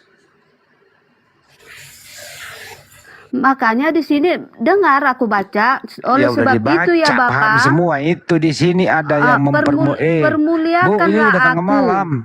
Di sini ada yang mempermuliakan, di sini ada yang dimuliakan. Siapa yang mempermuliakan, siapa yang dimuliakan? Dan Bapa yang mana yang Tuhan? mempermuliakan anak, anak mempermuliakan Bapa. Yang mana yang Tuhan, Bapa atau anak? Bingung. Anak. Yang Tuhan Anak. itu anak. Jadi anak yang Tuhan, Bapak bukan Tuhan. Karena Bingung. anak dan Bapa adalah satu. Sejak kapan menyatu? Sejak kapan menyatu? Karena ada ayatnya yang mengatakan aku dan Bapa adalah satu. Satu apa dia, Bu? Satu Kan keluarga? ini kan udah dikatakan di sini. Satu apa dia, Bu? Satu biji. Satu keluarga atau satu RT? Satu apa dia? Bu, Satu apa? satu Allah, satu Allah, Sejak kapan satu itu? kealahan. Satu kerajaan, satu kealahan. Karena di surga itu kan kerajaan surga. Jadi Gitu ya. jadi bareng-bareng Di masuk. surga itu namanya, Bu, di surga dengerin itu dulu. namanya kerajaan, Dengerin kerajaan dulu. surga. Jadi bareng-bareng masuk ke perut Maria. Dikatakan di situ ayat buka di Yohanes 3 ayat 16 sampai 17. Karena begitu besar kasih Allah akan dunia ini sehingga ia mengaruniakan anaknya, bukan bareng-bareng. Jadi sehingga ia mengaruniakan anaknya yang tunggal supaya setiap orang percaya kepadanya tidak binasa melainkan beroleh hidup yang kekal. Percaya Yesus sebagai apa? Karena apa? Bapa Iya, mengutus langsung aja anaknya bukanya. yang Nggak usah tunggal. dibaca, kita udah paham. Yesus dipercaya sebagai apa? Yesus dipercaya sebagai sebagai Tuhan untuk Tuhan. menyelamatkan umatnya dari dosa mereka, tertulis di Matius Jadi ada berapa 1 ayat Tuhan? 21. Jadi ada berapa Tuhan? Tuhan satu. Yang mana, anak atau bapak? Gini ya, kalau orang bijak itu memberikan pertanyaan yang sehat, bukan pertanyaan menjebak ya. Loh, karena anak dan bapak, bapak memberi karunia. Iya. Dengerin dulu ya, Bu. Gantiannya, Makanya Bu. buka dengar, buka Dengerin dulu, dengar. Nah, kok Ibu jangan ngomong kamu gereja bertanya dulu. kok gitu? Ibu jangan ngomong gereja, dengerin dulu. Bapak memberikan karunia kepada anak. Betul? Jadi anak ini diberi karunia. Yang mana yang Tuhan? Bukan, Bapak atau anak? bukan, dengarkan. dengar. Halo, Dengerin dulu, bukan belum memberikan selesai. karunia, bukan memberikan karunia, bukan Terus apa? memberikan karunia, bukan Apa? memberikan karunia. Dengar Terus? saya baca, dengar saya baca, bukan memberikan karunia, tetapi tertulis di Yohanes 5, buka dulu, Yohanes 5. Udah Sudah baca dibuka? aja. Sudah dibuka, Bang? Yohanes 5 berapa? Yohanes 5. Lima Yohanes berapa? 5 ayat 22. Apa? Ya, di situ dikatakan, Bapa tidak menghakimi siapapun, melainkan telah menyerahkan. Bapa telah menyerahkan penghakiman itu seluruhnya kepada anak. Oke, stop. Jadi Bapa sudah Jangan main menyerahkan. gereja di sini, Bu.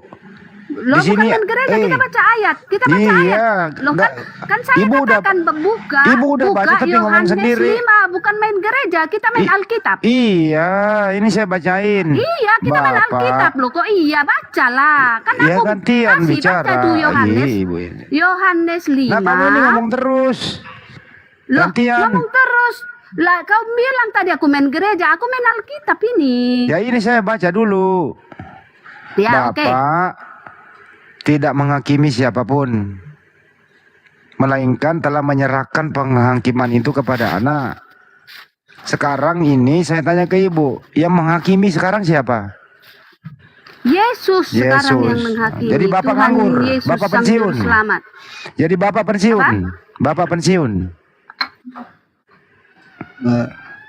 Karena sudah diserahkan semuanya Iya, udah kepada anak. diserahin. Bapak Gini pensiun. loh, gini. Jangan seperti keturunan ular beludak yang mengarang-arang sesuatu yang tidak ada tertulis. Itu tidak ada dikatakan Bapak pensiun, ya. Nah, terus Bapak ini kerjanya apa di surga? Loh, apa urusannya sama kamu? Ya kan saya Kamu tanya. siapa? Kena Makanya dia. saya katakan kamu jangan seperti keturunan ular beludak, ya. Yang ular beludak. Apa hakmu mengatakan Yang ular beludak itu, Bu, Bapak orang yang pensiun membaca tapi apa tidak enggak? ngerti. Kau tahu Bapak itu siapa? Kutanya dulu kau tahu Bapak itu siapa? Bapak itu yang menciptakan Yesus. Nah, itu kan gue jawab kan, Bapak yang menciptakan Yesus. Terus apa lagi? Iya, Terus berarti apa Yesus lagi? ciptaan Bapak. Jadi hanya Yesus yang diciptakan Bapak gitu. Ya semua manusia diciptakan mulai dari Adam. Oke. Kutanya, oke. Bapak menciptakan Yesus. Kutanya dulu kamu, di mana ayatnya Bapak menciptakan Yesus? Saya bacain. Dengerin ya. Di mana? Ya. Wahyu 3:14, coba lo baca. Wahyu berapa? Wahyu 3:14. Tunggu. Wahyu 3. Ayat 14. Dan ayat berapa, Wahyu Bu? 3 ayat 14. 3 angka. Ya. 314. Apa itu? Oke. Coba bacalah. Bacalah. Iya, kau nggak punya Bible ya? Dituliskan kepada malaikat jemaat di Laodikia, inilah firman dari Amin, saksi yang setia dan benar, permulaan dari ciptaan Allah. Nah, Apa di siapa situ? itu? Siapa itu permulaan ciptaan? Loh, kau yang nyuruh baca, kau yang jelaskan. Ya iya, itu permulaan ciptaan, berarti Yesus diciptakan oleh Bapa. Nggak ada. Emang ada di situ Yesus. Begitu Emang ada di situ itu Amin, tertulis siapa itu Yesus. Amin? Siapa itu Amin? Lah, kau yang ngasih tahu ayatnya sama aku. Kau Ya, yang harus Yesus jelaskan itu. siapa Amin. Bukan Amin Yang ngasih Rais, tahu ayat bukan. ini siapa? Ibu ini kok jadi begini sih ibu, masih menciptakan, masih kok jadi menuangkan manusia bu. Lama-lama saya lempar kelas ini bu. Firman dari Amin. Allah itu Amin. Loh, kau yang nyuruh buka ayat ini. Amin. Inilah firman dari Amin. Saksi setia dan benar, permulaan dari ciptaan Allah. Siapa itu permulaan ciptaan Allah? Siapa itu? Siapa itu Allah yang menciptakan di situ siapa? Kan kau yang buka ayat ini. Kenapa Saya kan udah jadi kau jawab. bertanya sama aku? Saya udah Jelaskanlah jawab. sama aku. Iya. Jelaskanlah. Ya saya Gimana jelaskan nya? ya, diam dulu. Saya jelaskan, tapi kau nggak mau mendengarkan. Kupingmu kau tutup, ketekmu kau buka lebar-lebar yang bau. Nah, aku dari tadi bertanya samamu, jelaskan aku bilang. Nah kalau orang bertanya itu, yang bertanya itu buka ketek atau buka mulut? Ya ampun, dari tadi aku udah nanya sama kamu. Ya udah bu, ya diam dulu Kalau ya nanya bu. itu yang Kenapa sih kalau Bang kau Boli naikkan bertanya, gini hari? tunggu Keluarin dulu, dulu. tunggu. Capek ngomong Kalau kau berbolo. yang bertanya berarti yang kau buka ketekmu berarti ya? Iya kata ibu. Ya, makanya ibu dengerin lah orang ngomong ya. Berarti itu keturunan ular beludak dong. Kalau ngomong yang buka keteknya. Ular beludak itu yang menuangkan anak orang. Iya, keturunan ular beludak itu. Jadi di situ bu, ada Allah yang menciptakan dan ada permulaan yang diciptakan, bukan Yesus yang menciptakan, Allah yang menciptakan. Jadi segala sesuatu itu diciptakan oleh Allah yang Maha Kuasa, termasuk manusia yang pernah ada di muka bumi, ciptaan Allah. Yesus itu manusia, berarti Yesus ciptaan. Gampang sekali toh. Kenapa kau menuhankan ciptaan? Tadi katanya Yesus Allah menciptakan Yesus. Yang aku tanya tadi di mana ayatnya Allah menciptakan Yesus, itu yang aku tanya. Yesus kan manusia, Nggak ada di sini Bu. jawabannya. Nggak ada jawabannya di situ. Itu Amin siapa di situ, Bu? Lah, kau yang suruh buka, kok aku pula tanya. Aku nggak Ya tahu kan saya siapa udah Amin. jawab Yesus, kucluk. Loh, Amin itu Yesus. Dari mana Yesus. jalannya Amin itu Yesus? Di mana tertulis Amin itu Yesus? Di sini nggak ada Amin itu Yesus, nggak ada. Nah, jadi yakin ya Amin bukan Yesus? Aku nggak tahu. Lucu kamu. Kau Nggak yang tahu tapi suruh kau buka ayat. bantai, Bu. Lucu kau yang ngasih ayat. Kenapa aku yang kau tanya? Lucu Ya saya kan? tapi saya jawab, tapi ibu membangkang. Loh, kok membangkang? Aku nggak membangkang loh. Oke, saya baca aku dua tanya, jawabannya, di mana dengerin. di situ Ush. ayatnya Allah menciptakan Yesus. Jawabannya, siapa itu Amin? Baca di 2 Korintus 1 nomor 20. Firman dari Amin, berarti firman dari Allah maksudnya Bang.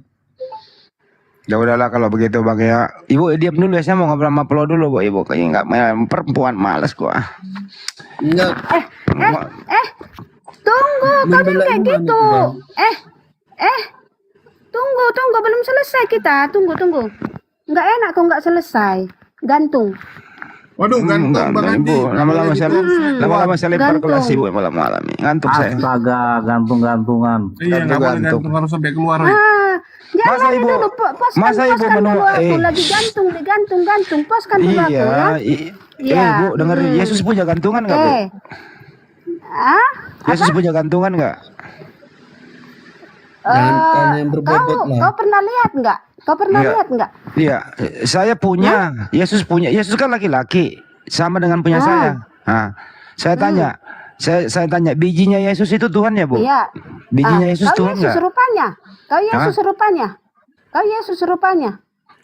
Sama, saya laki-laki, Yesus laki-laki. Iya, laki-laki ya. Saya tanya, nonotnya Yesus itu Tuhan nggak?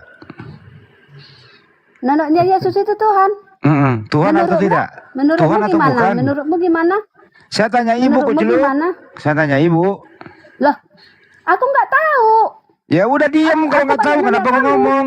Nggak tahu tapi ngomong. Loh, yang nggak aku tahu itu Yesus saya tanya itu Plo Tuhan, dulu. bukan nonoknya. Lo diam dulu, Plo.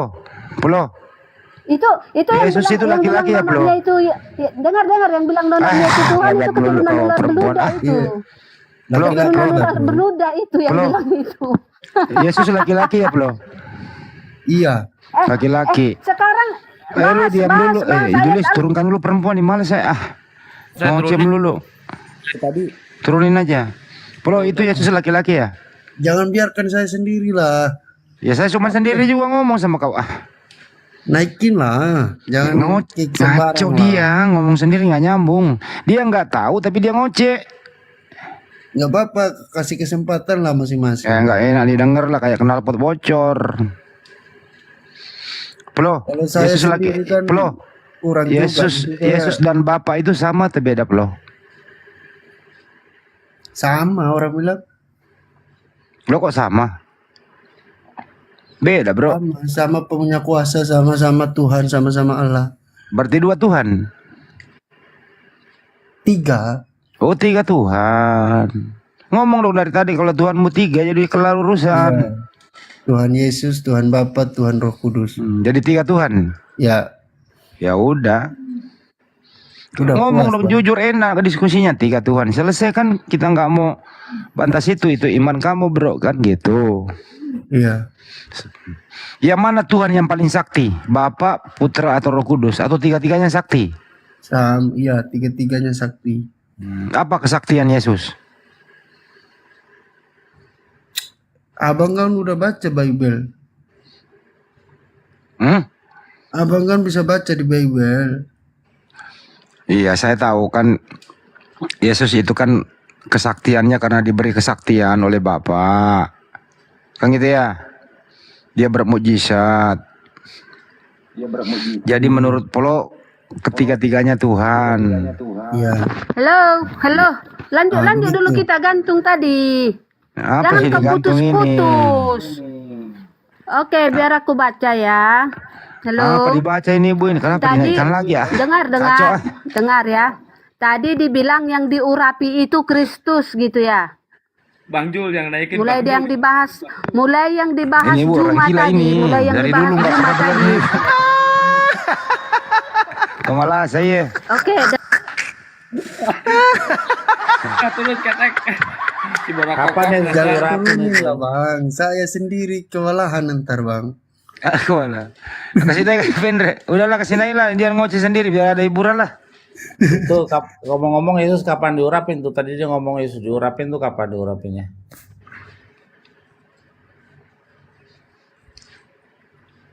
Gimana, Bang? Yesus kapan diurapinnya? Itu kan waktu 8 hari itu. Hah? Disunat itu kok diurapin?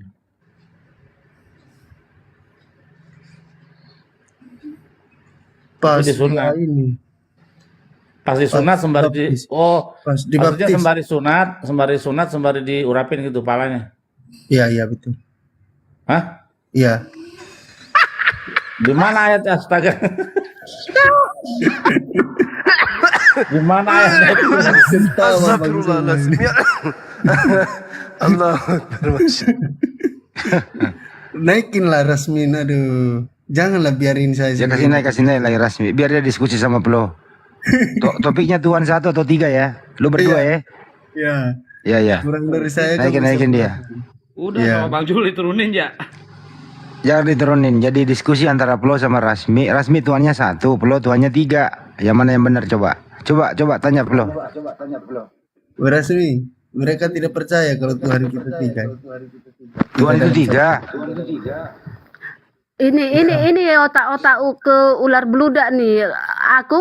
Kan kita sama. Kenapa kita disuruhnya berdebat? Ah ini. Kita jelasin. Kita jelasin. Tuhan kita 3 tapi 1. Biar pada bingung mereka. Bagaimana Orang itu itu Anda? tingginya pula tong kita yang ngomong dibiarkan orang itu. Sudah menunjukkan bahwa kalian itu punya agama adalah agama penipu. Nah, Anda mengatakan 3 tapi 1. Anda mengatakan 1 tapi 3. Ini agama penipu namanya. 1 ya 1, 3 ya 3. Tuhan Anda satu atau tiga? Tiga dalam satu, Bang. Penipu itu namanya. Satu Tiga dalam dalam- satu, satu dalam tiga. Gimana ceritanya? Itu namanya Berarti Tuhan Anda itu maha tiga gitu. coklat keju sama mocha. Tiga. Tuhan Anda maha dalam tiga. satu. Tiga Bukan dalam maha satu. Tiga dalam satu, Bang. Salah. Tiga dalam. Gimana ceritanya tiga dalam satu? Kayak Trisno Bentar, lagi tuh. bentar, Juma, biar aku yang jawab. Tuhan itu satu, Tuhan Suara lu itu feedback, Esa. benerin dulu kalau suaranya Tuhan feedback. itu satu, yang mana di antara tiga ini yang Tuhan Anda? Yesus, Bapa atau Roh Kudus, yang mana? Tuhan itu Tuhan Yesus. Ya, Bapa Tuhan gimana? Yesus Sang Juru Selamat. Roh Kudus gimana? Itu Allah. Allah. Melasa. Allah Roh Kudus. Allah Roh Kudus. Allah itu apa? Tritunggal. Allah itu apa? Tritunggal. Allah itu apa? Bapa, Allah Putra, Allah Roh Kudus. Allah itu apa? Allah itu apa? Allah itu apa? Allah itu yang menciptakan langit dan bumi dan seluruh isinya dan manusia juga dan malaikat-malaikat Di juga antara Allah yang tiga menciptakan. Tuhan saudara, yang mana yang menciptakan? Aku katakan tadi Tuhan itu satu, Tuhan Yesus. Di mana dia? Siapa di antara ketiga Tuhan Anda ini yang menciptakan? Loh, kan aku katakan tadi Tuhan itu satu, Tuhan itu Esa. Tuhan Anda Yesus. satu, sementara terbukti ada Bapa, ada Yesus, ada Roh Kudus. Yang mana Anda katakan satu? Itu Allah, Allah Tritunggal, Allah Bapa, Allah Putra, Allah Roh Allah Kudus. itu apa? Allah itu Allah Sang Pencipta langit dan bumi dan seluruh isinya dan juga manusia dan malaikat juga. Oke. Apakah pencipta ini Tuhan atau bukan?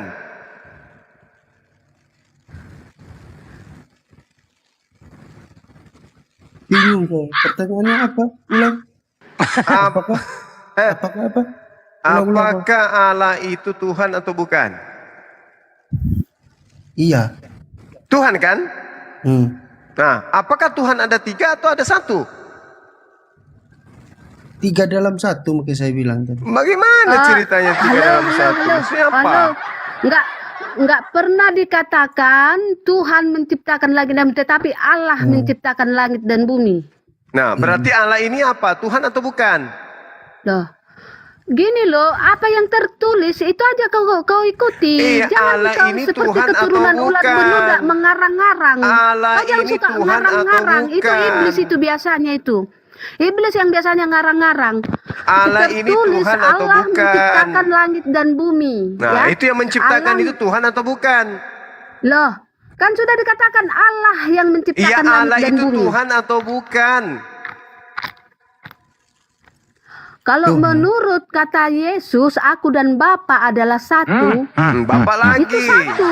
Belum selesai Allah, Bapak lagi.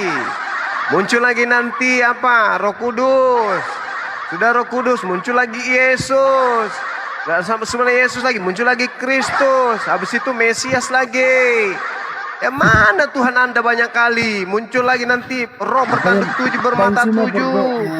Tuhan itu adalah roh. Yesus itu adalah daging. Yang mana Tuhan Anda ini? Banyak kali Tuhan Anda. Makanya kita Loh, dari tadi saya katakan Tuhan itu satu, bukan banyak. Tuhan itu Tuhan satu. Tuhan itu Oke. satu, Juma. Tuhan itu satu. Dengar, Yang mana? Tuhan Yang itu mana yang satu itu? Juma. Oi, Juma. Tuhan itu satu, Oke, yaitu satu. Tuhan Yesus, ya. Tuhan Yesus, Dah. satu Tuhan Yesus. Ya. Kalau Tuhan Bapa, Nggak ada dikatakan pernah Tuhan Bapa, tetapi Tuhan Allah. Tuhan Allah itu ialah Tuhan Yesus. Karena Tuhan Yesus itu adalah anak Allah yang menjadi manusia. apa ini? Apa ramumpu kada teh? Atau mana susito otomasaki? Apa musanga? Zuma, Mama anak Allah menjadi manusia. anak Allah lagi. Ya? Yang mana Bapak?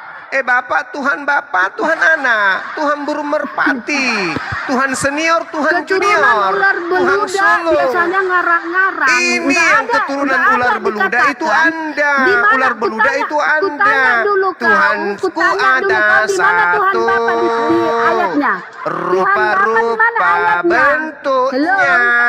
Gimana ceritanya Tuhan Anda satu tapi rupa-rupa bentuknya? Kalau Tuhan Anda itu satu, berarti rupanya cuma satu. Ini Tuhanku ada satu, rupanya ada 3. Mana ceritanya? Yang ular beluda itu Di mana Anda. ayatnya Tuhan Bapa? Kutanya kau, di mana ayatnya ada Tuhan Bapa? Jadi Bapak bukan Di Tuhan. mana ayatnya? Jadi Bapak ini bukan Tuhan. Loh, di mana aku tanya dulu kau, Saya di mana tanya, ayatnya jadi ada Bapak Tuhan ini Bapa? bukan Tuhan. Makanya Bapak kau ini bisa bukan Tuhan. mengatakan itu. Hello, di mana ayatnya Tuhan Bapa ada? Makanya kau bisa keluar dari Saya mulutmu Tuhan tanya Bapa. kepada saudara, Aku tanya kau apakah Bapak katakan ini Tuhan bukan Bapa. Di mana Tuhan? ayatnya Tuhan Bapa? Saya tanya, Di mana apakah ayatnya Bapak Tuhan ini Bapa? bukan Tuhan? Di mana ayatnya Tuhan Bapa? Tertulis Tuhan Bapa di mana ayatnya? Oke, saya tanya, apakah Tuhan ini bukan Belum Bapak? lagi kau jawab dulu. Jawab dulu. Tadi kau katakan Tuhan Bapa. Di mana ayatnya Tuhan Bapa itu tertulis? Jadi Kau tadi Bapak ini katakan apa? Tuhan Bapa. Jadi Bapak ini Aku apa? tanya kau, di mana tertulis ayatnya Tuhan Bapa? Banyak. Kan kau yang keluar dari Banyak. mulutmu itu Tuhan Bapa. Di mana ayatnya tertulis Banyak. Tuhan Bapa? Banyak. Berarti kau ngarang kan? Kau ngarang Banyak. kan? Banyak sekali dalam kitab saudara. Yohanes 20:17 Bu, baca Bu. Itu dia ngoceh kayaknya, saya mute tuh, nggak tahu saya mute. Dia ngoceh. Dia biar dicoba-coba kayaknya. Oke. Jadi di dalam 1 Korintus 8 nomor 6, dengarkan baik-baik. Namun bagi kita hanya ada satu Tuhan saja, yaitu Bapa. Anda tidak mengerti, saya ulang lagi. Namun bagi kita ada satu Tuhan, yaitu Bapa. Nah, ngerti ndak kalau gitu? Ngerti ndak? Artinya, Pak. Ndak ngerti juga, saya ulang lagi. Namun bagi kita hanya ada satu Bapa, ada satu Tuhan, yaitu Bapa. Ngerti belum? Belum ngerti? Ngerti bang. Ya, ngerti belum ngerti. Gitu. Ini Rasmi ini mulutnya aja yang kayak cincorang ngomong, otak nggak pakai, bicara ngocek sana sini. Di dalam kitab saudara, semua kata Allah itu adalah Theos. Theos itu artinya Tuhan. Berarti ketika ada kata Allah, Allah Bapa, Allah Anak, Allah Ibu Bumbung, itu berarti merujuk kepada Tuhan. Kucluk. Semua kata Allah di dalam Bible itu adalah Tuhan. Kenapa? Karena di situ adalah kata Theos. Theos ini bahasa Yunani artinya apa? Theos artinya apa? Theos artinya apa? Theos artinya bom. Theos artinya Tuhan. Berarti kalau Allah Bapa artinya Tuhan Bapa. Dasar pemakan sagu mentah. Nggak ada yang salah bang. Nggak ada yang debat di situ. Dia tadi katanya tidak ada Bapa disebut Tuhan. Kuculuk. Allah Bapa, kata Allah di situ bahasa Yunaninya Theos. Theos bahasa Indonesianya Tuhan. Kata Allah itu dicuri dari Al-Quran oleh kalian. Ngerti? Rasmi. Oh, Rasmi. Oh, yeah. Iko cebo. Bahasa itu tidak Tuhan. Siapa aja boleh pakai kali. Kira-kira Rasmi masa mau boleh kabar Rasmi? Iya, Rasmi Nggak ini. bisa buka mute dia, nggak bisa buka mute. Kayaknya ngoceh terus dia tuh. Rasmi ini orang sakit kepala. Mana Tuhan Bapaknya tertulis Juma? Di mana Theosnya tertulis? Oke. 1 Korintus 8 nomor 6. Namun bagi kita hanya ada satu Allah. Allah dalam bahasa Yunaninya apa di sini seharusnya? Tunggu dulu, belum dapat. Tunggu. 1 Korintus berapa? 1 Korintus berapa? 8 nomor 6. Baru mau cari. Nomor 6. Yalah, kau kan udah kau tulis sekian, udah kau hafal kian. Udah kau hafal kian untuk apa? Menghujat. Kok menghujat pula? Atau Kok atau pula? aku yang mananya? 1 Korintus 8 ayat 6. Ya, nomor 6. Atau hanya aku dan Barnabas sajakah yang tidak mempunyai hak itu? Mama 1 Korintus 8 nomor 6. Lah iya. Tunggu, saya buka dulu bang. Tunggu. Lah kau yang mananya kau baca bro? 1 Korintus 8 nomor 6 bro. Ya udah itu, atau hanya aku dan Barnabas saja yang tidak mempunyai hak. Tunggu bang. Kan ngarang-ngarang kau kan? Ngarang-ngarang kau. 1 Korintus 8 nomor 6 Bu. Ibu baca majalah ya? Iya, 1 Korintus 8 lah ini ayat 6 yang aku buka. Coba baca. Namun bagi kita ya, ada satu Allah saja. Nah, itu baru betul. Yang daripadanya berasal segala. Ngarang kau. Enggak itu bunyinya. 1 Korintus 8 ayat 6. Atau hanya aku dan Barnabas saja yang tidak mempunyai hak untuk dibebaskan dari Gimana itu, Flo? Gimana itu Bu Rasmi, Flo? Aduh Tuhan Yesus mengada-ngada kalian, Pak. Mengada-ngada kalian. Rasmi 1 Korintus 8 ayat 6. Namun bagi kita hanya ada satu Allah saja, yaitu Bapa, yang daripadanya berasal segala sesuatu yang untuk Dia kita hidup. Dan satu Tuhan. Dan satu Tuhan saja, yaitu Yesus. Biar dia berantem ya. Sugi tutup dulu kamera. 8 ayat 6 bukan itu. Sugi tutup kamera. Ya. 1 Korintus 8 ayat 6. Kau bukalah. Kau bikin malu kita aja. Kau buka kita namun bagi kita hanya ada satu Allah saja, yaitu Bapa yang berasal segala sesuatu dan yang kau itu Bu Rasmi udah salah ngotot pula kau saja, yaitu Yesus. Loh, kau lanjutlah bacanya. Bisa baca enggak kau ini? Kita hanya ada satu Allah saja, yaitu yang Bapa. saya tanya di sini kata Allah. Yang daripadanya berasal segala sesuatu. Yang saya tanya kata Allah ini. Dan satu Tuhan saja, yaitu Yesus Kristus. Yang saya tanya kata Allah di situ apa? Bahasa Yunaninya apa? Yang olehnya segala sesuatu telah dijadikan dan karena Dia kita hidup. Yang saya tanya, namun bagi kita hanya ada satu Allah. Satu Allah ini apa? Allah di sini bahasa Yunaninya apa?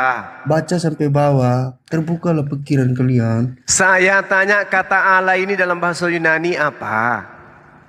Loh, saya nggak belajar. di situ sambungannya dan satu Tuhan saja. Yang saya tanya kata Allah di sini dalam bahasa Yunani aslinya di dalam kitab asli kalian itu apa? Saya nggak belajar bahasa Kenapa Yunani. kau bahas bahasa Yunani? Sementara Yesus itu pakai bahasa Ibrani. Ya, Kenapa Ibrani, kau bahas bahasa Ibraninya Yunani? apa? Ibraninya apa di sini? Kata Allah ini Ibraninya apa? Ibraninya apa? Sini. Ngapain kau bahas ada bahasa Indonesia? Kan sudah diterjemahkan ke bahasa Indonesia. Sudah diterjemahkan ke bahasa Indonesia, Juma. Itulah makanya saya katakan baca sampai hanya ke bawah. ada satu kata buat agama Kristen itu, kebohongan. Lah, Kau yang berbohong di situ dikatakan satu Allah dan ada satu Tuhan, Tuhan Saya Yesus. tanya bahasa Kau Yunani bacalah. kata Allah yang berbohong harusnya itu di sini kau. apa? Saya tanya dalam bahasa Yunani kitab saudara ini di situ kata apa yang muncul di situ? Ada saja kau lari ke Yunani kau pula. Kan Kau udah orang kubilang Yunani, samamu, orang Indonesia. hanya ada satu kata Kau buat orang Yunani Kristen. atau Indonesia? Kebohongan. Agamamu itu Cuma kau agama yang bohong. berbohong. Agama Kau menutupi tipu-tipu. kebohonganmu, lari kau ke bahasa Yunani. Lari Agama kau. tipu, agama Pakai bahasa tipu-tipu. Indonesia aja. Agama Pakai bahasa tipu-tipu. Indonesia. Ini kitabmu ditulis dalam bahasa apa pertama kali? Bahasa Ibrani. Ya. Loh. Yunani. Yang dituliskan dalam bahasa Ibrani itu kitabnya orang Yahudi. Anda bukan Yahudi, Anda Kristen. Saya tanya, kitabmu pertama kali dituliskan dalam bahasa apa? Juma kalau begitu masalahnya kau pun bukan orang Arab kau Juma ya. Satu kata buat agama saudara, Satu kebohongan. kata buatmu Juma, satu kata buatmu yang kau bilang itu tak ada yang betul. Itu bukan satu kata itu, Bahlul. Itu banyak kata. Lah kau pun bukan satu kata tadi, itu banyak kata kau bilang tadi. Satu kata untuk Kristen, kebohongan. Iya, Bang. Loh, ini dalam bahasa Yunani di sini theos. Udah Theos gini. Satu kata, kalau satu kata diterjemahkan, buatmu. theos Oh, kalau Juma, diterjemahkan satu ke dalam kata bahasa buatmu, Indonesia penghujat. artinya Tuhan. Artinya Satu di sini kata buatmu, yang Juma, harusnya penghujat. diterjemahkan ke dalam bahasa Indonesia bunyinya begini. Namun bagi kita hanya ada satu Tuhan saja, yaitu Bapa. Yang daripadanya Yesus berasal Kristus, segala John sesuatu Cuma. yang untuk dia kita hidup. Dan Baca sampai di satu bawah, Tuhan Juma. saja yaitu Yesus Kristus. Yang olehnya Iya, segala sesuatu telah dijadikan. Begitu baru betul. Dasar penipu agamanya. Ini bukan Allah di sini. Jadi Tuhan kamu itu tiga, bukan satu. Kristen itu bukan Tuhanmu agama. ada tiga. Bapa adalah Tuhan. Yesus juga Tuhan. Burung merpati juga Tuhan. Jadi Tuhanmu tiga. Betul? Dari Bro? tadi udah aku bilang samamu Juma, Tuhan Loh. itu satu. Loh, Dan di sini Tuhanmu pun ada sudah berapa, kau baca Loh? ayatnya. Loh? Udah kau baca ayatnya Juma, dan satu Tuhan saja, yaitu Tuhan Yesus Kristus. Ya, terus Dari tadi Bapak aku ini bilang apa? gitu juga Juma. Bapak ini apa? Tuhan itu satu, yaitu Bapak Tuhan ini Yesus. apa? Udah kau baca ini ayatnya jelas. Kalau Bapak itu jelas apa? Sudah kau baca ayatnya. Bebal sekali nih wanita pemakan babi. Bebal Lah. semoga babi yang Kau ditanya. yang buka ayatnya Juma, kau Bahlul. yang buka ayatnya. 1 Bahlul. Korintus ayat 6 kau Betina bilang. Bahlul tak berakal. Lah. Ini 1 Korintus 8 nomor 6. Kata kau Theos buka. di situ Tuhan, kucluk. Jadi artinya Biar aku sebenarnya baca, adalah Juma. namun bagi Juma, kita biar aku hanya baca ada 1 satu Tuhan Korintus. saja, yaitu 1 Bapa. Korintus 8 ayat 6, biar aku baca Juma ya, biar aku baca ya. Ya, bacalah kucluk. Namun bagi kita Gepeng. hanya ada satu Allah saja, Bukan yaitu Allah di Bapa. situ, haram Yang jadah, bukan daripadanya Allah di berasal situ. segala sesuatu dan Haram untuk dia jadah. kita hidup. Manusia Dan satu laknat. Di Tuhan situ bukan saja. Allah, di situ Dan Tuhan. satu Tuhan saja, yaitu Dasar Tuhan agama Yesus kebohongan. Kristus. Agama Ya gepeng, ampun. agama penipu, agama penjajah. Di situ bukan Allah, di situ Tuhan. Otakmu sudah panuan kah? Ini artinya yang sebenarnya adalah, namun bagi kita hanya ada satu Tuhan saja, yaitu Bapa, yang daripadanya berasal segala sesuatu dan yang untuk dia kita hidup. Dan satu Tuhan saja, yaitu Yesus Kristus. Itu terjemahan yang sesungguhnya. Kucluk, penipu, bangsat, agama laknat. La haula wala quwata illa billah. Agama setan, ajaran Sok setan, ajaran pintaran kau setan. cuma itu yang Ajaran diajarkan setan, Allah kepadamu kan. ajaran setan. Itulah Dalilnya nabi-nabi palsu cuma akan untuk terlihat menyesatkan dari manusia. perbuatannya. Kitabnya diputar-putar kemana-mana demi untuk menyesatkan manusia. Jelas-jelas di situ Theos, bukan Palsu, Allah Bang. di situ. Palsu Theos itu, di situ. tahu kau cuma. Theos artinya apa? Cuma Rasmi. nabi-nabi Rasmi. palsu itu akan Rasmi, terlihat Theos itu dari artinya apa? perbuatan. Rasmi pemakan babi. Theos itu artinya apa? Tuhan. Ya Tuhan. Lebih pintar flow daripada kau Rasmi. Makanya jangan kau pakai terong. Terlihat Rasmi, nabi-nabi palsu Rasmi. terlihat dari perbuatan. Rasmi, di situ Theos. Theos akan itu terlihat artinya dari apa? perbuatan. Theos itu artinya terong. Akan terlihat. Terong lagi. Theos itu artinya Tuhan Rasmi. Jangan kau gila terus. Kau itu sudah betina gila pula kau. Jangan menyerang pribadi, Bang. Gila, dasar bahlul kuclu. Palsu kau. Lah kau yang palsu ini di sini Lah Theos. kau. Theos itu artinya Tuhan, tante. Dari tadi aku cuma kau itu ngomong Rasmi, kau itu perempuan palsu. Rasmi. Rasmi kau itu perempuan. Itu Kau pakailah itu otakmu sekali-kali Rasmi. Rasmi, Rasmi. Ini kitabmu dalam bahasa Yunani. Dalam bahasa Yunani di situ tertulis Theos. Kalau agamamu bukan agama kebohongan, maka dia tidak menggunakan kata Allah, tapi yang digunakan adalah Tuhan. yang kita Namun bahas bagi kita hanya ada satu kitabnya bahasa Tuhan, Indonesia, jangan lari kau ke yaitu Yunani. Bapa. Berarti yang Tuhan itu Bapa. Yesus hanya disebut sebagai Tuhan. Oke, Tuhan Yesus, Tuhan Paulus, Tuhan Markus, Tuhan Bom-Bom. Itu. Jadi Yesus itu bukan Tuhan, tapi Tuhan. Yang Tuhan itu Bapa. Nah sekarang saya Mana ada tanya, Tuhan Paulus mengarang-arang kau? siapa yang bilang Tuhan Paulus Kuclo? Saya bilang Tuhan Paulus, Tuhan Bom-Bom, Tuhan Lukas, oke, Tuhan Markus. Itu Rasmi. Enggak, kebalik Bang, kebalik. Ibu Rasmi, ini Tuhan kalau Bom-Bom nyonya.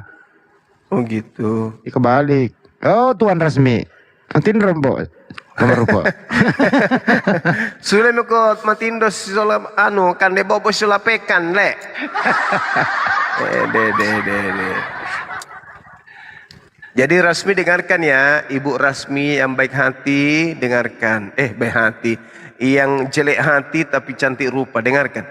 Namun bagi kita hanya ada satu Tuhan saja, yaitu Bapa, yang daripadanya berasal segala sesuatu dan untuk Dia kita hidup, dan satu Tuhan saja yaitu Yesus Kristus. Oke? Jadi kalau kamu menganggap Yesus itu Tuhan dan kamu juga menganggap bahwa Bapa itu juga adalah Theos dan burung merpati juga itu adalah Theos, berarti Tuhanmu ada 3. Gak usah kau malu-malu akui. Oke? Plobamor aja mengakui kalau Tuhannya 3. Situ sosokan, Tuhanku 1, hanya Yesus. Kalau Bapa adalah Allah. Dasar penipen.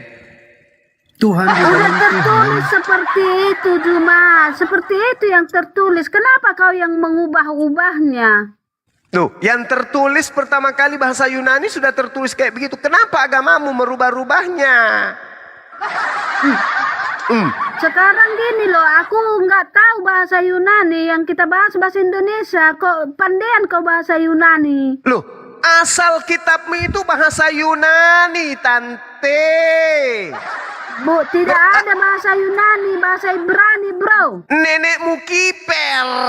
Bahasa Ibrani itu kitabnya orang Yahudi. Dasar penipu, mulai lagi. Kau Juma, sudah salah, mulai lagi nipu. buka dulu Apa? di kejadian. Allah Kejadian itu memberikan kitabnya orang Yahudi, Allah Tante. Juma, Itu bukan Allah kitabmu. menyuruh Musa menulis firman-Nya. Itu Allah bukan menyuruh kitabmu, Musa. Tante. Sadar kau, Tante. Itu kitab kejadian, kitabnya orang Yahudi, bukan kitabnya orang Vatikan. Dasar mau lagi nyamar-nyamar di sini. Lah, Juma ini Alkitab ini, Juma di Alkitab ini ada Musa, di dalamnya ada Musa. Itu kitabnya orang Ada Yahudi, kejadian, bahasa ada ulangan, Ibrani. ada bilangan. Kitabmu itu bahasa Yunani. Jadi kau pula yang ngatur Juma ya kan? Bukan saya Jadi kau pula yang ngatur kan? Itu faktanya memang Jadi kau begitu. pula yang ngatur. Kucluk. Lo kok punya ngatur? Udah bilang aja lah kau mau jadi Tuhan Juma, bilang aja lah kau mau jadi Tuhan, makanya kau atur semua. Itu kan kitabnya Kejadian Keluaran. Sebenarnya bukan Keluaran, itu salah terjemahan. Shemot itu nama-nama, Shem itu nama, Shemot nama-nama, bukan Keluaran. Salah itu. Mampus.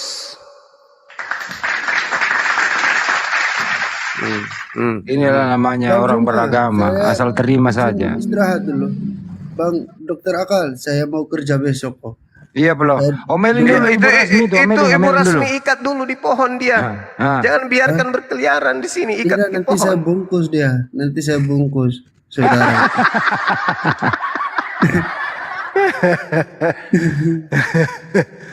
Aduh, Nanti beras. gini Ya loh, makasih ya Bang. belum makasih ya. Juma, Iya. oi Juma, tadi kau bilang yang diurapi, nabi-nabi lagi juga diurapi. Apakah itu Tuhan kau bilang? Iya kan? Oh, sini pohon anaknya. Besarin Bang Billy. Julius. Ya, besarin dulu, aku bukan kos. Ya. Intinya agamamu itu agama kebohongan. Itu kitabnya lihat ya, orang. sini. Nah, tuh. Pak Ele Shemot. Shemot nih. Nah, inilah nama para anak-anak. Jadi Shemot itu nama-nama. Kenapa jadi Keluaran? Nah, itu aku bilang kan kebohongan. Itu aku bilang dari awal kan. Ya kan? Semoga datang besok. Saya tanya Bu Rasmi. Bu Rasmi, ada hubungan apa Anda dengan bom-bom? Hubungan apa maumu? Weh, dia tahu. Dia tahu. Kebohongan kan? Kitabnya orang dirubah-rubah. Shemot diganti Keluaran. Kasihan. Keluaran itu Musa. Siapa bilang bom-bom? Keluaran itu Musa. Yang bilang bom-bom siapa? Tadi tuh kau bilang yang diurapi banyak nabi yang diurapi. Apakah itu Kristus kau bilang? Apa sih? Ya. Kristus itu Bapa mengutus anaknya. Itu namanya Tuhan Yesus Kristus. Tetapi semua nabi-nabi dan semua raja-raja memang diurapi dan Yesus juga diurapi, tetapi nabi-nabi itu tidak dikatakan, tidak ada ayatnya yang mengatakan kalau Bapa mengutus anaknya kepada nabi-nabi itu, tetapi ayatnya yang mengatakan, dengar dulu Jum dengar. Bu Rasmi. Allah Bapa mengatakan Bapa telah mengutus anaknya yang tunggal itu hanya ditujukan kepada Yesus. Hanya ditujukan kepada Yesus ya Jum. Anda bangun pergi ke pasar beli tawas. Beli batu tawas, Anda rendam, begitu encer tawasnya tolong Anda minum 2 gelas selama 3 hari berturut-turut. Ya. Itu ajaran keturunan ulang beluga itu kan. Setelah Anda minum batu tawas yang diencerkan, otak Anda bisa sedikit berfungsi. Ajaran Nabi palsu itu kan. Ajaran Nabi palsu itu kan, Jum. Oh, Jumah. Oke. Ajaran dari palsu itu Jadi kan. besok jangan lupa ke pasar beli batu tawas, encerkan, rendam pakai air, airnya Anda minum Kenapa kau 3 kali larikan sehari. pembahasan, Oke? Jom? Kenapa kau larikan pembahasan? Karena Anda tidak waras. Oke? Anda tidak layak. Parah. Anda nggak layak berdiskusi. Loh, kenapa nggak layak? Hmm. Dari tadi kau yang maki-maki aku Kamu sopan Darmi. santun kok. Bang Zuma, mendingan mana sama Darmi? Wah ini mah bukan apa-apanya, Bu Darmi lebih hebat. Ini ibu ini selalu pakai terong ini.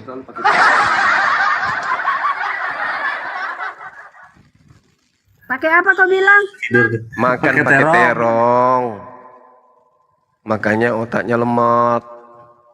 Terongmu kan? Iya mau kupanggang besok terongmu. Birahi. Rasmi birahi. Turun. Rasmi birahi. Woi, birahi Birahi woi. kemana orang mau dipanggang kok? Mau dipanggang, mau kucincang. Tahu kau mau kucincang, mau kuku kasih asam sama daliman. Enak tahu kau. Aduh, Kojilius kick saya, Kojilius. Nggak tahan saya. Udah tangkap terongnya cuma. Aduh, benar-benar cabul ibu ini, ya Allah ya Karim. Ketagihan dengan terong. Mana terongmu Juma? Biar aku masak, aku panggang, aku kasih asam sama daliman. Enak itu. Astaga, parah kamu. Aduh Julius. Ini orang sakit dari mana bawa ke sini, Julius? Ya, dia suka makan. Dia suka mainin terong. Bu, udah berapa Terongmu lama? aja lu. Terongmu aja yang satu itu sini tak panggang sini. Udah berapa lama nggak kena terong? Tapi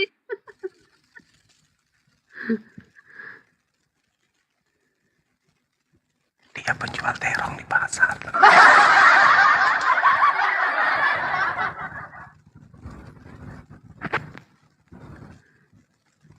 kenapa lah kau peluk-peluk pendeta itu? Aku nampak aku di TikTok itu cuma tujuannya itu Biar apa mau lah kau keluar makan peluk-peluk dulu, pendeta lapar. itu?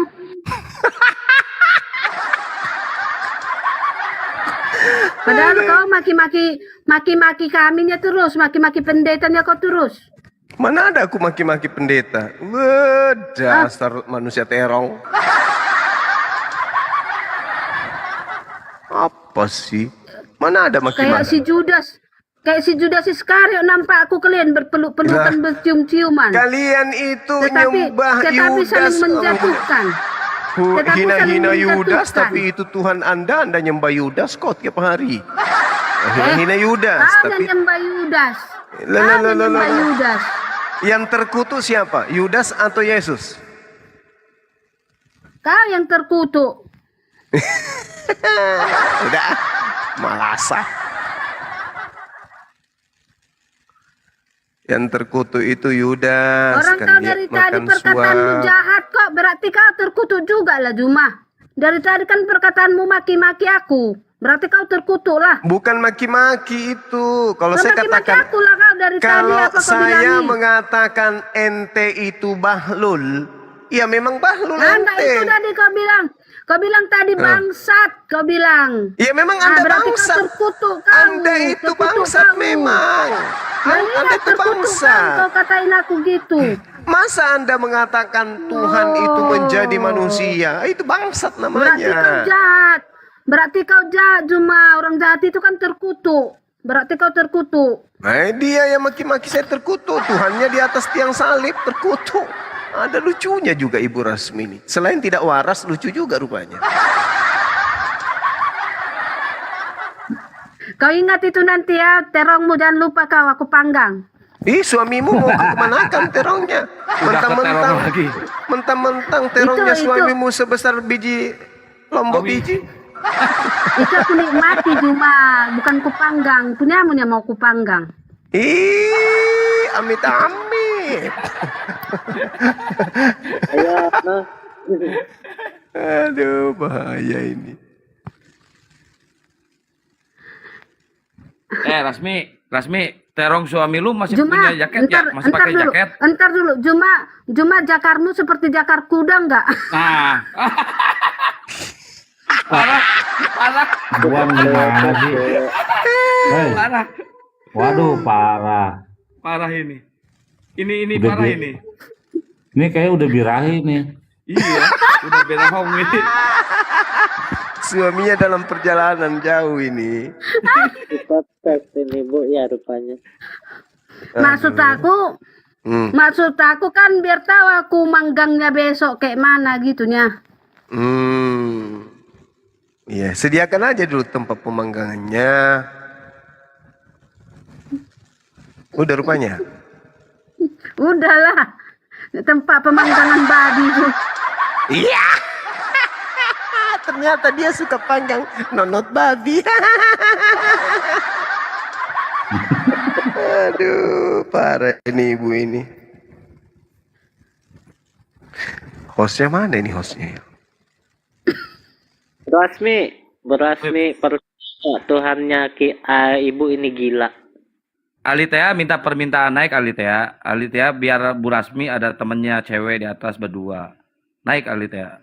Ibu Rasmi, percaya enggak Tuhannya gila? Enggak. Tuhanmu gila loh, dijemput dari keluarganya. Karena Nanti dia kau gila. mati. Kau maki-maki gitu nanti kau mati hukumanmu loh. Anda yang maki, bukan kami. Anda yang maki. Itu Markus 3:21, Bu. Tolong dibaca.